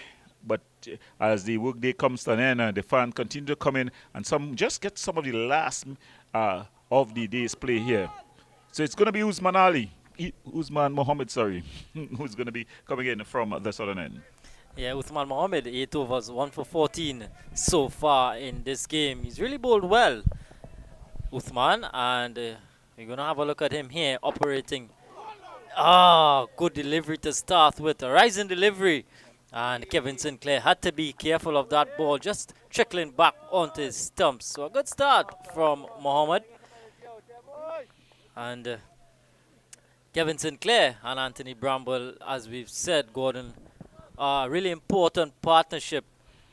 Bramble, 43 from 41, have really took the attack to the Red Force bowlers. He's definitely, he took just when the Red Force bowlers, there's gesturing down onto the pads.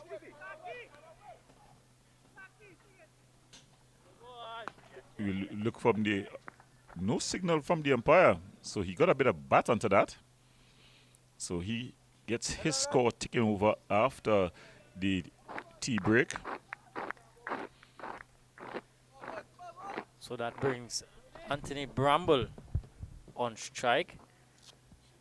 So Mohammed operating with 2 slips, a gully, a backward point, cover, mid-off, mid-on. A man posted at the deep backward square boundary, and a fine leg in Imran Khan.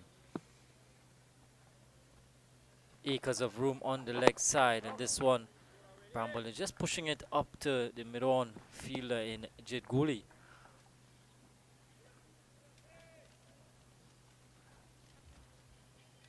So Mohammed had that early wicket of Tevin Imlak, caught by Tion Webster.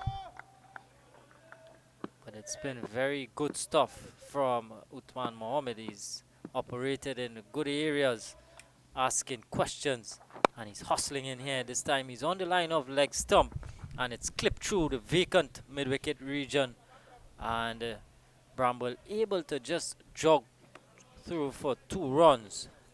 Yes, just straight onto the pads. You not want to go there, and you see a dog running on the field. So the game has not gone to the dogs, but a dog has definitely entered the field of play. As there you see him just trotting back off. You'll be probably wondering, what's all these players doing here? This is my terrain. Yeah, I think if he stayed on the field, he might be in danger when Anthony Bramble is on strike.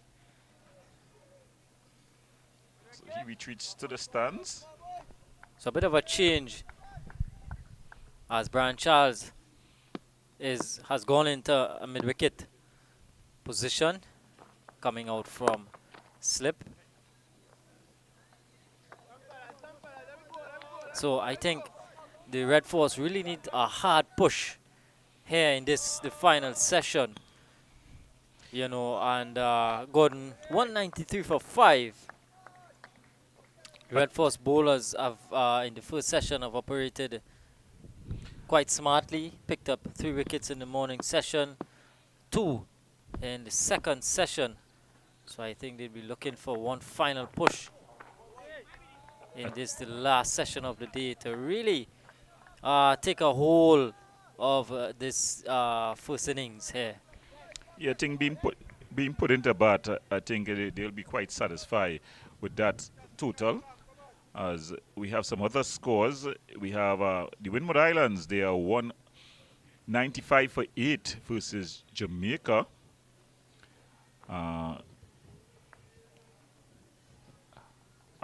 Alec Atinez, he's the top scorer thus far with 81. He scored 81. He was LBW to Mansingh, not able to get his 50.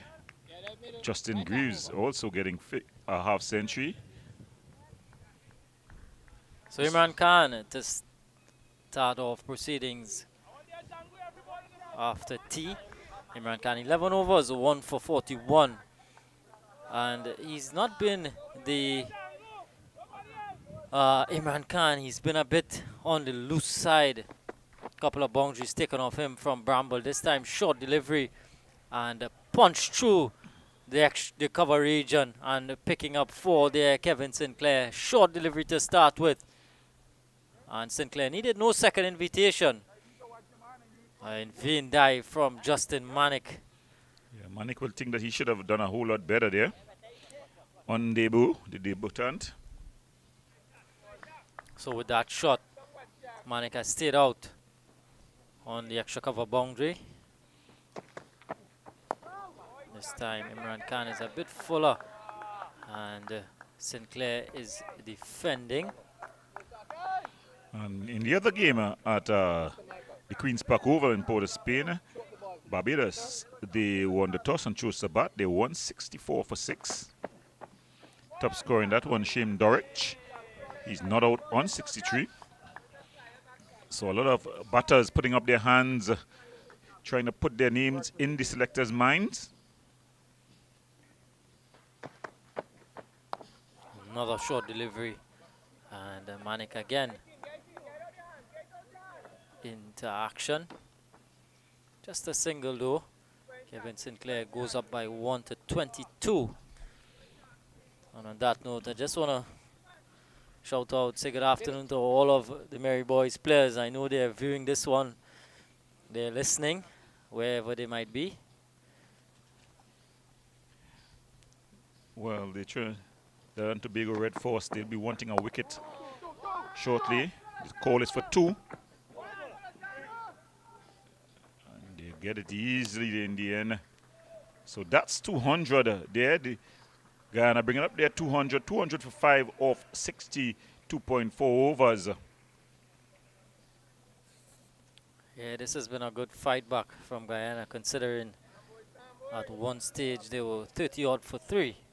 You know, so this has been a good fight back, led by skipper Leon Johnson.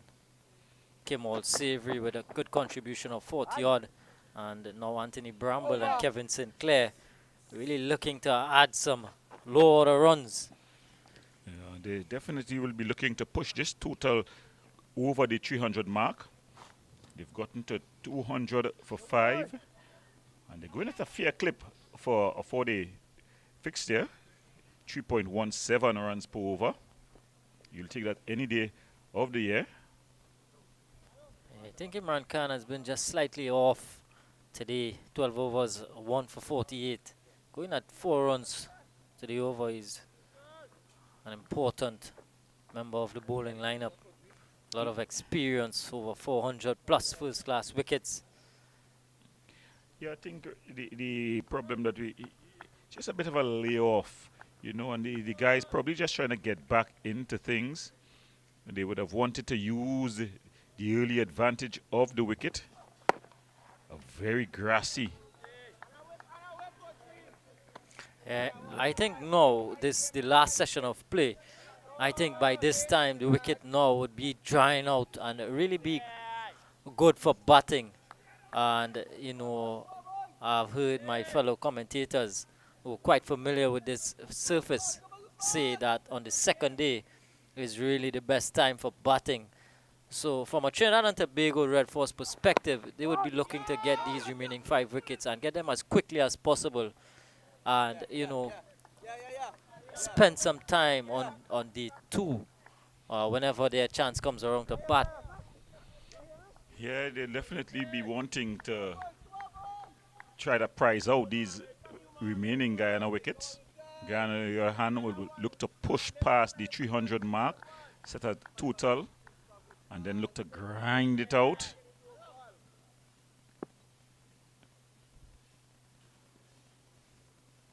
So Mohammad really steaming in. Good delivery again. No run, straight to Solozano. So I think this burst from Mohammad here might be a short, sharp one. You know, just after tea, he's been rested a bit, so he has some energy in the tank. So maybe just a run in here for about 4 overs, give it everything. Try and prize out a wicket or 2. And that's a short one. It's cut away. It's going to race away on the outfield here. It's into the boundary fence now for 4. So relieving the pressure there. It was short. It was cut into the ground. It got the favorable bounce. And after it bounced, it just ran away to the boundary fence for 4. So Sinclair adds 4 more good-looking runs. Yeah, forming a nice partnership here, both Anthony Bramble and Kevin Sinclair. Sinclair going up to 26. 49 deliveries. Straying in line there, but he has protection. And Khan is just going to pick it up there, down at fine leg. So the score ticking over at a fair clip. And it has been the mode of operandi for the Ghana Happy Eagles. After each interval, they've come out a bit aggressive. We saw that after the lunch break. Yeah, both Bramble and Sinclair put on 65 so far. Valuable runs, you have to say. Short, and he just pulls it away. And that's going to be 50 for Anthony Bramble. Flat butted into that vacant mid-on region. Yeah, he raises his bat. He acknowledged the applause of his teammates. Bramble. That's 51 in 48 balls.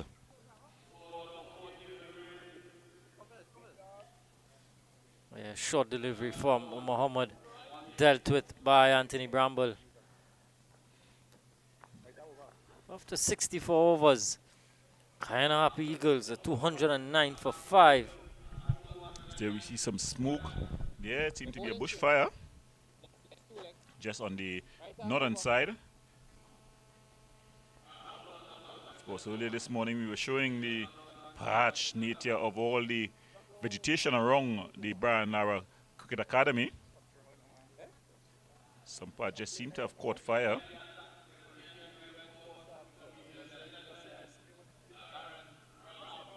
So bowling change for Red Force.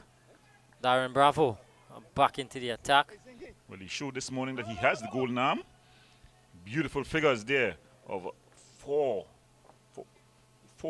overs, 4 runs for 1 wicket. I think an out and out frontline bowler will love to have those figures. So he's probably looking to get a breakthrough here. This partnership going along at a merry clip, and they've definitely come out with some intent after the tea break. So it's Bravo. Short, and he cuts it behind the point region into the boundary fence for 4. And another boundary, runs leaking for the Trinidad and Tobago Red Force. Sinclair this time getting in on the act, cutting this one behind Solazano at backward point and picking up 4.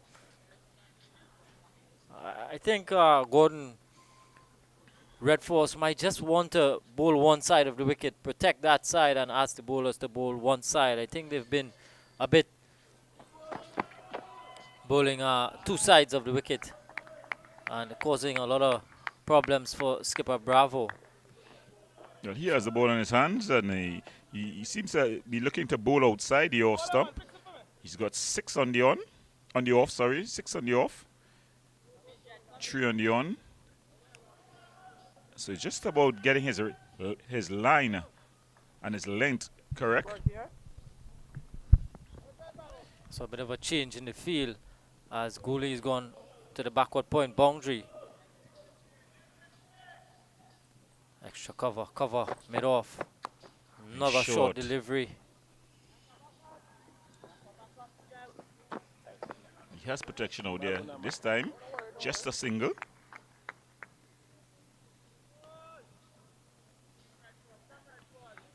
With Bravo bowling at a fair clip. I think just a bit too short. Bravo. I think he's knocking on the selector's door here.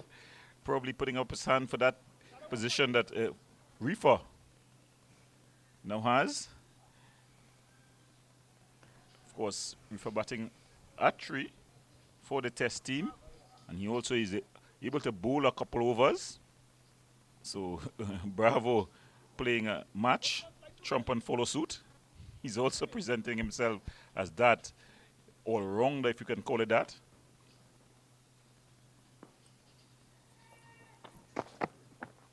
Oh, that's a very good delivery. They're swinging back into the batter. Bramble just leaving it alone outside the off stump. He'll want to start all over again. I always remember my coach in school, he would tell you that after you got to your milestone, just reset yourself and look for the other milestone. They'll want to get as many as they can here. They've done a good job thus far. They'll know there's a whole lot. And he's down on one knee and sweeping it on the onside.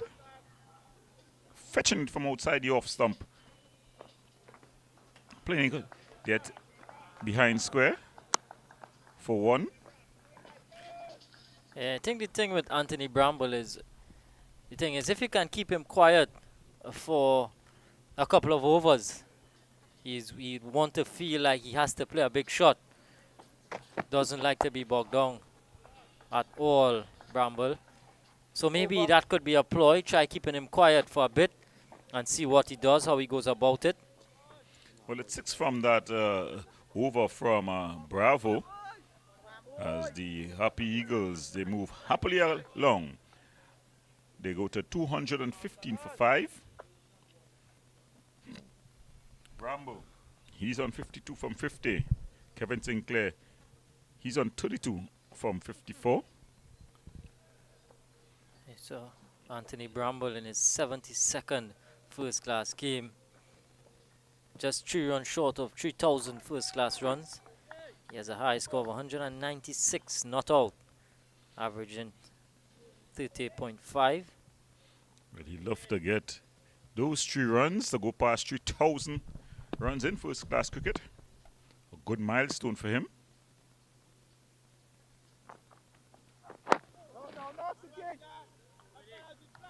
Mohammed again steaming in from the southern end.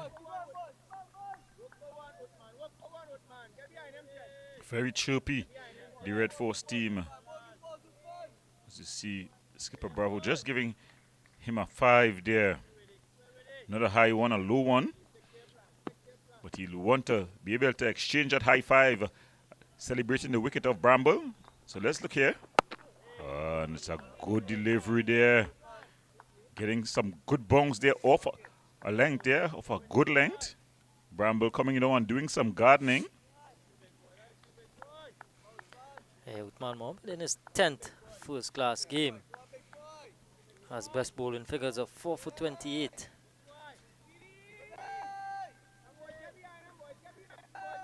So we're hearing chants of get behind him, ringing out from the Red Force players. Really looking for a big push here. And he's driving it straight back past the bowler and down to the boundary for 4. Gorgeous looking shot from Anthony Bramble. Pitched up delivery. And presenting the full face of the bat. The umpire had to duck. He was in spot of bother for a moment. Trickled beyond the boundary for 4. Good looking shot. Bramble in his usual self. Looking to be aggressive. He moves on to 56 of just 53 deliveries.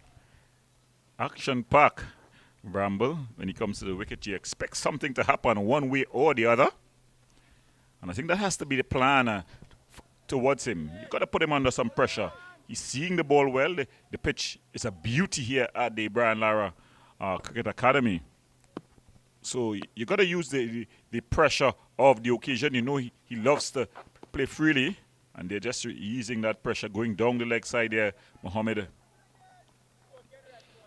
You want to force him to play, give him a couple deliveries in good areas, and keep him quiet. And he'll become like a caged lion. And he'll look to do something. And you'll hope that in trying to release the pressure, that you're able to get him out. Yeah, I think that should be the plan from the Red Force bowlers. Just try to keep him quiet for a bit. You know, he would definitely want to come after you.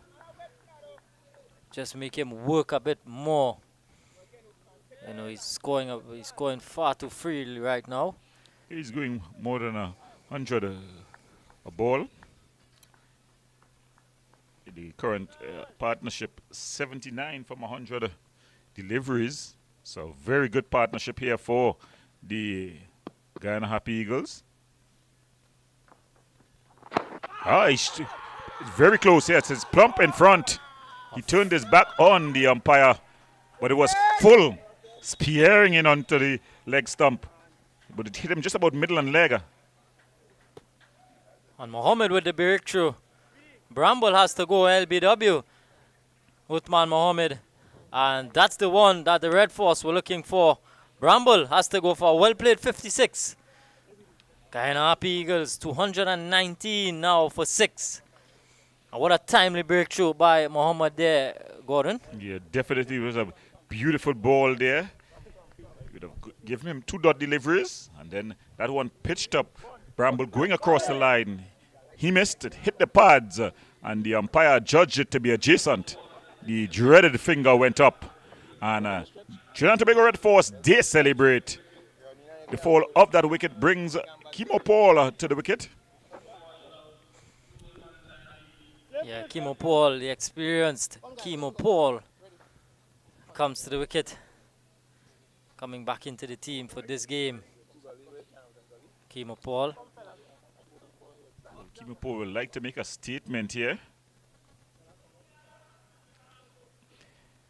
He's definitely one who has made his name in the shorter version of the game, but he'll want to make his name here in the longer version. He's had some injury problems, but we know what he can do. So that was the end of the over from Mohammed there. And it's going to be the skipper, Darren Bravo, who's going to continue. Here he's into his 5th over.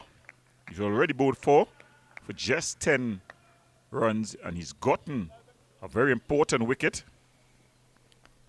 So with this particular field set here, a slip a gully. Well, there's two players in relatively close proximity.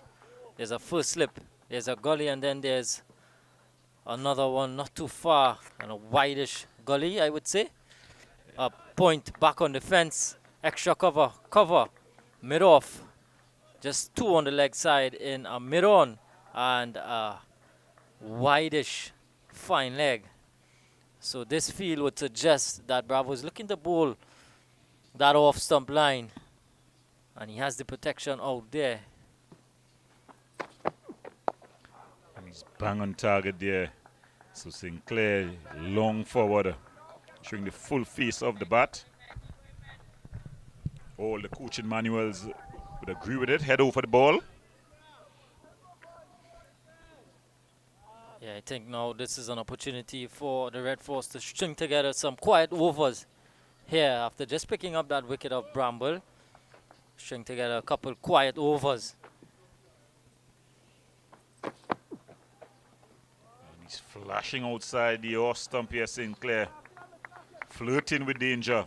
And that one just held its line previously. All have been coming back into Sinclair. That one just held its line. So Bravo showing some smarts with the ball. It's not something that you'd be accustomed to seeing, eh? But as players mature in the game, they bring something into the arsenal. And here the skipper just bringing in his bowling. That one coming in. That was a risky shot there from Sinclair. Just flicking that one from right in front. All three stumps. Had to be precise. Bravo would certainly like the look of that shot. I think he'd be encouraged there. He doesn't want to stray too close though to the pads because he has a predominantly offside field. And there's cut, but it finds a fieldsman in that second gully area.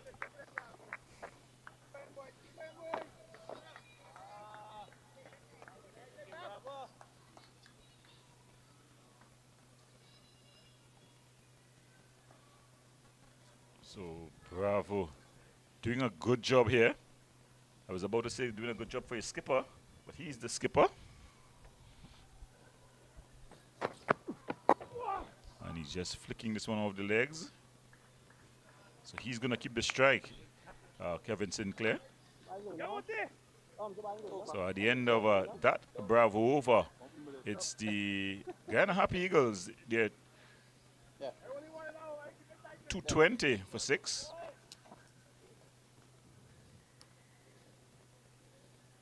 Just a single off the final run of that over.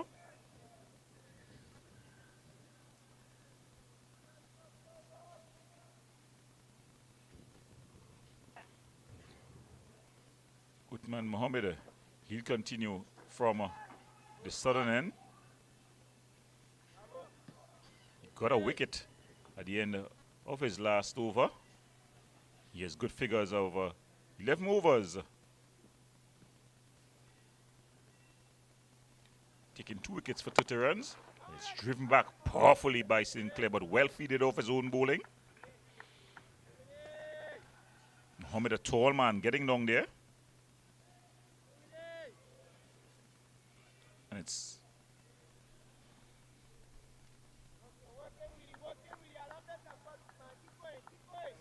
Yes, Uthman with his tail up, 2 for 30 into his 12th over. Really looking to give it all here. Good delivery again. Just on and about that off-stump line. Well watched by Kevin Sinclair.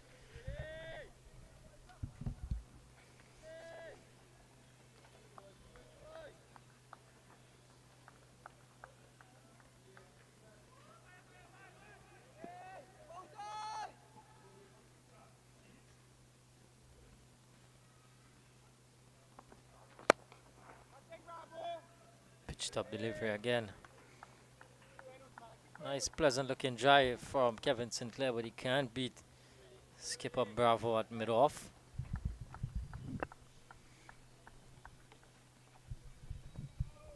So So Muhammad ideally would now want to price out another one here for his team. That's a good ball there. Not sure if there was any butt involved. Muhammad went up.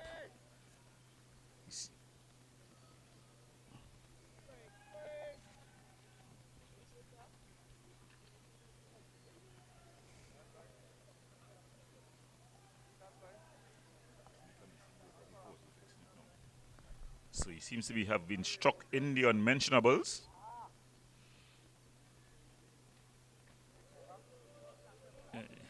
That area that you have the special protection. You see the physio is sprinting on. I don't think there's much he can do about it.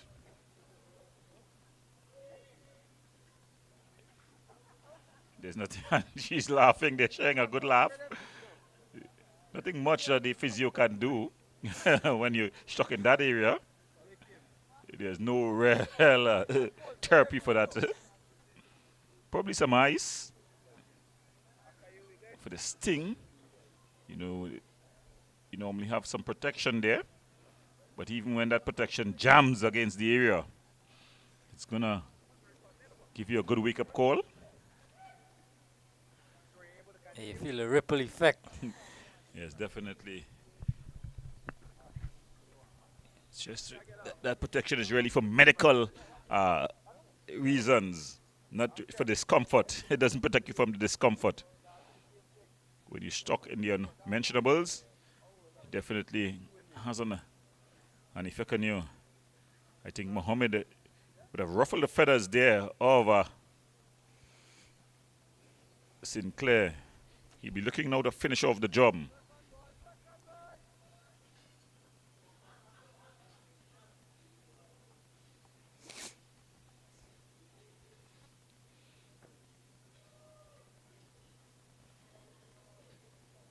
So Muhammad, Uthman Muhammad here, steaming in.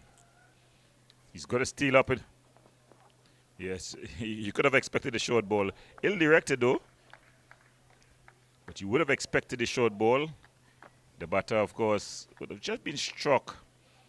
And don't matter, as long as you're struck, a bit apprehensive the very next delivery.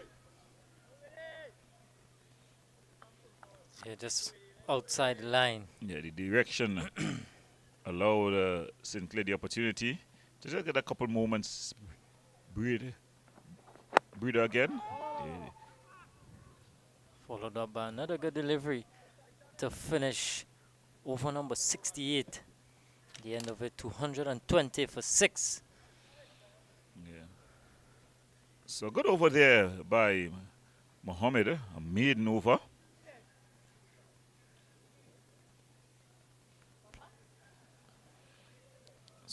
So quick look at the scorecard.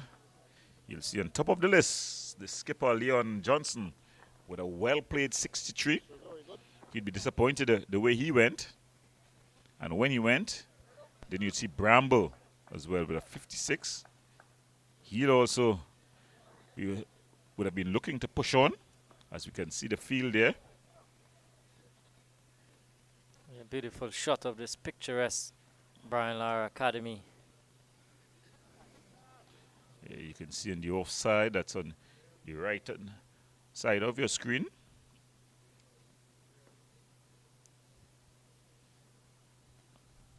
Uh, 7-2 field. Bravo continuing. He's done well for his team. He's done a good holding job, if you can call it that. Into his 6th over now. He's allowed his faster bowlers or specialist bowlers some breathing room. He's also provided a threat, as that one in the wicket column proves. And stepping down the wicket there was Kimo Paula.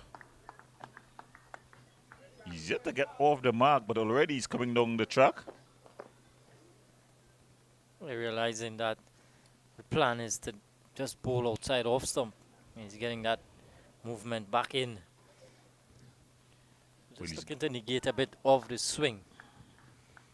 You'll have to be careful how he comes down the track because Bravo is getting a lot of swing into the right-handed batsman. Yeah, he's off the mark. It's in a totally convincing fashion, but he'll take that. Want his name, Kimo Paul.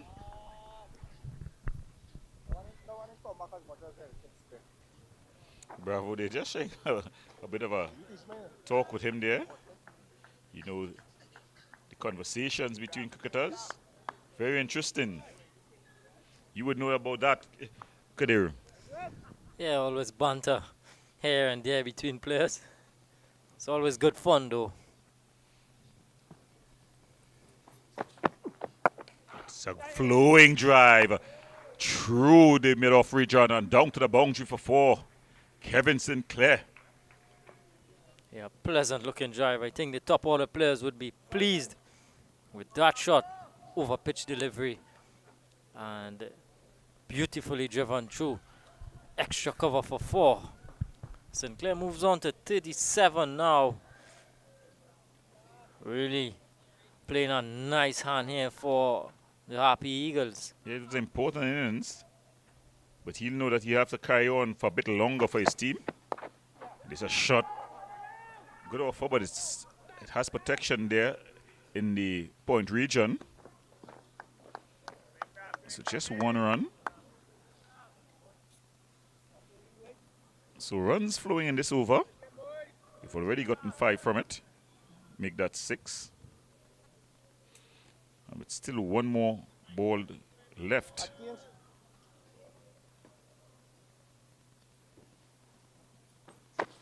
No ball. And he's just pushing on. It's a no ball. He's overstepped. So it's a no ball by Bravo there. Probably just pushing for that extra yard of pace. You'd have noticed that Kimo Paul is just coming down the wicket to him. So you just want him to stay at home.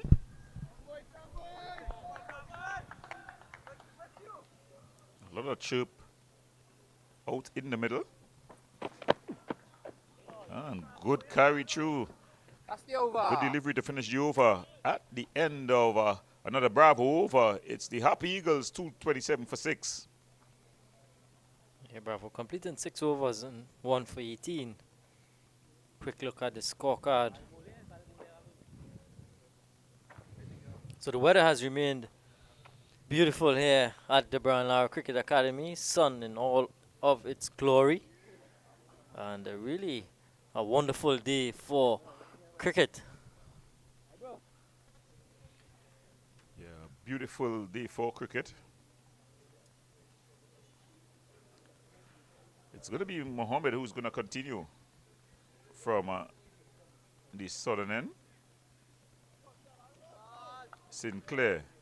Quite interestingly though, we've seen Mohammed operate from the southern end. We've not seen him from the northern end anytime today. Edge, it's over a gully region and they're able to get a single. Some intent being shown there by Kevin Sinclair. Back to your point, Kadir. Yeah, he's operated from just the one end to just the southern end. Mohammed, all of his 12 overs, well, he's into his 13th now, and he just bowled from the one end. I'm not sure what's the reasoning behind it, or if he's just comfortable. Well, I think it's really the breeze, the conditions. There was a heavy breeze earlier this morning, blowing from the western to the eastern end. Cries of catch it. Just short of Guli at mid-on. Uppishly played by Kimo Paul. So take a look at this one again. Coming back into Paul. Uppish drive landing just in front of Guli. Yeah, so I think the wind will just help his outswinger. His ball, generally, his stock ball is a ball moving away from the right-hander. So that wind will probably just help him. I think that's the thinking. Just going down the leg side. Just losing his radar a bit here in this over. Very much like the last over. where he was a bit all over the shop and then was able to get that good delivery that had a Bramble caught in front.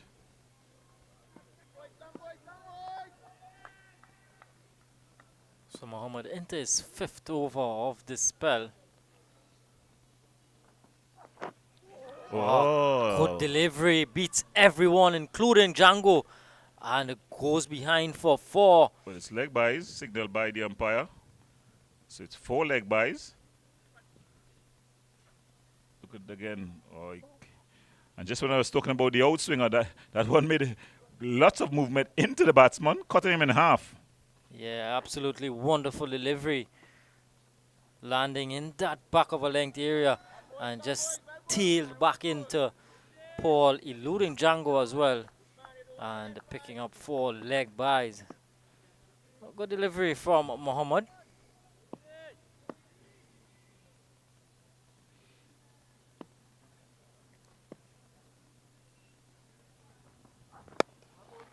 Yeah, Paul coming along the track, he's been using his feet to the faster bowlers. We know that he can give us a whirlwind innings here if he gets going. Now, could they take into consideration that Darren Bravo won the toss and exerted the Happy Eagles at this score, 232 for 6? Who would be the happy of the two camps? Well, at this stage, I think it just might be, at this stage, at this particular stage, it just might be even. If the Red Force are able to pick up these remaining 4 wickets for not much more, not many, I should say, the Red Force would certainly be the happier of the two teams, considering that the 2nd and 3rd days, the best days for batting. Once the batsmen are able to really apply themselves, they would hope for a huge first inning score and then in return look to get the 10 wickets for the Happy Eagles in their 2nd innings. So that's just looking way ahead. But at this stage, I think 232 for 6 would represent more of a even. Yeah, I'm forced to agree with you, although I think the Happy Eagles may just be the bit happier of the two, knowing that after 1 day's play, they're already, and the day's play not yet over, and they're on 232 for 6. It means they're going at a fair clip, for a 4-day match. Yeah, just about 3.3 to the over. But I think 1 more or 2 more wickets here would just put the Red Force, would just poke their heads out in front. But again, these are 2 recognized batsmen still. Kimo Paul would have had test experience, would have had a lot of experience, franchise cricket and so on. So he has batting ability. Kevin Sinclair is well set on 39.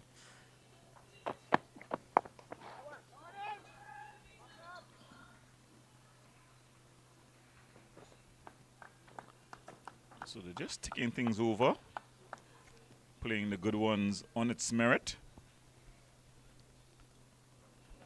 Sinclair getting into double figures.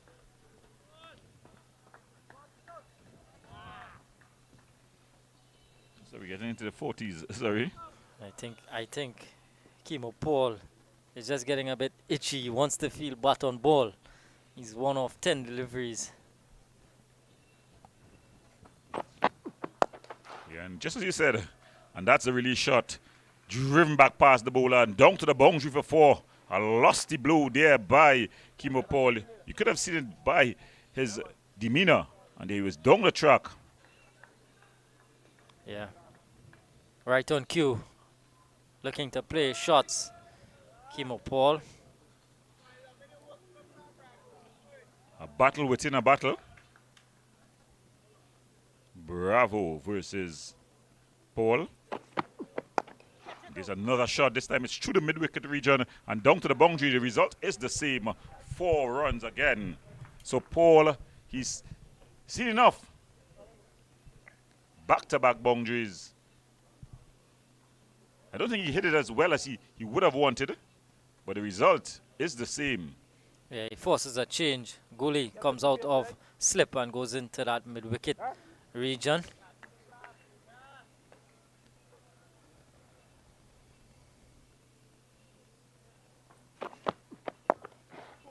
He just pushes it to mid-off. Khan will do the fielding. And we see the discussion continuing between Bravo and Paul. These players would have a lot of experience playing together. So it'd be a lot of friendly banter. Friendly inverted commas. You know, whenever Trinidad comes up against Guyana, it's always up. It's a edge, it's going through the slips. Bravo is about himself there. He had just moved the slip out, but he forgot to put it back. He had moved it out for Chemo Paul. It mightn't have traveled though. I don't think it would have carried. It would have been away from the slip fielder.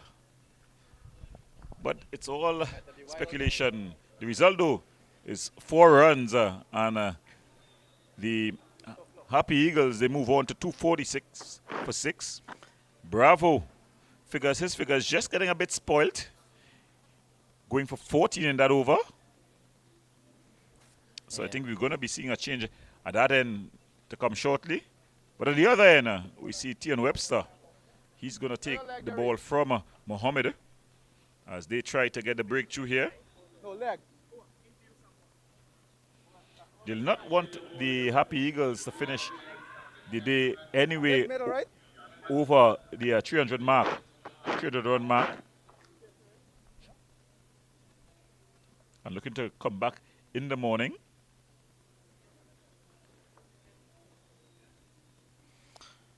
So Webster, bit on the expensive side, 10 overs, none for 40. Going at 4 runs to the over. Yeah, he'll definitely want to improve on that performance here now. The beauty of life and sport, you always get an opportunity to improve.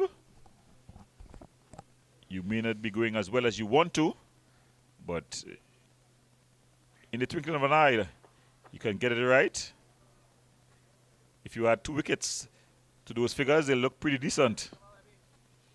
So he'll be looking to at least get 1 for his captain here to put the cats among the pigeons.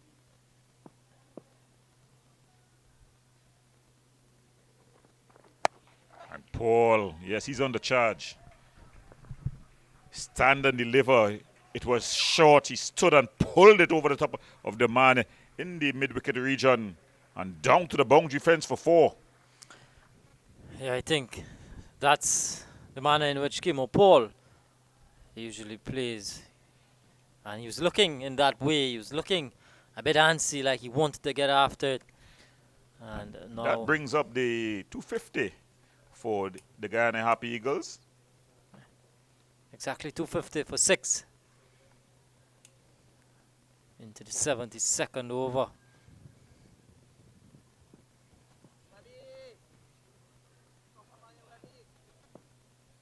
So Webster.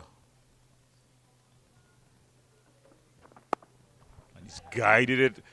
Third man, the man at third man will have a lot of work to do. He gets there. Does a good work there, Solzano. And they're able to come back for 2. Come on, Webster. Come on, Webster. So you're seeing the intent from Paul.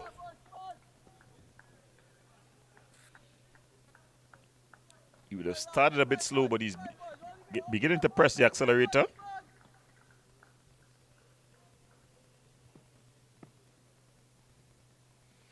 His team will want him more than pressing the accelerator, will want him to stay until the end.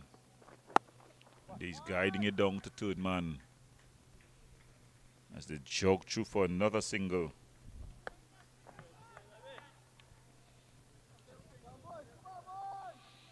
Seems like the wicket has definitely has no more demons in it. You're seeing Chemo Paul walking down to the medium fast bowlers. He's middling more or less. Yeah. And 17 from 16 deliveries after being on one from about 9 deliveries. Yeah, just flatten out a bit now, this surface.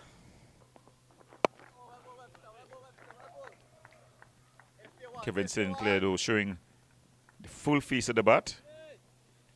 He'll be looking to get to his 50 here.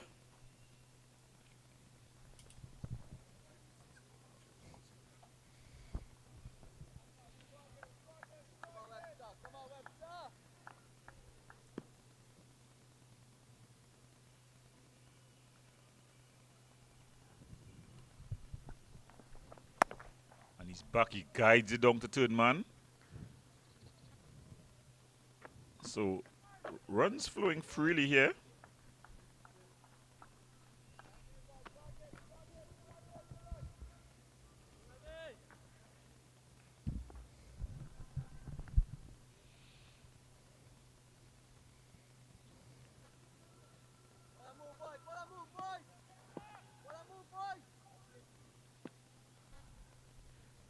So he has 250 to his name.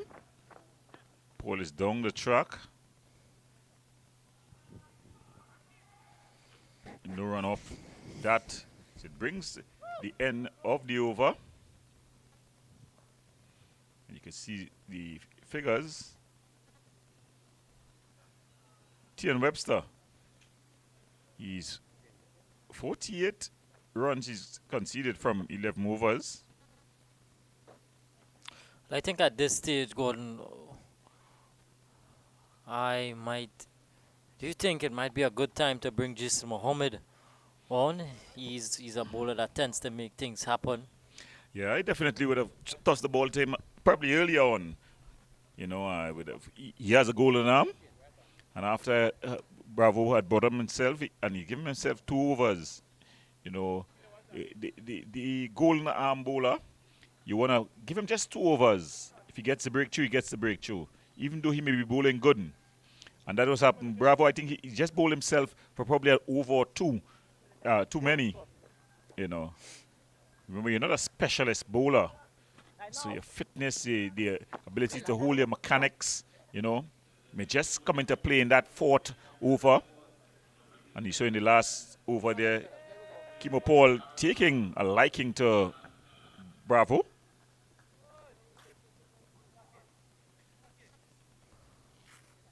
Well, it's Imran Khan who replaces his skipper at this, you know, and he's going to be bowling to Kevin Sinclair.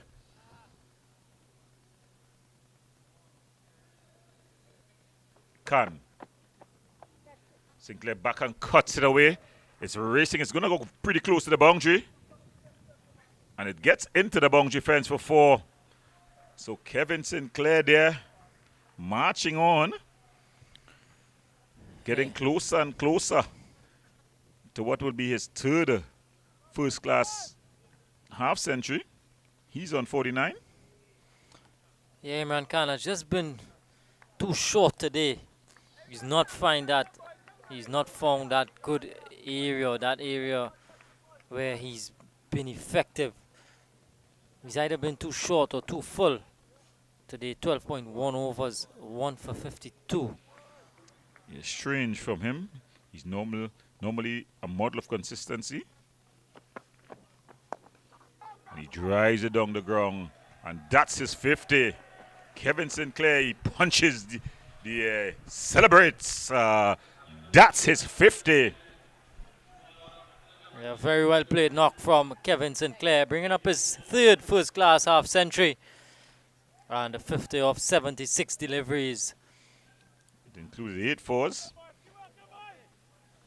Guyana Happy Eagles will certainly be proud of that effort so far. They would want him to continue. They definitely want somebody to carry on. That's the 3rd half-century they've gotten for the day from their batters.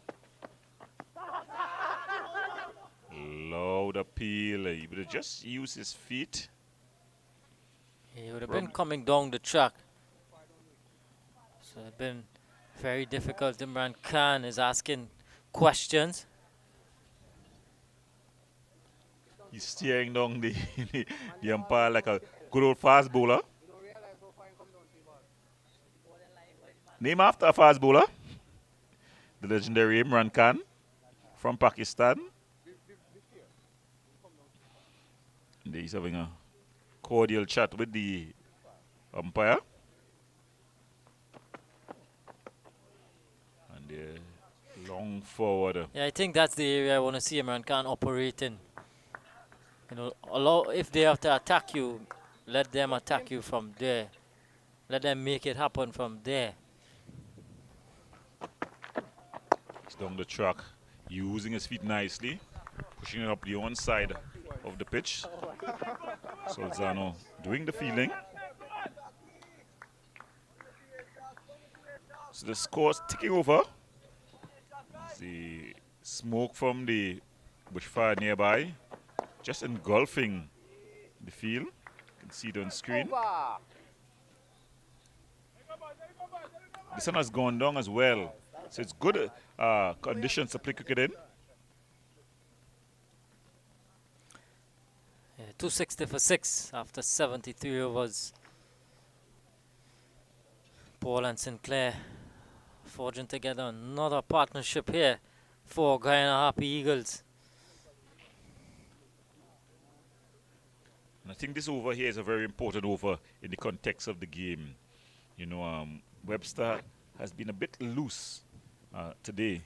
He'll definitely want to be better in this over here.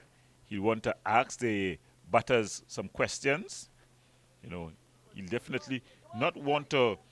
He want to create some pressure. You know, Kevin Sinclair has gone past his 50, and Kimo Paul has shown that his attacking intent. And there we see a shot again. It's through the mid-wicket region, and it's down to the boundary for 4. It was short, and a stand and deliver. He just rocked back and banged it past the mid-wicket region. Long handle stuff here. Yeah, Paul scoring far too freely. 22 now he's gone on to from just 21 deliveries. And I think it's going to force some thinking here, some thoughts in the think tank of the Trinidad and Tobago Red Force team. They'll have to find some solution to these problems.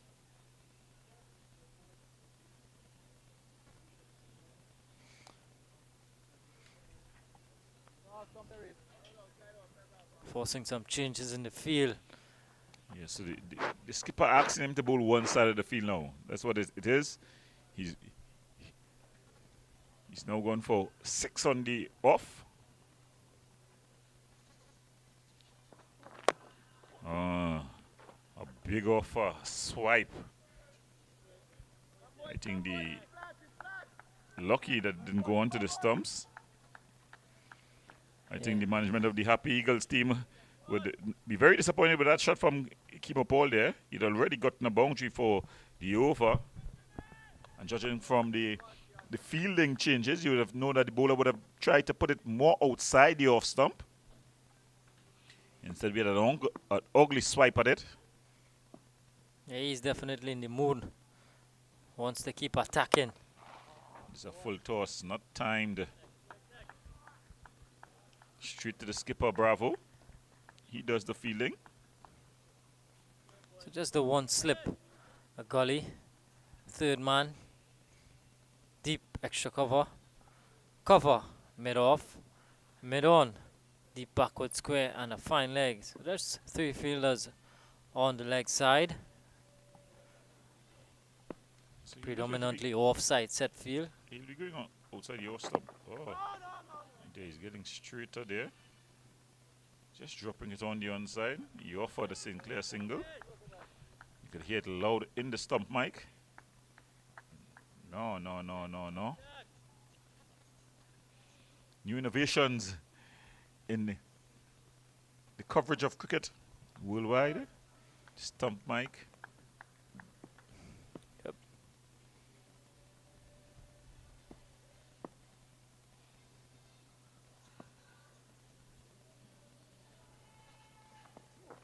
Short and wide, and he bangs it through cover. It's into the fence for 4. Another horizontal bat shot. Almost like a tennis swipe. He looked more like Federer than first class cricketer. Yeah, But poor it's- delivery from Webster again, pulling down this one short and wide and asking to be hit, even though he had the man out at that deep extra cover, man on the deep extra cover boundary. And he's just pushing it out as they jog through for a single. So it's too easy here. Another 9-run over from Tian Webster. And a 50 partnership already for these two.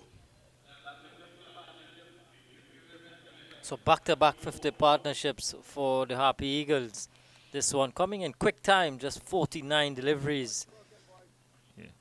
Huge part of it, 27 contributed by Kimo Paul, and he's done it in quick time as well, just 26 deliveries for his 27. And it's worrying times here now for the Red Force. They'll want to get one here. This partnership is just looking to push things the Guyana Happy Eagles way.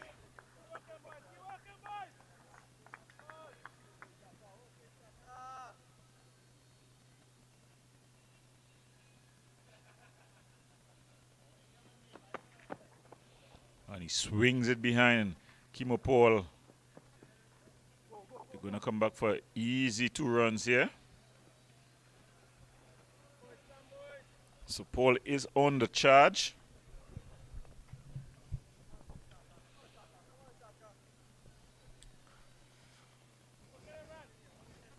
Paul goes up to 29 now. Down the track this time. And just trickling behind Paul. Yeah, inside edge. It went past. Yeah, the keeper did well. Yeah. But he was unable to direct it back onto the stumps. And then there's Paul just taking off the legs.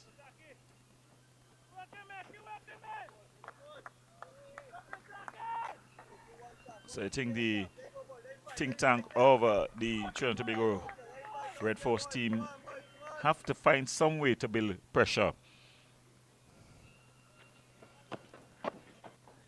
Yeah, scoring a bit too easily. Yeah, the score, Happy Eagles. they're rotating the strike well. Paul has signaled his intention. He's not going to stick around. He's looking to get on with things. And on the other hand, Sinclair is just knocking things around. He realized that his partner is on the go. There's no need for 2 of them to be on the go together. So he's just rotating the strike. They're doing that well. As we have a look at the scorecard. Sinclair there, 51 from 79 deliveries. Kimo Paul, 30 from 30. Imran Khan, 14 overs for 58 runs and 1 wicket. Not. So we have the water break. As they take a bit of a water break, we'll take a bit of a break ourselves. We invite you to join us back in a short moment.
Well, welcome back as Guyana continues to fight back here at the Brownlow Cricket Academy. 273 for 6. Remember this morning they had lost 3 wickets very early.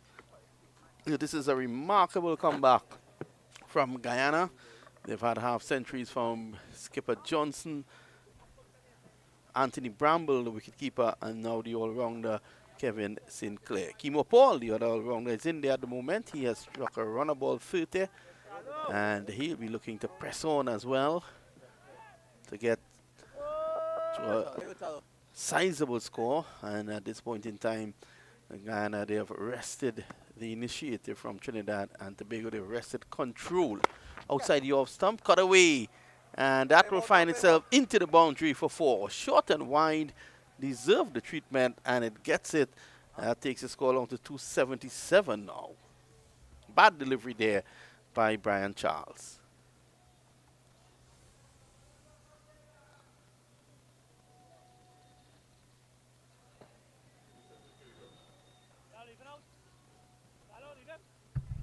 Very important partnership here between Sinclair and Kimo Paul Vinoda. Just when the Trinidad and Tobago Red Force seem to have gotten the upper hand in this one with the fall of the wicket of Bramble, Kimo Paul and Sinclair continuing the good work. Yeah, Sinclair has looked good. And to be honest, Gordon, the bowling has been a bit erratic from the TNT boys after that early burst this morning. And there was a short period after lunch where Imran Khan and Brian Charles got them back in, as Guyana had lost 133 for 5, but now they're back at it. Sinclair gets one more. As I say, good afternoon to Khadir Mohammed. Good afternoon, Khadir. Yeah, good afternoon, Vinod. Good afternoon, viewers. Guyana cruising 278 for 6. Well, it's just 7 minutes past 4. And Come on, Chalo. after this over, they will have 14 overs to get through. So I don't think it'll be an issue. Reverse sweep and into the boundary for 4. Well, they're really enjoying themselves here. Again, the line all wrong by Brian Charles. Yeah, and Kimo Paul, bit of innovation. Reverse sweep. Good connection on it, and got it into the gap. And picking up 4. So Paul, really a good aggressive innings here. 34 now, 31 deliveries. So he plays the conventional sweep for 4. Well, the run's flowing here at the moment.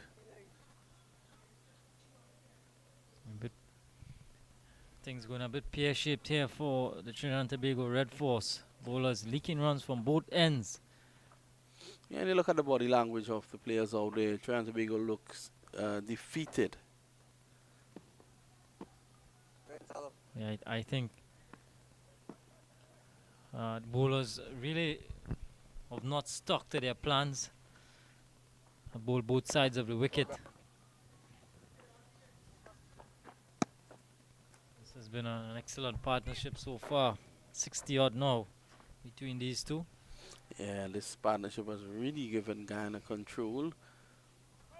Best of the bowlers today, Uthman Mohammed 2 for 31. Imran Khan, the veteran, is going to continue.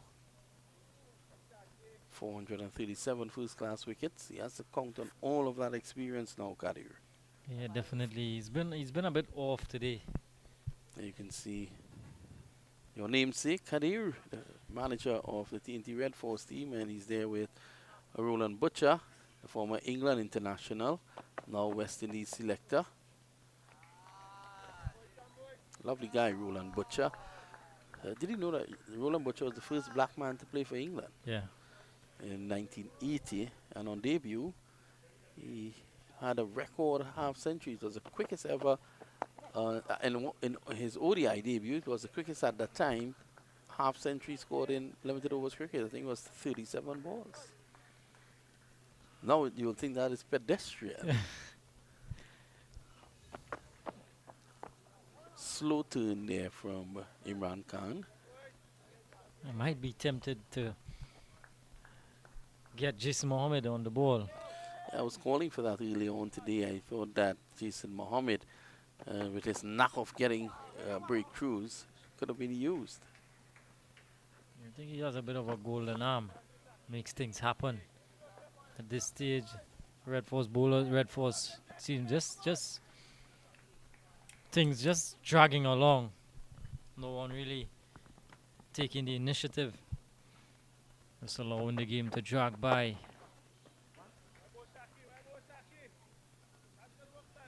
Another easy single.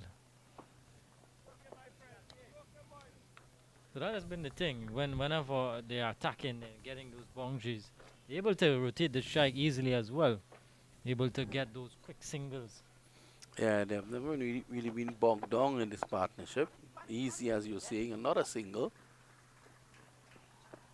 Khan looks very frustrated indeed. He's asking Gully to attack those deliveries.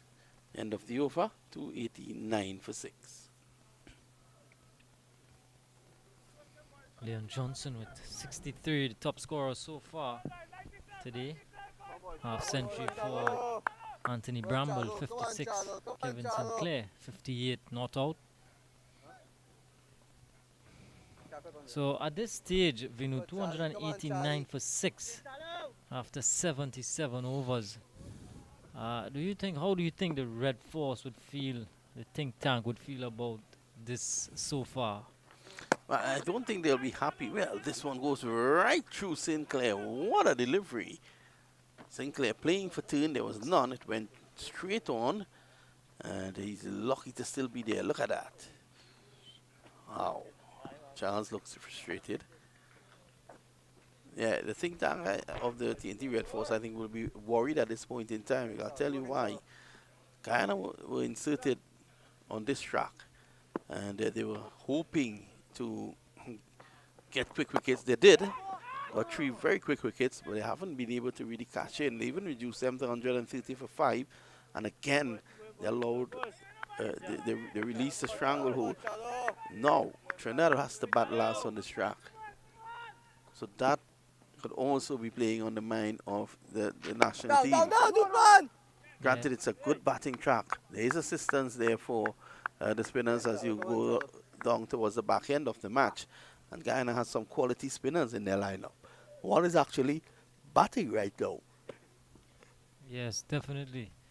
Very good point. Batting last on this surface is not going to be the easiest. And this time, Sinclair is back and cutting this one. We in front of point, picking up 4 more. Yeah, man delivery again by Charles, short and wide. And Sinclair is making room for himself. It's a good batting track, I keep saying. And at this stage, it's even better. The batting started, with the early morning moisture. They were able to prize out 3 quick wickets. But at this stage, surface is just beginning to look a lot better for batting. Chance for run out and not out, sees the umpire. Well. Let's have a look. Django thought he had his man. He had to fetch it. Then take it to the stump. Let's have a look. Yeah, I think he's safe. Is he? Well, it's difficult to tell from our position here. Well, look at that slide. I give him 1 out of 10 for that slide. Unconventional slide from Sinclair. But I think the key thing is he saved his wicket. On to 64. Kevin Sinclair. He has a high score of 77 not out at first class level. Looking very solid at the moment. Brian Charles over comes to an end. 295 for 6. It is after 78. Charles has bowled 22 overs for his 2 wickets, 75 runs. There you can see the scoreboard, the electronic scoreboard on the eastern side of the ground. And the Trinidad and Tobago and Guyana flags fluttering in a strong wind. We've had a strong wind for the entire day, and that has actually kept the players out there a bit cool because it's hot, really hot conditions. I can't tell you when last I've seen rain in Trinidad, Kadir. Yeah, it's actually brilliant weather for cricket. We hope we get this type of weather all throughout this game. This time he's hoiking this. This is a massive hit for 6. In the slot, and the Chemo Paul doesn't mess around. Paul again on the charge. This time a big hit over long on. And that brings up the 300 for Guyana as well. 301 for 6 it is now. Another milestone accomplished by the Happy Eagles. Pulls his down, he stomped, is he?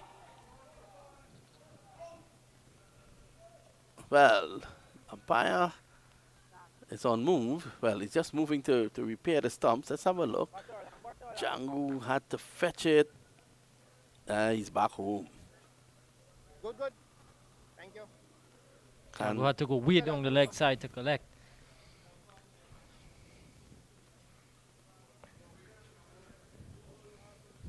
And pulled it down as he saw him coming. The luck hasn't gone the way of Trinidad and Tobago. Plus, they have only themselves to blame. They haven't taken their catches. Another firm push from Paul. Picks up an easy single. So at this stage, you know, I haven't been asked to bat first. Surface was a bit green on the first morning, and getting to 302 for 6 would represent good batting from the Guyana Eagles. What a shot! Keegan Simmons had to take evasive action and short leg. Another short delivery and pulled away with disdain. Look at that. Bang. So, Kevin Sinclair underlining his status as an all-rounder. Definitely. Sinclair, he's already scored a 50 in this year, previous round. Backing that up. Another half century here today. 68 not out.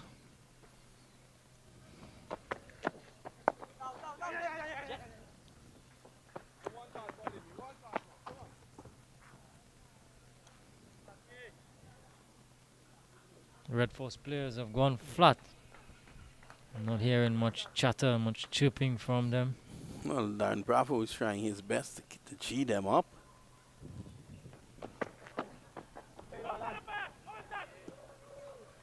Over. End of over number 79 today. 307 for 6 at the moment. Sinclair is now the top scorer at 69. Johnson had 63. The 52 from Bramble.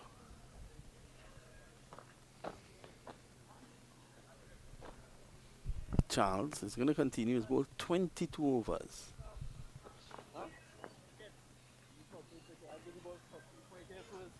Charles' previous over was a bit expensive, going for 12 in his previous over. Want to certainly tighten up things here. Hopefully pick up a wicket.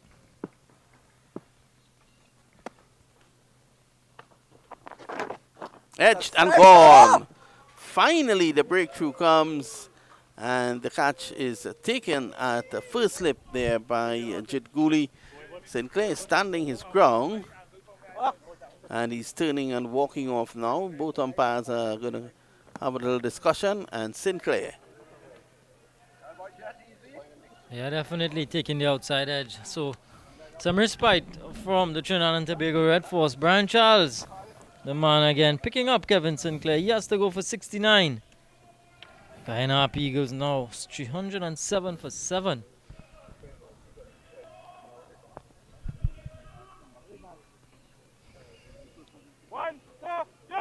Sinclair is disappointed.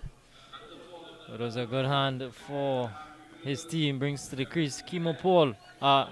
Versami Pumol. Yeah, Pumol is the man coming in now.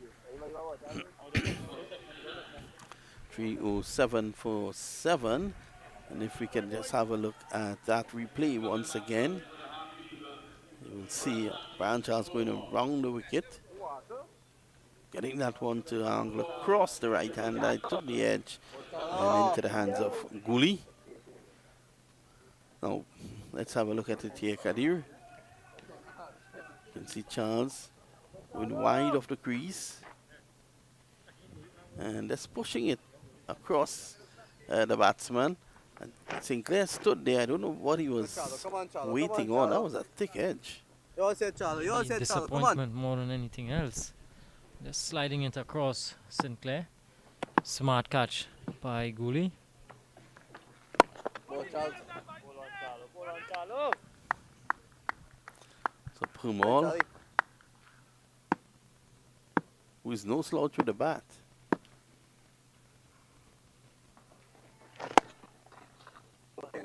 He has a strong defense. Is Pumal.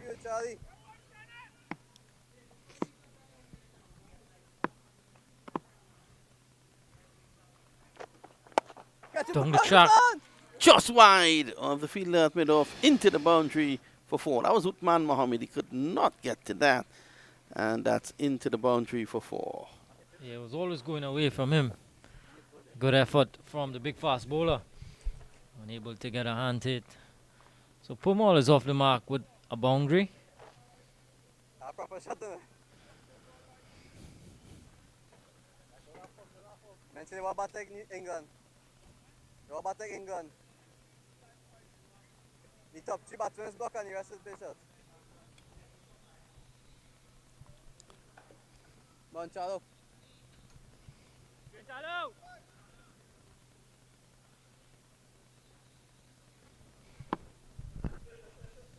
Well spread field here for Versamy Pumal.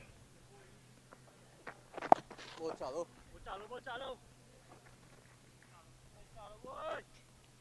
Work, Charlie. Work, Charlie. Finish well, Charlie. Finish well.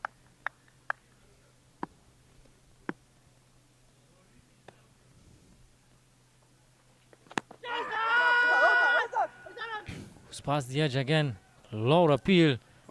Well, Nothing doing from umpire Rifa.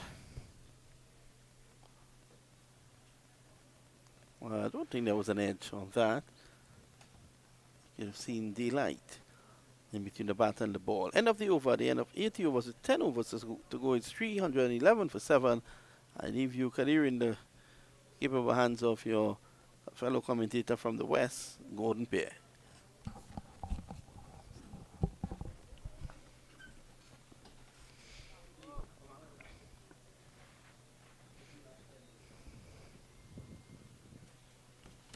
It's going to be Imran Khan to continue. He's bowled 16 overs, 1 for 73. His returns today.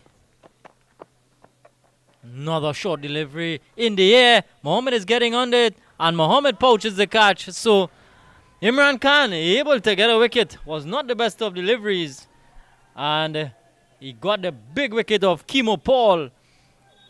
Uthman Mohammed on the square leg boundary. Holds the catch. So Kimo Paul goes for 46, Gordon. Well played, 46. Yeah, well played 46, but he'll be disappointed in his manner of dismissal. That was a genuine half-tracker there, and he should have done a whole lot better. He tried to really pull it away. It was in the air, and it went straight down the throat of Usman Mohammed, and he was able to hold on to the catch. Kimo Paul would have definitely think that he should have gotten a half century here. He was well set, and his team, but it brings to the wicket. Beaton? Yeah, Ronsford Beaton, the new man for the Guyana Happy Eagles. Well, they've lost wickets in Graps. You know, they've lost after good partnerships. That has been the story of the day. They've lost their wickets in Graps when they've formed partnerships, 50-plus partnerships, and then the two set batters normally follow each other. So, with just about 10 overs left in the day's play, Right arm over, 5 to come. well, 9.5 overs left in the day's play, the Guyana Happy Eagles would be disappointed in the manner of dismissals that they are getting just at this point. They would have had the Red Force on the ropes. That's a good delivery first up there by Imran Khan. So just as I was saying earlier, all you need is to add 2 wickets and your figures immediately become presentable. So Imran Khan claiming those 2 wickets there. Yeah. So that wicket would certainly give the Red Force a lift as we begin to hear the chatter and the chirping again coming from Django and company. Yeah, most definitely. So Beaton comes to the wicket. He's not a rabbit with a bat, but he hasn't showed himself to be a batsman of very great distinction. So Trinidad and Tobago will definitely be looking to wrap things up here. Yeah, and wrap things up as quickly as possible. You know, at times the low order can really make things difficult for you. Yeah, you know, so they would be hoping to wrap things up as soon as possible from a Red Force perspective. Yeah, so lots of starts there. You'd see a lot of 40s, 240s in Salvery and Chemopol. We've got the 350s from, it was Bramble Johnson, the leader, the top scorer thus far with 63, then Bramble getting his 56, and also you had Sinclair. Sinclair was the top scorer, in fact, with a 69. So, yeah, 350s there and 240s. Lots of stars. They'll be disappointed that they didn't carry on, though, but they'll be quite contented with a score of 300 plus on the first day of a four-day match. Yeah, definitely. After having been asked to bat first as well, you know, certainly Red Force having asked the Guyana to bat first, they would certainly have had expectations of bowling the Guyana Happy Eagles out. For I would think. And if not bowl them out, they would definitely feel that in the opening day they would have been able to contain them. You know, they would have been able to do neither thus far. And even if they bowl them out now, the Guyana Happy Eagles may just be the happier of the two. But as the persons who know this wicket here at the Brian Lara Cricket Academy has said, that it becomes a batting paradise on day 2 and 3. So the Trinidad and Tobago Red Force may be just as happy to really come out on this track tomorrow and the day after. Of course, the key to even there being a flat track, it's concentration. You know, something that both the physical concentration and the mental concentration. You know, your body have to be able to go through the rigors of the running between the wickets, the being locked in on every delivery. Yeah, well, whatever happens from here this time, this one is taking the outside edge, it's gone in the gap and it's running down, and Beaton is going to get off the mark with 2. So valuable runs here. Anything from here is very valuable in terms of runs for Guyana. And, you know, 300 and how much ever they get whenever the Red Force bowlers, whenever they bowl them out, it's runs on the board. Yes, definitely runs on the ball. I think a very important stat when you look at it. 46 fours and 2 sixes in a score of 314 on the first day of a four-day match. It's definitely, it says something. It says something about the intent of the batters. And this time again in the gap, and Beaton is going to pick up 2 more. Yeah. Outside edge proving to be very crucial for Ransford Beaton. That's an intelligent edge. If you ask him, he would tell you that. As we see Brian Charles there, just finishing off his 24th over. He has good figures of 84 for 3. Again, the 3 in the wicket column, but you'll find that the run rate, it's a bit steep.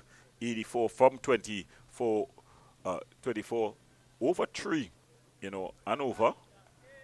Closing it on 4, and for a 4-day tournament, a 4-day match, you definitely want to be a lot more a lot better when it comes to your run rate.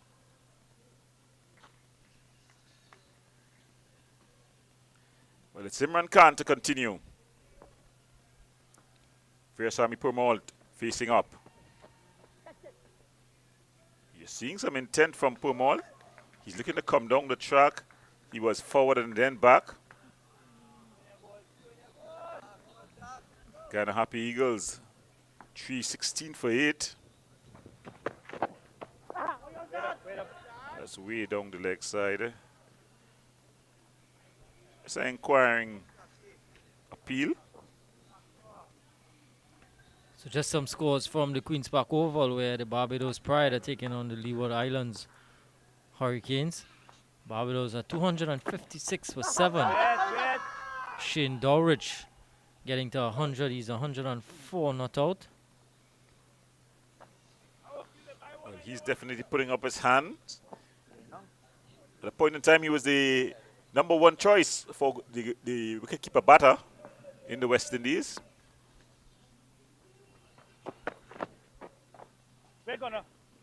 His batting, though, didn't follow his glove work. And he found himself out.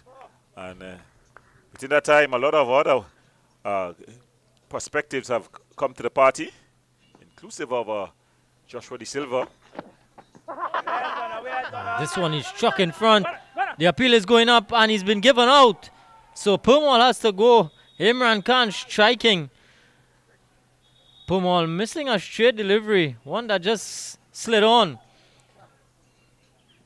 And he pointed to his bat, and I think he got some of the bat there. He pointed to his bat, really. He's just indicating that he may have gotten some bat on it, inside edge. But yeah, and the replay is showing that something.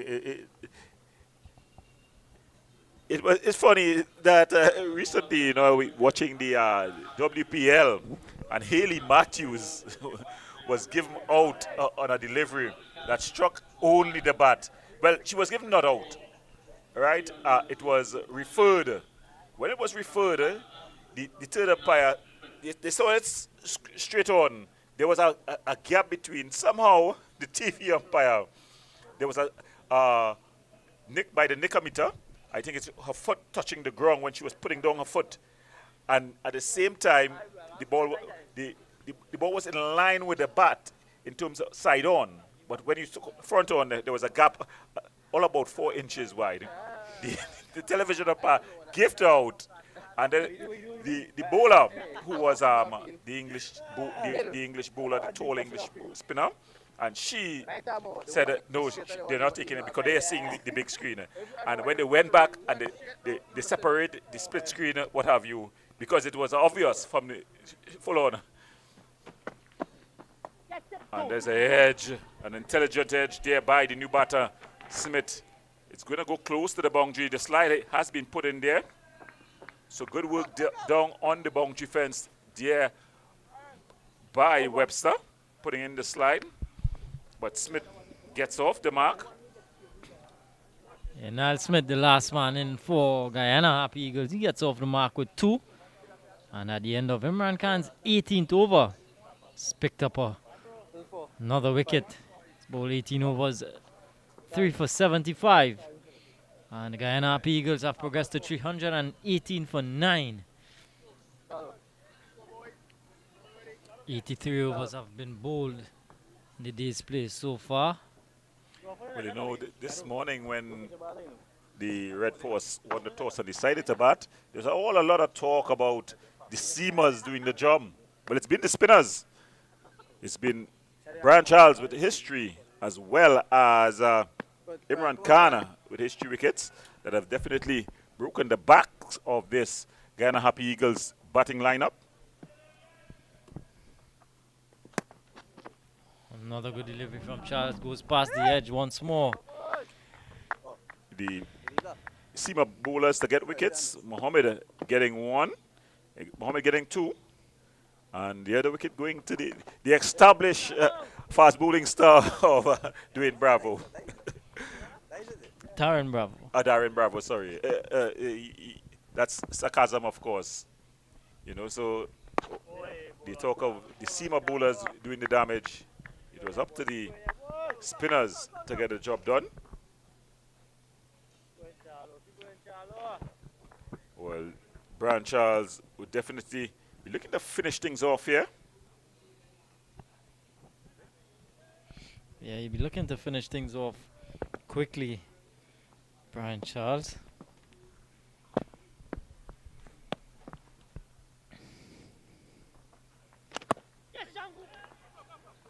And they're able to I think get. that's a chance, but it was a sharp chance. Ball came off, ball took the edge and came off the pad of wicketkeeper Django. It kept a bit low. And I don't think that's a good sign. A difficult chance for the wicketkeeper. Chance nonetheless. Well, Smith will have to survive 2 deliveries. And I said bees. He heard the call of lie down, lie down. And some bees just flying across the outfield here. Well, there was a bushfire just at the eastern side, the northwestern side of the Brian Lara Cricket Academy. So it may have just, caused some disturbance. There we see the cameraman, Daniel Price. He's down there, take cover. But he's back on his chair, so if he's back on his chair, I think all is well, and they go down again. They were now getting to their feet. I think the players would be pleased to take a breather and take a relax, a lie down. Well, I'm sure they like to lie down, but not on grass. All of us who play sport of any type know that the itch that you get from lying down on the grass. Come on, Charles. Those with military experiences will tell you numerous stories of lying down on grass. It's going on the bounce there. Just short of Jis Mohammed. And there you see the keeper Django just telling him that he needs to take a step forward. Oh, just short. Hands on head moment for Brian Charles as he's looking to wrap up things here.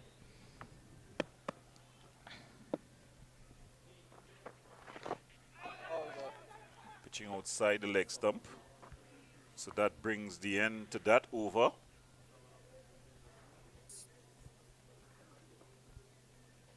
At the end of the 84th over of the day's play, it's the Guyana Happy Eagles. They are on 319 for 9.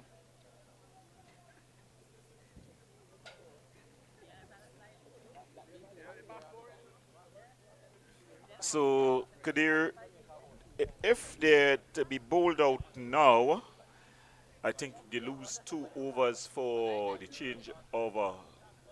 Yeah, changing innings. Changing innings, so they should not to be good. Just have 4 overs to face. Could be a tricky 4 overs. Yeah, no opening batsman wants to come out for just about 4 overs at the end of a day's play. But if needs be, has to be done. That's striking the pad. Not out, says the umpire. Beaton looking like he wants a bat on, though. You know, these lower order batters, they like to spend some time in the middle. Put something on the average as he strokes it down the offside of the pitch. Gets a single. He exposed the number 11, Niall Smith.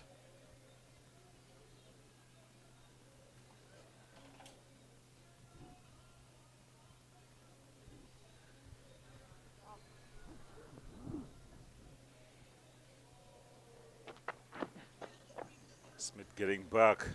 Look at the cut. getting himself in a tangle. But he survives. So Imran Khan trying to finish things off here. He's long forward. Imran, pick up your back. Pick up your. Yes. Two more for this over. You're hearing Bravo just asking to get this one. They want to get this final wicket. Tricky time to get this wicket. And Big shot coming. And Smith all the way. One bounce into the boundary for 4. Big shot coming out from Niall Smith. He was looking for it. Ball was coming to him, so he was able to just play with the spin.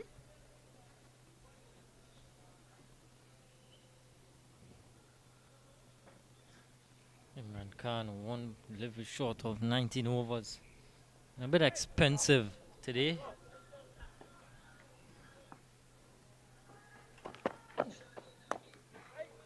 This one is cut away. Good shot there by Smith. Looking accomplished. So that brings the end of the 85th over.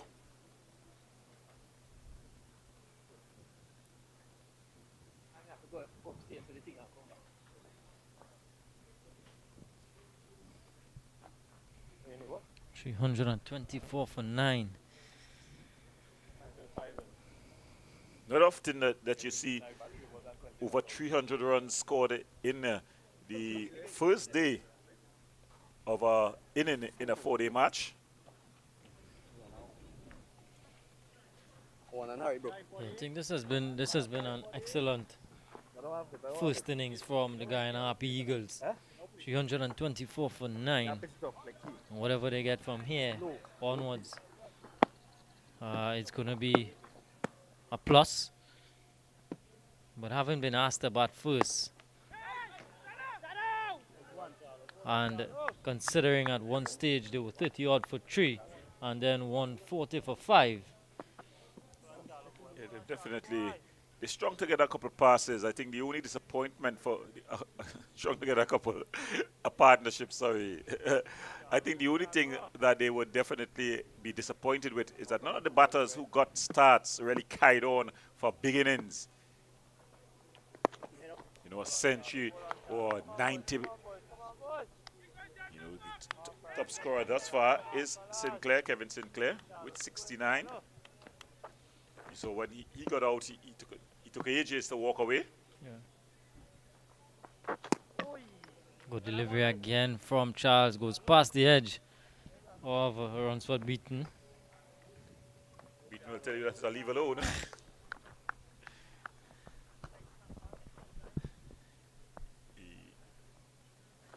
So lots of 3 half centuries, 2 40s. You know, so although we saying that to get 300 plus on the opening day, it's a decent start. I think the Happy Eagles will be disappointed that someone didn't carry on, really. And because also indicates that the wicket is a batting paradise, really. Yeah, the wicket certainly is a good one. I would say the Brian Lara Cricket Academy has always been a good wicket for batting. We're not taking that out of the equation. It's always been good. But definitely they would have felt that someone could have carried on and get to 3 figures. Maybe Skipper Leon Johnson, maybe Anthony Bramble, maybe Kevin Sinclair. But it's all been contributions throughout. The entire middle order contributing. And that would be certainly a good thing from a Guyana's point of view.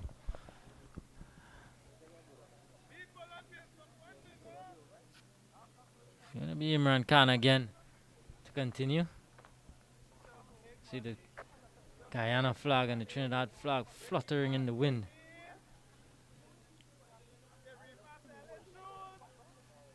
So Imran Khan to continue. just 4 more overs in the day's play. If a wicket was to fall now, what would be the would they call of the day's play, or? Well, it's just 4:45, 4:45 local time.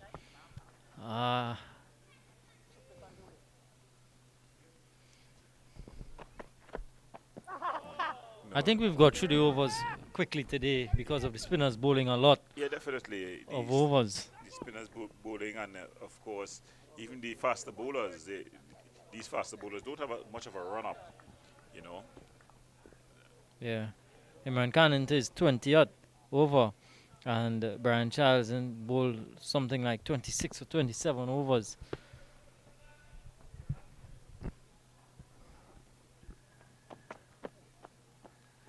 Just leaving that one alone there. Smith outside the off stump.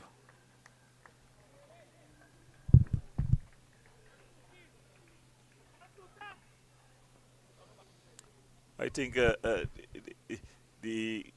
Trinidad and Tobago Red Force, though, I think they're not looking to be in any hurry to get his final wicket, and the dreaded figure goes this up. This time, Imran Khan gets his man. Niall Smith has to go LBW. I'm glad you did that. Well done. Oh, he's showing the umpire where his foot. Oh, he's showing him where his feet was at the point of impact. But at the end of it, Guyana Happy Eagles have been bowled out for 324. Gordon, a really good batting effort, you have to say, from the Guyana Happy Eagles. Yes, I think, you know, being sent in to bat, I think they'll definitely take that. But again, I think as a batting unit, and of course a coach looking to improve, they'll definitely think that someone should have batted out. They got starts from a number of players, as they had to recover from the score of 33 for 3. So they close on 324 all out. So we're going to the break. When we come back, we'll have more action as the Trinidad and Tobago Red Force, they start their innings.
Yeah, welcome back to the Brian Lara Cricket Academy in Taruba here in South Trinidad.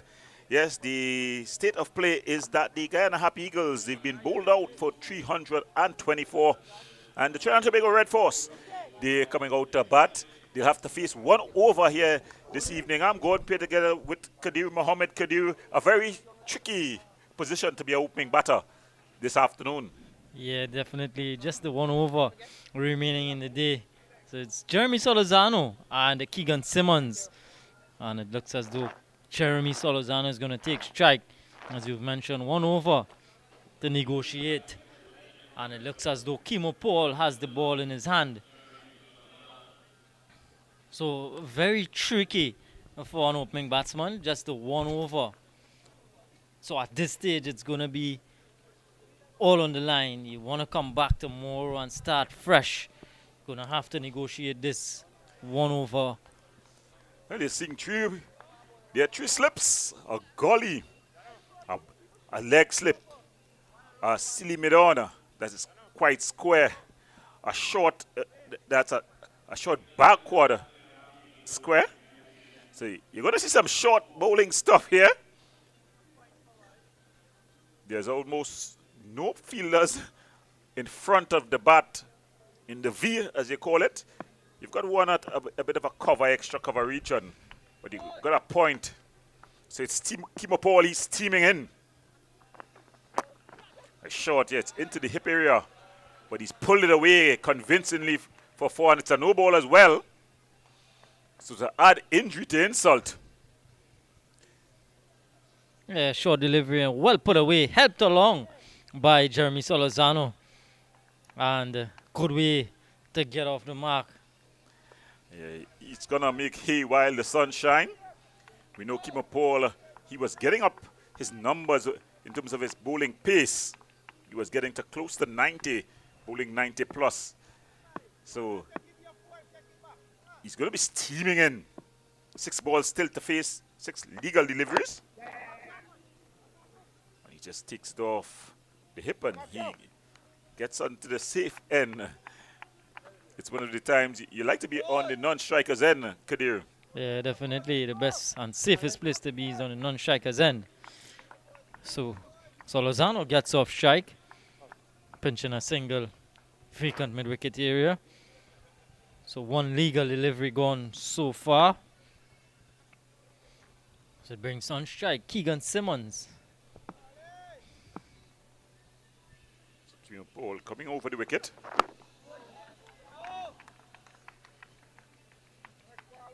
Hitting the turf hard here. Kadir, if you was the Ghana Happy Eagles captain, would you have bowled the front line fast bowler for one over here this afternoon? Yeah, I think the senior bowler, the senior pacer in this lineup definitely is Kimo Paul. So he would certainly want to take that responsibility of trying to prize out one wicket before the close of play. So definitely a good choice from the senior man in Kimo Paul. Well, you're seeing the ground staff, they're already here. They think that the close of play could not come quick enough for them.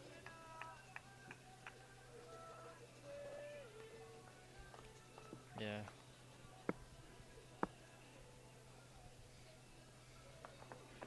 Oh, good delivery from Paul, leaving the left-handed Simmons, who should to be taken by Bramble.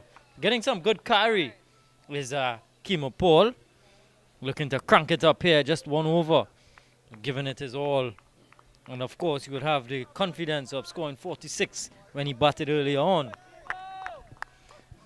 He's touching on in a good area, but Simmons not interested in playing here. Let's look at his delivery. Yes, the corridor, and that's another no ball. So not getting his run up right. Leaking runs.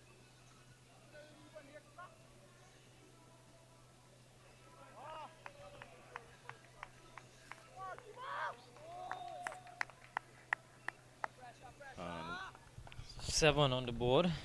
2 legal deliveries to finish the day's play. He's gone Schneider, the slip cordians, they're full of voice. You're hearing them through the stump mic.